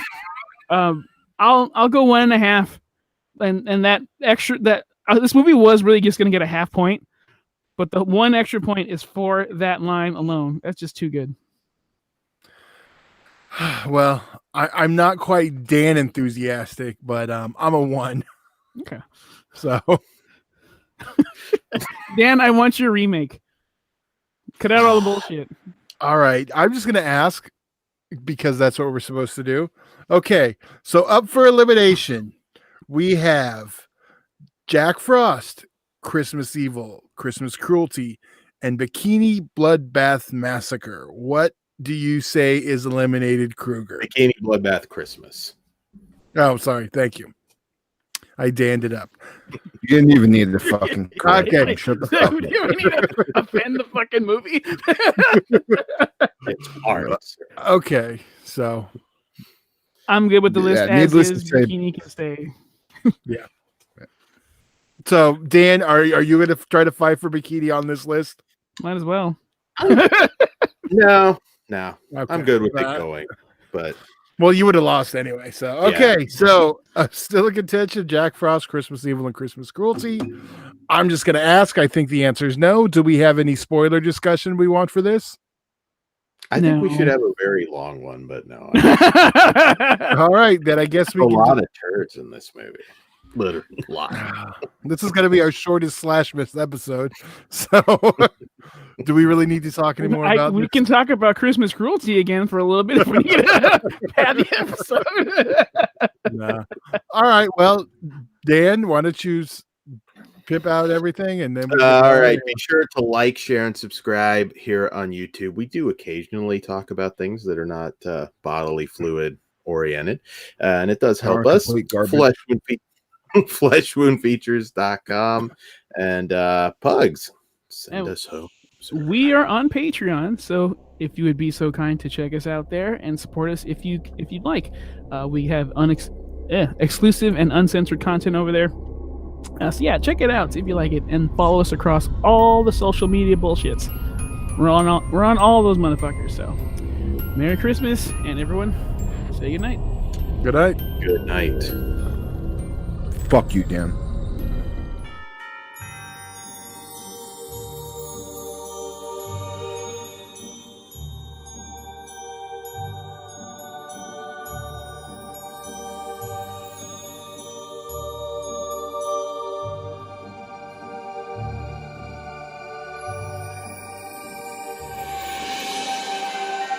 Gore readings, flesh wound horror freaks, and welcome to the 12 Days of SLASHmas, Night 11, Day 11. Fuck, Todd. Yeah, you're good. Merry Christmas, Merry fuckers. Christmas Is that better? Eve. Merry Christmas Eve. I'm spreading like a Feliz virus. Navidad. Um, Introduce and us. that's Just get it out of the way. right now too. But yeah. Anyways, I'm Daniel Shine. That's Todd Loya. That's Pugs Dread, Pugs Dread. Namaste. What's up? and that's Mike Kruger. Ho ho ho, bitch. So Kruger, just in case people are jumping in and maybe binging us on their Christmas Eve, tell them how SLASHmas works. Well, first off, if you're binging us on Christmas Eve, I'm sorry. Make sure you're not watching with family. We're here for you. But anyways, what we do for our 12 days of SLASHmas special is rate and review a Christmas themed slasher, and then at the end of the episode, we eliminate a slasher off the list we compiled from our previous episodes that we deem unworthy of the list, leaving us with 3 final girls, aka our top 3 slashers of the 12 days of SLASHmas. So make sure if you enjoy this episode, go back and check out our previous episodes of this 12 Days of SLASHmas series, and previously our Slashtober special we did back in October. Playlist is on YouTube. So now that that's out of the way, Todd, why don't you give us our slasher statistics and tell us who's on our final girl list and who's already been eliminated? All right. Our 3 are Jack Frost, Christmas Evil, and Christmas Cruelty. Eliminated thus far is Cannibal Claus, Secret Santa, Lake Alice, The Dorm That Dripped Blood, Mrs. Claus, Santa Claus, CLAWS, The Ginger Dead Man, To All a Good Night, Santa's Sleigh, and Bikini Bloodbath Christmas. Rest in Piss. Species. Up for elimination. Today we have Don't Open Till Christmas. So we're opening it a day early. So We are indeed. We're not So following rules. We're rule breakers here. so Don't Open Till Christmas is a 1984 slasher from director Edmund Purdom, rare UK slasher for the time. And this one, somebody with very little Christmas spirit is killing anyone in a Santa suit one London holiday season, and Scotland Yard has to stop him before he makes his exploits a bloody tradition. All right, Kruger, what did you think about Don't Open Till Christmas? Was this a first one for you? Yeah, this was the first time watch for me. I'd never even heard of this. So I was pretty excited, especially, like you said, it coming from the UK. That's kind of, rare with the video nasty thing going on. So the story I thought kind of played out like a Giallo, with some of the sleaziness and stuff and just the way it's paced. It's really the pacing on this movie is just badass. It's nonstop kills from get-go till basically the end of the movie. And it gets to them like I said, right away and consistently. Probably every couple of minutes, you're seeing a Santa Claus get picked off, and I think that's fucking awesome. The kills themselves are also fucking great. They have that great, 80s style practical gore, and they don't hold back on the brutality at all. There's a broken bottle kill in here that's good enough to rival the one New York Ripper, and that's if that's not a stamp of approval, I don't know what is. The killer himself is also pretty cool. I dug the different costumes he wore and the masks and stuff. And, the fact that his MO is killing Santa Claus is fucking awesome. The only real problem I had with the movie was the ending. We get answers to the questions we have, but then we're kind of left with some more with such abrupt finish. But even with the ending, through all the kills and gore, totally made up from that minor, little quibble I had. And in hindsight, I love this slasher, and definitely I'm gonna watch it every year for Christmas, as a tradition. I mean, it's going in that rotation, and it's one of the better 80s slashers I've seen in a bit. So, I loved it a lot. So, what did you think, Pugs? Well, for me, it's a little too long, but that's the only problem I have with it. It's very straightforward, and even it being semi straightforward and serious, it's still fun. It could be mean-spirited at time, which I appreciate.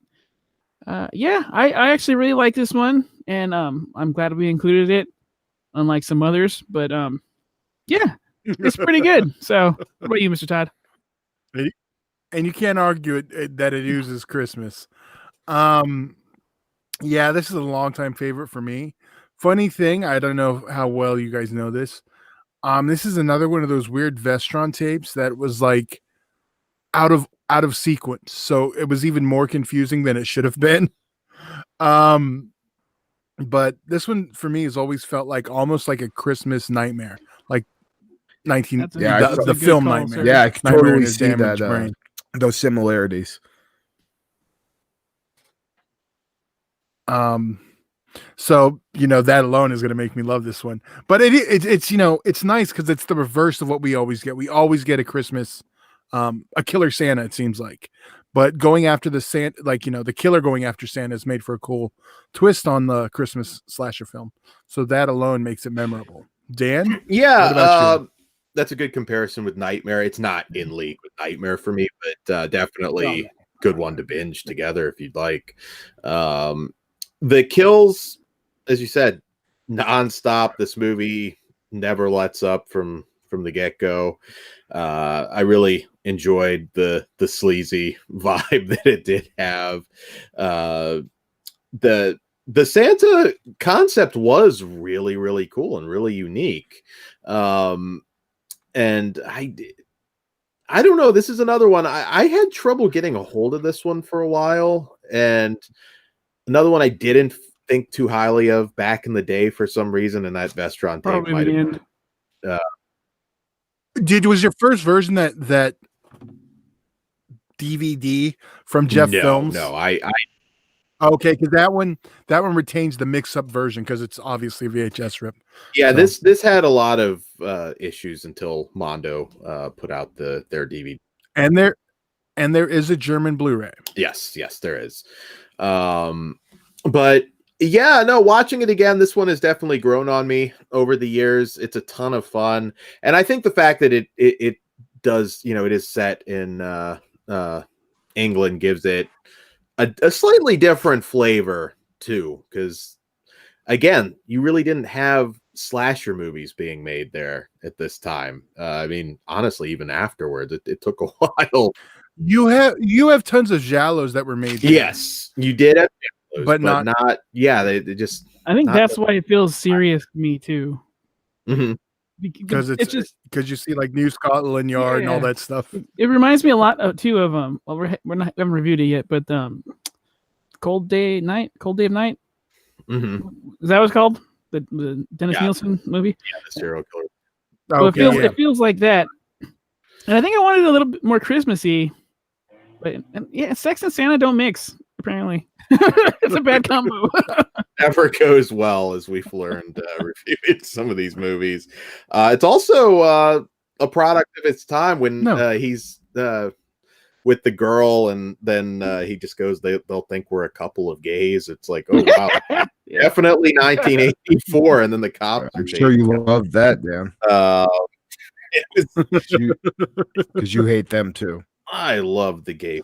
Self-hater. He loves the gays. But yeah, no, definitely a product of its time, and there's not 50 different don't open till Christmas is out there. So I really appreciate it this time, and yeah, it's gone up. It's still like, it's not, I wouldn't call it a classic slasher, but it's a really, really good one from really the last year of the golden era. Yeah. Well, on that, do we want to rate this? Kruger, you can go. I know we have spoilers today. Yeah. Because I know you're going to want to talk kills. Oh yeah. So, I was originally going to give it a 4, but I got to give it a 4.5, man, out of 5. It's really fucking good, and definitely one of the. I mean, Dan, you said it's not a classic, but to me, I'd consider it a fucking classic.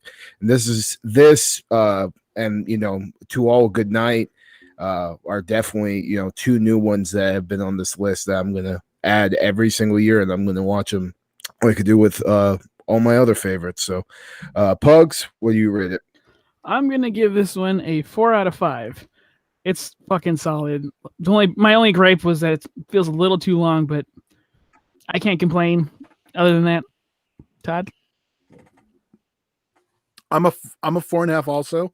I have too much fun with this one, but I will say, first time I watched it, I think I was a little underwhelmed too, but I also thought it was a Killer Santa movie.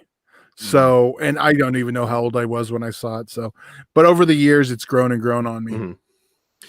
I'm a 4. I really like the movie a lot. I think it's definitely one you want to put in your holiday rotation. All right. Now High recommendations. Yeah. And now let's see how high of a recommendation. So now up for elimination, we have Jack Frost, Christmas Evil, Christmas Cruelty, and Don't Open Till Christmas. Kruger, who would you like to eliminate? This is hard for me, man. Like, but I have to go with Jack Frost. I love Jack Frost. It's a great fucking movie. But it gets a lot of love already. And I'm all for putting on one that maybe not some people know about. So Don't Open Till Christmas is gonna bump out Jack Frost for me. Okay. This was Pugs? also a struggle for me, but I'm gonna have to eliminate my boy Jack Frost. Wow, I'm the one that's probably gonna be shocking then.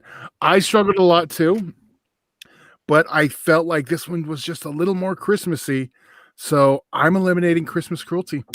I am also eliminating Christmas Cruelty because that's not in par with the rest of the films for me at all. So we got Now another we're Guys tie. are full of fucking shit. Now I'm gonna get pissed off. I love that one too. scenes, but Fucking, I forgot his name, but the Santa in Christmas Cruelty will melt the fuck out of Jack Frost. Yeah, he would And- like he he's fucked way up the real more person. brutal. Yeah. I'm gonna make the same argument I did with Ginger Dead Man. How do you expect a killer snowman? He's getting fucking. before he even knows. He will puree that carrot, motherfucker. Dude, There is no chance that this dude, in real life too. Supernatural. Now you imagine that same curse happens to Homeboy in Christmas Cruelty. Everyone in that town is getting raped. You understand? You guys are making me choose snowman rape or traditional rape, so this is very difficult. dude, the red fire truck, Todd. Come on. Okay, you know what? He couldn't kill a I flipped Jack Frost piece. Okay. Yeah. Jack Frost. That I is wanna a ride the bloody fire snow truck. cone, man. But you know, Jack Frost made it almost all the way. Jack Frost so- is Yeah, a shit. This takes nothing away from him. That was the first episode that we did, and we're on fucking day 11. So if that's not enough recommendation for Jack Frost, I don't know what the fuck is.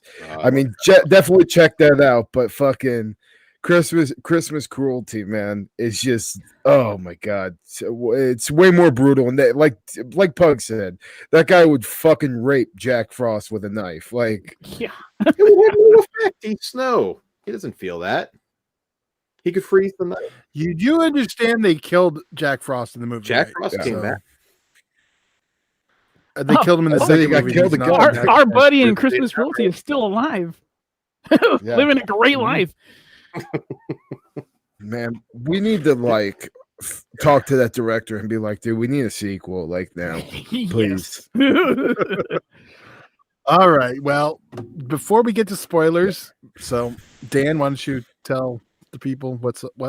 All right, guys. So be sure to like, share, and subscribe here on YouTube. We really appreciate it. Very, very, very much. Let the Christmas spirit flow through you. Also, fleshmanfeatures.com. Check it out for all your shopping needs. And Pugs. Oh, we are on Patreon. So 'tis the season, and if you're feeling giving this Christmas Eve, check that out. And donations start at just $1, and you get exclusive content, and most importantly, uncensored. And there is a Black Christmas 2019 commentary Oh, that never you on definitely want to check out. So please invest. Never on YouTube. Yeah. Yeah, Sign up. exclusive. Steal your Yeah, that's cool. Please do not. Someone did get sued for saying that. I can't Yes. remember who it was. Oh shit! Yeah, it was I- Pee Wee. I think it was Pee Wee Herman. Hold on. No. It was like waves before that. fuck. It was like bleep that out. I want to get sued. Yeah, don't. Get permission. If Yeah, your get parents permission from are Granny and then horrible, watch they will- our Black Christmas commentary with her, and she'll have a good time. It's family bonding. Watch Christmas Cruelty with her. There you go. Everybody should. Yeah. All right. So spoilers now. All right. Yes. So if you don't wish Let's for do this to be spoilers. spoiled, now would be the time to bow out. So Kruger, you're itching to talk about those kills. Yeah.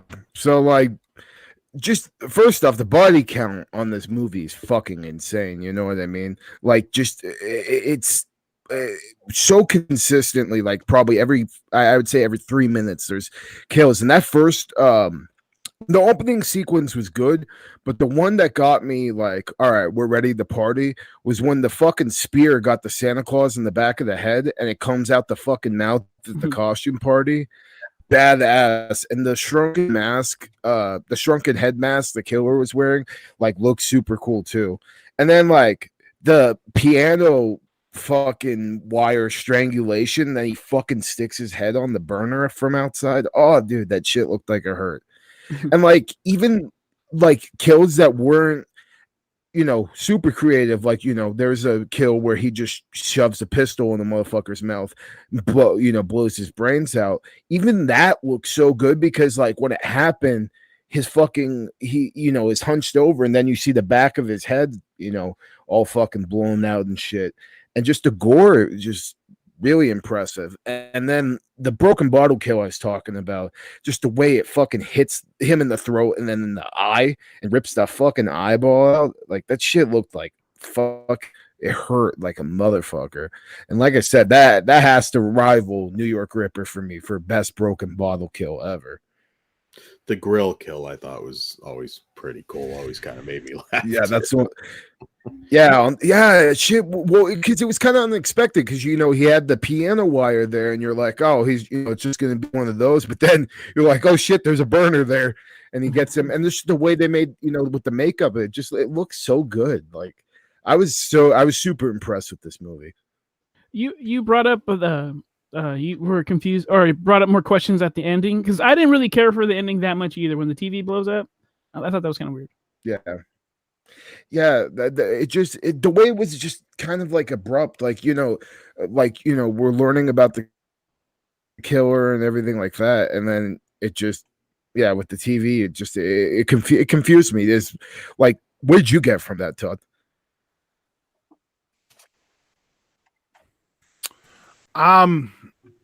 Honestly, I still am kind of like, the ending isn't very good, but I mean, the ride up to there, it's so strong that I can overlook that. Yeah, that's why I couldn't, like, I wanted to give it a 5, honestly. If it would have like the landing at the ending, I could have easily gave it a 5. But yeah, just and just the kills, like, the reason I said it feels like a giallo is just because how giallos have, like, they kind of don't hold, like, some of them don't hold back on the brutality, and it catches you off guard. Like, that's kind of what I was getting out of it. And then with the cop story and stuff like that, and following the cops around, that was kind of reminding me of like a giallo too. But those fucking photographers were hilarious. They're fucking just hooking up with models left and right and shit. He's like, oh yeah, take down your shirt.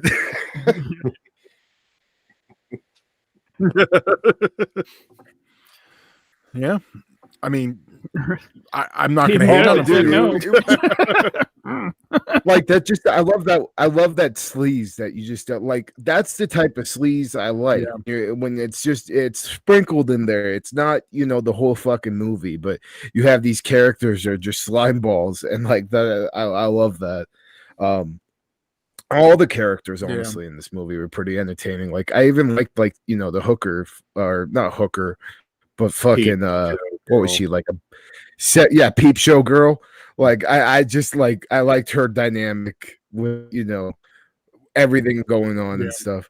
So definitely check this out.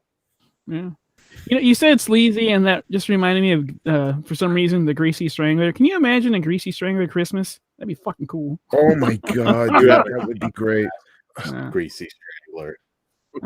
Fuck yeah. All right. Do we have any more spoilers on this one? So, guys, we hope you're getting tons and tons of presents. We wake up to that, and we hope you really enjoyed these shows up to now. Don't forget to listen tomorrow on the big day. And again, like, share, subscribe, and follow us across all the social media bullshits. And please, from all of us, have a merry and happy, safe Christmas Eve and Christmas Day. So, everybody, say good night. One day Dan will ask us if we have any final thoughts before we go straight to the next. But yeah, fuck everyone else. So good night. Stay sick, motherfuckers.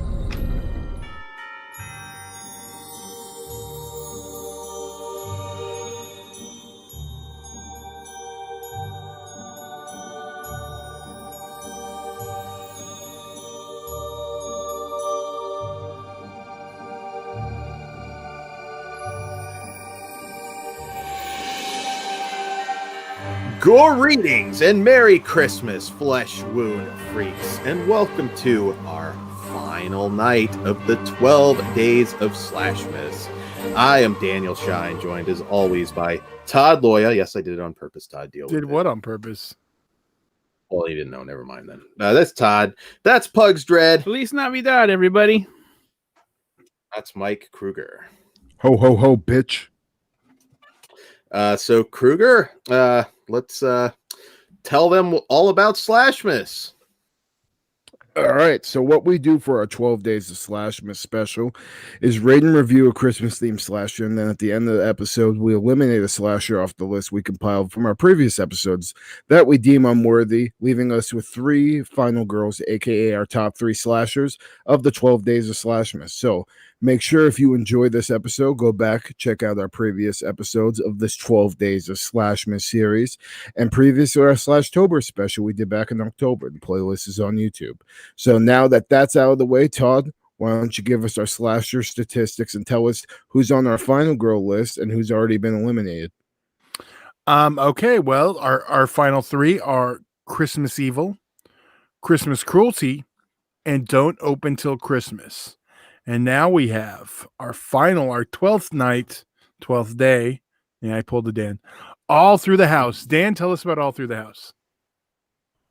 All right, so All Through the House comes from director Todd Nunez, and this one, a deranged masked Santa slayer comes to town for some Yuletide terror. He leaves behind a bloody trail of mutilated bodies and hunts his way to the front steps of the town's most feared and notorious home. All right. So Kruger, what did you think of All Through the House 2015? Okay, so I'm gonna get out some of the negative I have to say first. This isn't a huge complaint for me, but this is a very low budget movie, and it's shot like that sometimes, and it kind of could be off-putting to some people. So I think you need to know that going in. I was once I saw what is it called? Graffititas Adventures, whatever. Gratitas. Yes. Yeah. Once I saw that, I was kind of expecting something maybe a little bit high budget, but I know they're also some of their stuff that has a higher production value. Just the production value isn't the best. That's just the one thing I'll say. As far as the acting, there's a lot of really shitty performances for me. I know slashers don't need to have the best acting, but there's some scenes in there that just straight up bothered me. And I think maybe a big part of that is if this is played straight, you know what I mean? And I think that type of acting would have worked better if it wasn't playing it straight and was more, of the slasher comedy thing, like something like Secret Santa that we've already, you know what I mean?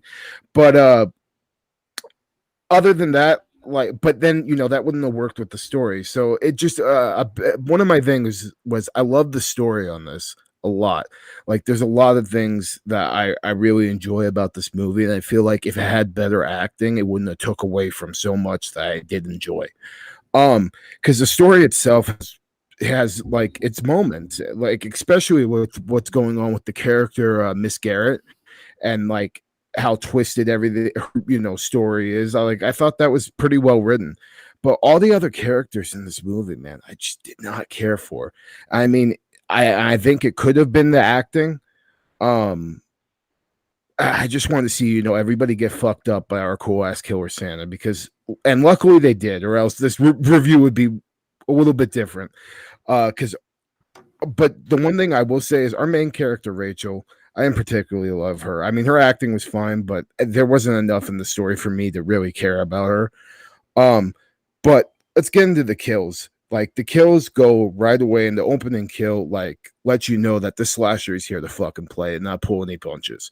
And most of the kills in this movie are pretty good and have solid practical gore, especially for the budget, which, is always a plus. And that being said, though, some things do look better than others.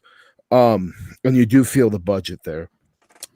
One of the things that bothered me, though, is, and this is again with the acting, some of the acting when it comes to people actually dying, I don't believe that you're actually dying. It wasn't good. It wasn't a good kill sequence, and that fucking took me out of the movie, and that really bothered me a couple of times. The killer in this film, though, is great and is by far my favorite fucking thing about the movie. I love the way he would creep around the corner or just appear behind somebody that walked by, and his design was cool. Like, the charcoal colored Santa mask was creepy as fuck, and I thought that was awesome. Also, garden shears for a weapon of choice. Me being a Burning fan and also a Friday the 13th Part 5 fan, that made me super happy. Very underrated weapon the garden shears are for slashers. The final act starts to pull itself together decently, but then there's a couple of things that I had an issue with, some poorly choreographed struggles that kind of took me back out of what was going on. And there's just one line I'll talk about in spoilers that just felt out of place, and I was like, what the fuck? Ultimately, I liked where it headed, but where I really liked was when we get the answers to the questions we have about the killer. So overall, this is by zero means a perfect slasher, but it delivers as far as a killer and the kills go. Unfortunately, there wasn't enough for me to forgive it for all its faults. And I really wish it had better acting, especially in the death sequences, because that's what is going to play my rating the most. But Pugs, what did you think? Is this the first time you saw this one? Yeah, I've never seen this before, and so I agree with you. The idea and the story, super strong. I wish it was filtered through that bitch David Fincher. And I'm only calling him a bitch right now because he's not returning to Mindhunter, and that pisses me off. But can you imagine this story filtered through him? He's fucking amazing. I do love the Santa. I love what he puts in his fucking sack. Holy shit, that alone, top notch. Yeah, the acting's not no one's gonna win any Academy Awards here, or any awards for that matter. Maybe a Razzie. But they're pretty to look at, so I had no beef. I love the granny. I wish we had more of her. But yeah, this is pretty solid for with all its issues it has. I had a really good time watching it. So it's Christmassy as fuck. And yeah, Santa's sack is filled with... Yeah, we'll talk about that in spoilers. That was impressive. What about you, Todd? Yeah, I fucking love this one. I don't give a shit about the acting. I grew up on 80s slashers, and we all know that it's never perfect. But I mean, you nailed it. The look of them, the weapon of choice, the fucking kills are awesome. I mean, that opening scene sets it up, and we continue to get good kills throughout, or at the very least entertaining. Having the not likable characters didn't bother me because, well, they're only there to die. So this is definitely one of the ones you're going in rooting for the killer. You're not giving a shit about the kids, which is fine because most of the times we root for the killer anyway. So, but yeah, no, I really do like this one. That's right. And you would think more could do this, because this is something that I've even seen more expensive films get wrong. And that's not taking advantage of great holiday decor. I mean, it's not that difficult to drive around and film houses, and this one feels like Christmas. It oozes Christmas, so that's one positive right off the bat. I thought the kills were great. This isn't one that takes the easy way out and just does a bunch of computerized gore. It does play it straight. I'm kind of glad this one does, although there is some humor with the granny, and there's a few kills that are kind of amusing. I'm kind of glad it didn't go too ridiculous with it, because I feel like a lot do, which I'm okay with, but maybe too many do that. I was kind of glad to see this one be a little more grounded, and the killer is fucking awesome. I wish we had sequels to this by now, but unfortunately, for whatever reason, we don't. And it's very well paced. I thought the acting was fine. I enjoyed everybody. And yeah, man, I mean, I thought every kill kind of worked for me, which was rare. And I was waiting for those little like CG blood sparks, but they don't go there. This is in my rotation. It's also suspenseful towards the end too. There's a good stalking scenes mixed in with our kills. I was so shocked. I remember seeing this right at that time where there was a lot of bad Krampus knockoffs, and I was almost just burnt out. And this one restored the faith in Christmas horror for me. I had a blast. What's the main the main older lady's name? Yeah. Mrs. Garrett. Mrs. Garrett. She reminded me of Miss Lippy from fucking Billy Madison, and I think that took away her seriousness from me. But if Miss Lippy fucking cracked and started murdering people, that'd be interesting too. Oh my god, I fucking love that. The wheelchair scene was pretty funny.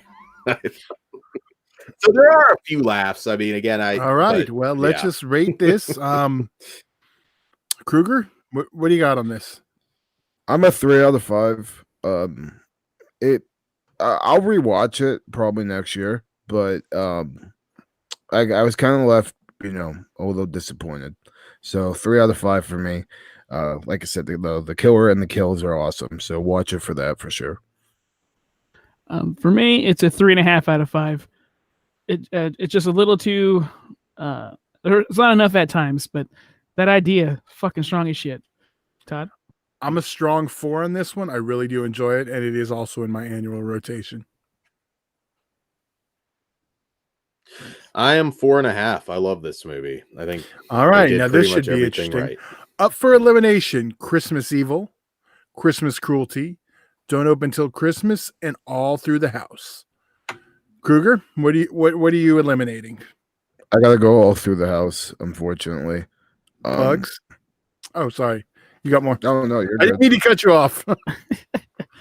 Nah, I was just gonna bullshit anyways. It's fun. My bad. Pugs. All Through the House. It has to go. All right, and I'm gonna get shit because I like this movie too, and I'll give you my reasons why. Christmas Cruelty is gonna go because I think that's more extreme Christmas horror, where there's no arguing All Through the House is a Christmas slasher. Yeah, Christmas Cruelty isn't even close. So now we have an issue. So and this falls into the Ginger Dead Man issue, because that one's not really Christmassy. Christmas Cruelty is not really a slasher. So fight it out. What do you guys think? I mean, I consider Christmas Cruelty a slasher. It's just an extreme slasher. I mean, it has the mask, it has the kills, the origin story. I mean, also, here's my thing, right? So, our killer and All Through the House is really badass, right? And he survives I can't. Fucking gotta be careful with spoilers, yeah. Yeah, but. Just we have a situation where both of these motherfuckers are really badass, and if they duked it out, I don't know who the fuck is gonna win. It's really hard, but just with the sheer, I mean, I think the body count All Through the House probably is gonna kill Homeboy from Christmas Cruelty, just with the body count alone. Granted, Christmas Cruelty is fucking badass, and that killer is so sick. And I'm not even gonna argue with you if you said he's gonna fuck up our boy from All Through the House, but I just think All Through the House has a higher body count and it accomplished more in the same amount of time. So I got to go with All Through the House beat Christmas Cruelty on this one.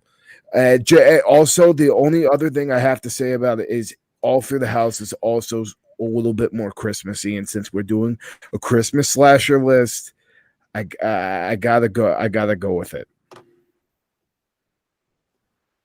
Put it in the slasher realm, but it's more of a torture flick. Like, we open up and they're all already, being tortured. That one it's not really as much strong soft. and closes really strong. You have some of the stuff in the middle, like I know, like the flashbacks and stuff.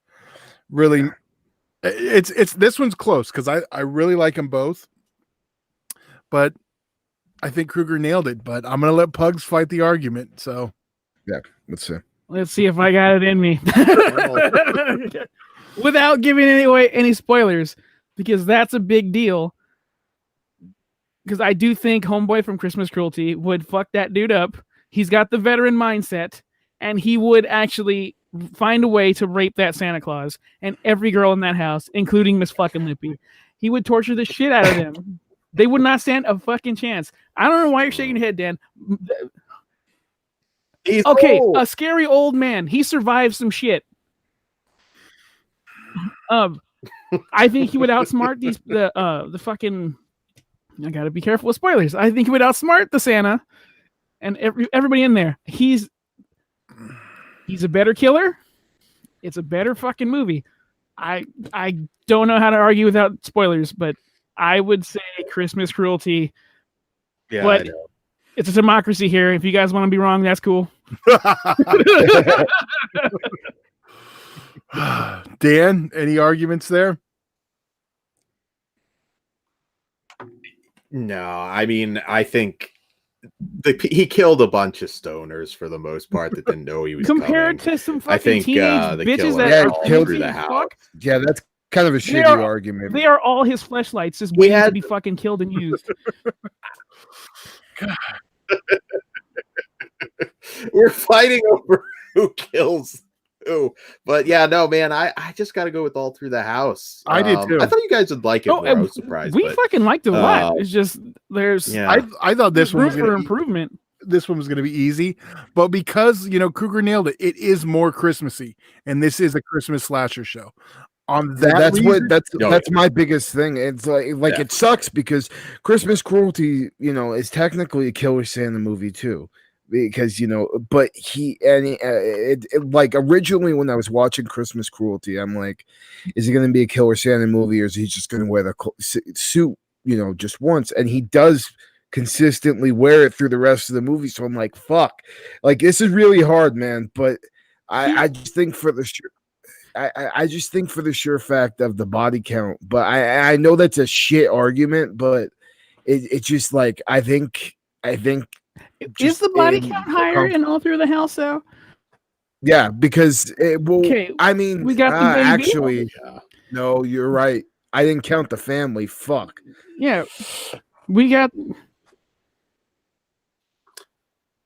But a lot of people did it. We can do the fucking math right now. I remember Christmas Cruelty more than I do All Through the House, and I just saw that movie like not that long ago. I'm going with Christmas Cruelty. Fuck, I don't know how to fucking fight this. Yeah, my biggest thing is like just that one. Well, obviously, I like. I'm not saying we're ending with 4 because I got shit last time. Go ahead. But he's in his Santa suit. They are wrapping presents and making Christmas masks, talking about Krampus. Kruger. They're talking about Krampus in Christmas Cruelty. Oh shit. Yeah, and they're bonding over Christmas. These bitches are just there watching a house, being annoying. So now I'm gonna start shitting on the movie just to defend my boy. I'm gonna go back to this. It's a Christmas slasher show. Out of those two, which one is a Christmas slasher? Christmas Cruelty. No, it doesn't follow the slasher formula. So did he not stalk these people? Stalking doesn't make it a slasher. Almost all of your body count at the beginning where they're all just subdued and I don't know. I think All Through the House is more of a slasher. I'm going to go that like this. one Would is you consider Henry traditional Portrait of a slasher Serial all the way. Killer slasher movie? Yes. See, It can fall into the category of a slasher. Yes, it can. Shit. We're just following the If slasher. that were in this mix too, I'd say the same. Like this that is one, the hardest because like I'm fucking dude. I'm tossed up, man. This is Kruger, the hardest. It's up to shit you, we've 'cause ever I am not budging on It's like- Christmas cruelty. It's like I'm back and forth, to be honest with you, because like I understand, because like also I have to understand that Christmas isn't going to be the same in Norway. Like it is a foreign movie, so it's not going to be the same type of Christmas that we're accustomed down here. It's punk rock as fuck too. Is this a dick move? But I was going to say, since everyone else is pretty much locked, Kruger, you make the call. This is pretty much it's on you, sir. That's what it comes down to. All right. Well, I'm gonna get shit, but I'm gonna turn back to Christmas cruelty. I think that Santa fuck. I think that Santa fuck. I think that Santa. I think that like I know the body count's higher, but then when body count may be higher, but when Pugs mentioned that Homeboy took out a whole fucking family, yeah. And I think he fucks. I think he fucks charcoal face Santa in the ass at some point. Like I don't. Maybe they both kill each other at the end. Like if I wasn't such a stickler on the rules before, I'd say let's put a fourth on here and put All Through the House on there. But okay, let me ask you this: if I said we have four, if all four were there, and I said everyone pick what their favorite one is, what would everyone pick? Let's try. Ooh, that's gonna be hard. No. Your favorite of all four. I mean, it's All Through the House for me. In terms Christmas Evil, including Christmas Evil. Yeah. Christmas Colby, Don't Open Till Christmas, and All Through the House. What would your favorite be, Dan? Okay. What would your favorite be, Pugs? I'm going back and forth between that and Christmas cruelty. Christmas Eve. I haven't seen that enough for it to be a favorite, but I'm leaning towards Christmas cruelty. So that would be your favorite of this list? Christmas Evil. Please weigh in, particularly All Through the House and Christmas cruelty. We'd be curious just to see. Because I still maintain cruelty's torture. Dan, you said Christmas Evil. Yeah, if I had you said I'll go Christmas cruelty. I would actually go Christmas Evil also. And Christmas Kruger Evil. So that doesn't really help the argument. Man, I think we just put the nail in the coffin. All Through the House is good, but that fucking Christmas goddamn cruelty motherfucker as a killer is just too fucking badass. I mean, just merciless as fuck. Like I feel like maybe our killer in All Through the House has a little bit more of a heart than than that fucking sick motherfucking Christmas cruelty. Yeah. So, yeah, I know. But all of these spoilers. Yeah. So so this is our last episode. So our final list is Christmas Evil, Christmas Cruelty, and Don't Open Till Christmas. Now I'm going to do this. I'm going to mention some of the ones that we really liked that did not make the cut. Yes. And Secret Santa, we all really enjoyed. Yeah. To All a Good Night took it a long time to get eliminated. Santa Sleigh took it a long time to get eliminated. Same with Jack Frost. And All Through the House, that was a little bit more split. We still all liked it though. Okay. Yeah. Well, those are the ones that like stand out on the list of eliminated ones. Yes, Dan, Ginger Dead Man 2 I'll say just for you. As well, he meant. Yeah. There is an eliminated one that might really have been my which favorite, though, if I'm being honest. If it is, because I watch it every year. Jack Frost. Not saying it's the best movie, like traditionally speaking. Oh, it's but great. Goddamn, I watch it every year. It's definitely got that rewatchability like especially for me, it was hard for me to eliminate Jack Frost big time. I mean, especially with the carrot scene alone. But fucking I think we've given probably 3 of the absolute best Christmas slashers though with this list.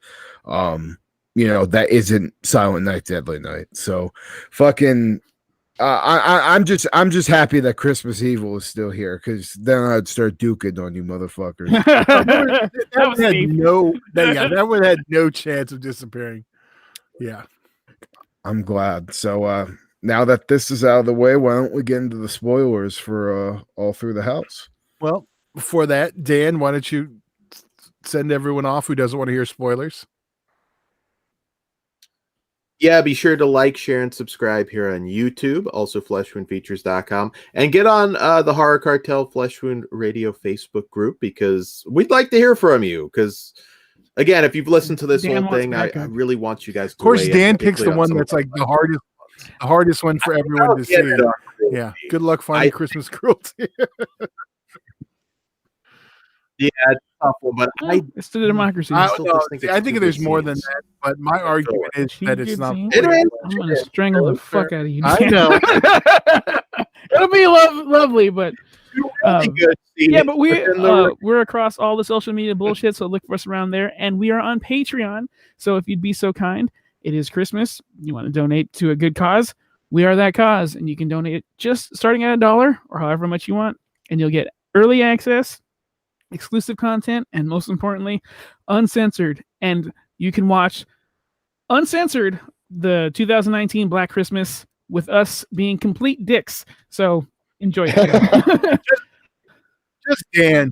Just Dan. It's a big bag of dicks. It's kind of like what we're going to be talking about in a little bit. All right. Well, on that note, do we want to jump into spoilers? I think so. Sure, guys. If you do not wish for this to be spoiled, now would be the time to bow out. This one is definitely easier to see than Christmas Cruelty. And Christmas Cruelty will rape that fucking wound where his penis used to be. We didn't mention this was streaming on Prime. I did pop at the end when Mom calls him a dickless man, and then see, hold on. Now that you brought that up, that's when I fucking kind of was like, oh, what the fuck? When she with that line, I don't know, it bothered me. Like I'm like with the way she was acting with the rest. My whole thing is like, with the way she was acting with the rest of the movie, just the way I didn't believe it. Like that kind of bothered me. Like a weird turn, right? Yeah. That did kind of come out of nowhere, but I guess in her defense, he is fucking crazy, and I can get in trouble if I don't handle this. So I guess I'll just have him kill all of you and then be done with it. And himself. Another part I kind of had a problem with too towards the end was the scene where Rachel's in the closet and Jamie's going after him. Her boyfriend literally just randomly appears like he's a fucking ghost. I don't know, and he says he knocked the guy out, but we didn't see it, and it was just 1 second we're seeing the killer, and the next second we're seeing her boyfriend. So I was like, that kind of took me out of the ending too, because I really like the ending. Once we get to the story of why the killer is killing, what's going on, how does Miss Garrett tie into everything, that was all really good. It was just, I think, everything getting up to there with just I think that one kill when the chick's having her fingers chopped off, the girl's acting is so fucking bad, and I'm like, it bothered me because the effect on the fingers looks so good, and then this bitch is just sucking ass as fucking dying. That bothered me a little bit. But Pugs, you wanted to talk about something special, so go ahead. Why don't you let it rip? Santa's sack. Holy shit, this motherfucker is going around cutting dicks off. I want a movie just about that. That was fucking gnarly to me. That's when I got my hopes super high. I'm like, fuck, this might win. This is fucking crazy. But then it kind of dips. Yeah. But when the bag flops over and it's just all the colors of the rainbow, penises everywhere.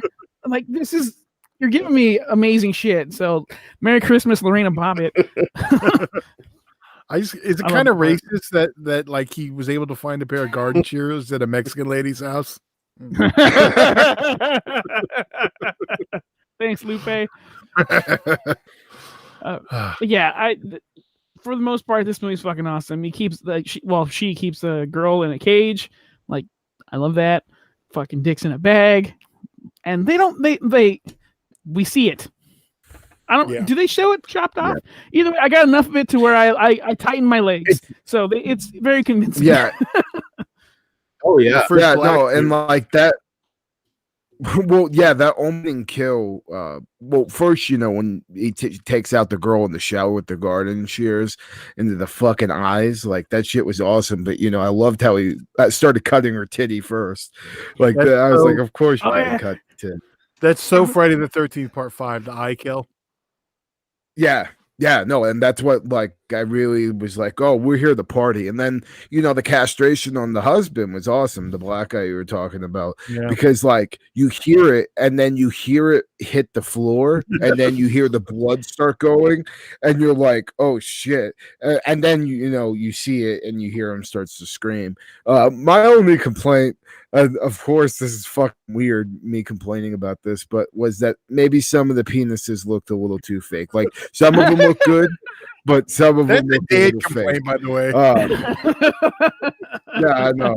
Fucking, I already feel like a day. And one kill that did bother me too was there's a kill on a girl in the kitchen where like the shears go into the bottom of the jaw out the top of the head, and it just wasn't placed properly. I don't think like it wasn't lined up correctly, so it was kind of like a little off.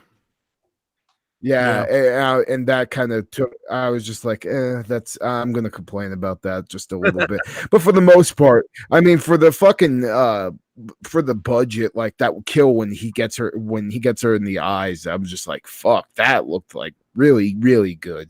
And then the one when he gets the chick in the throat too, and you see her throat all cut up and fucking kind of like she has like a double chin. I thought that fucking looked pretty good too, because it kind of looked like he cut her fucking flesh on her cheeks and it was, raising up near her fucking face. I liked a lot. And I think when I rewatch this, when I already, know the tone I'm gonna get with the I'm probably gonna enjoy it more. But just I get what you mean, man. Like the act, like you don't need good acting, especially in like 80s slashers. But for some reason, I'm more forgiving in 80s slashers. Most with people are. acting than I am with postmortem, and I don't know what it is. It's hard for it, but like I'm not like that all the time. Like Secret Santa, for example. Like I enjoyed that, but at first I was hating it, so it took me a bit. For me, on this whole show, that was probably the new one that I discovered the most that I really like. Yeah, So- me too, man. I think are we all good with spoilers? 'Cause then Yeah, I we can think just keep yeah. bullshitting. I'm good.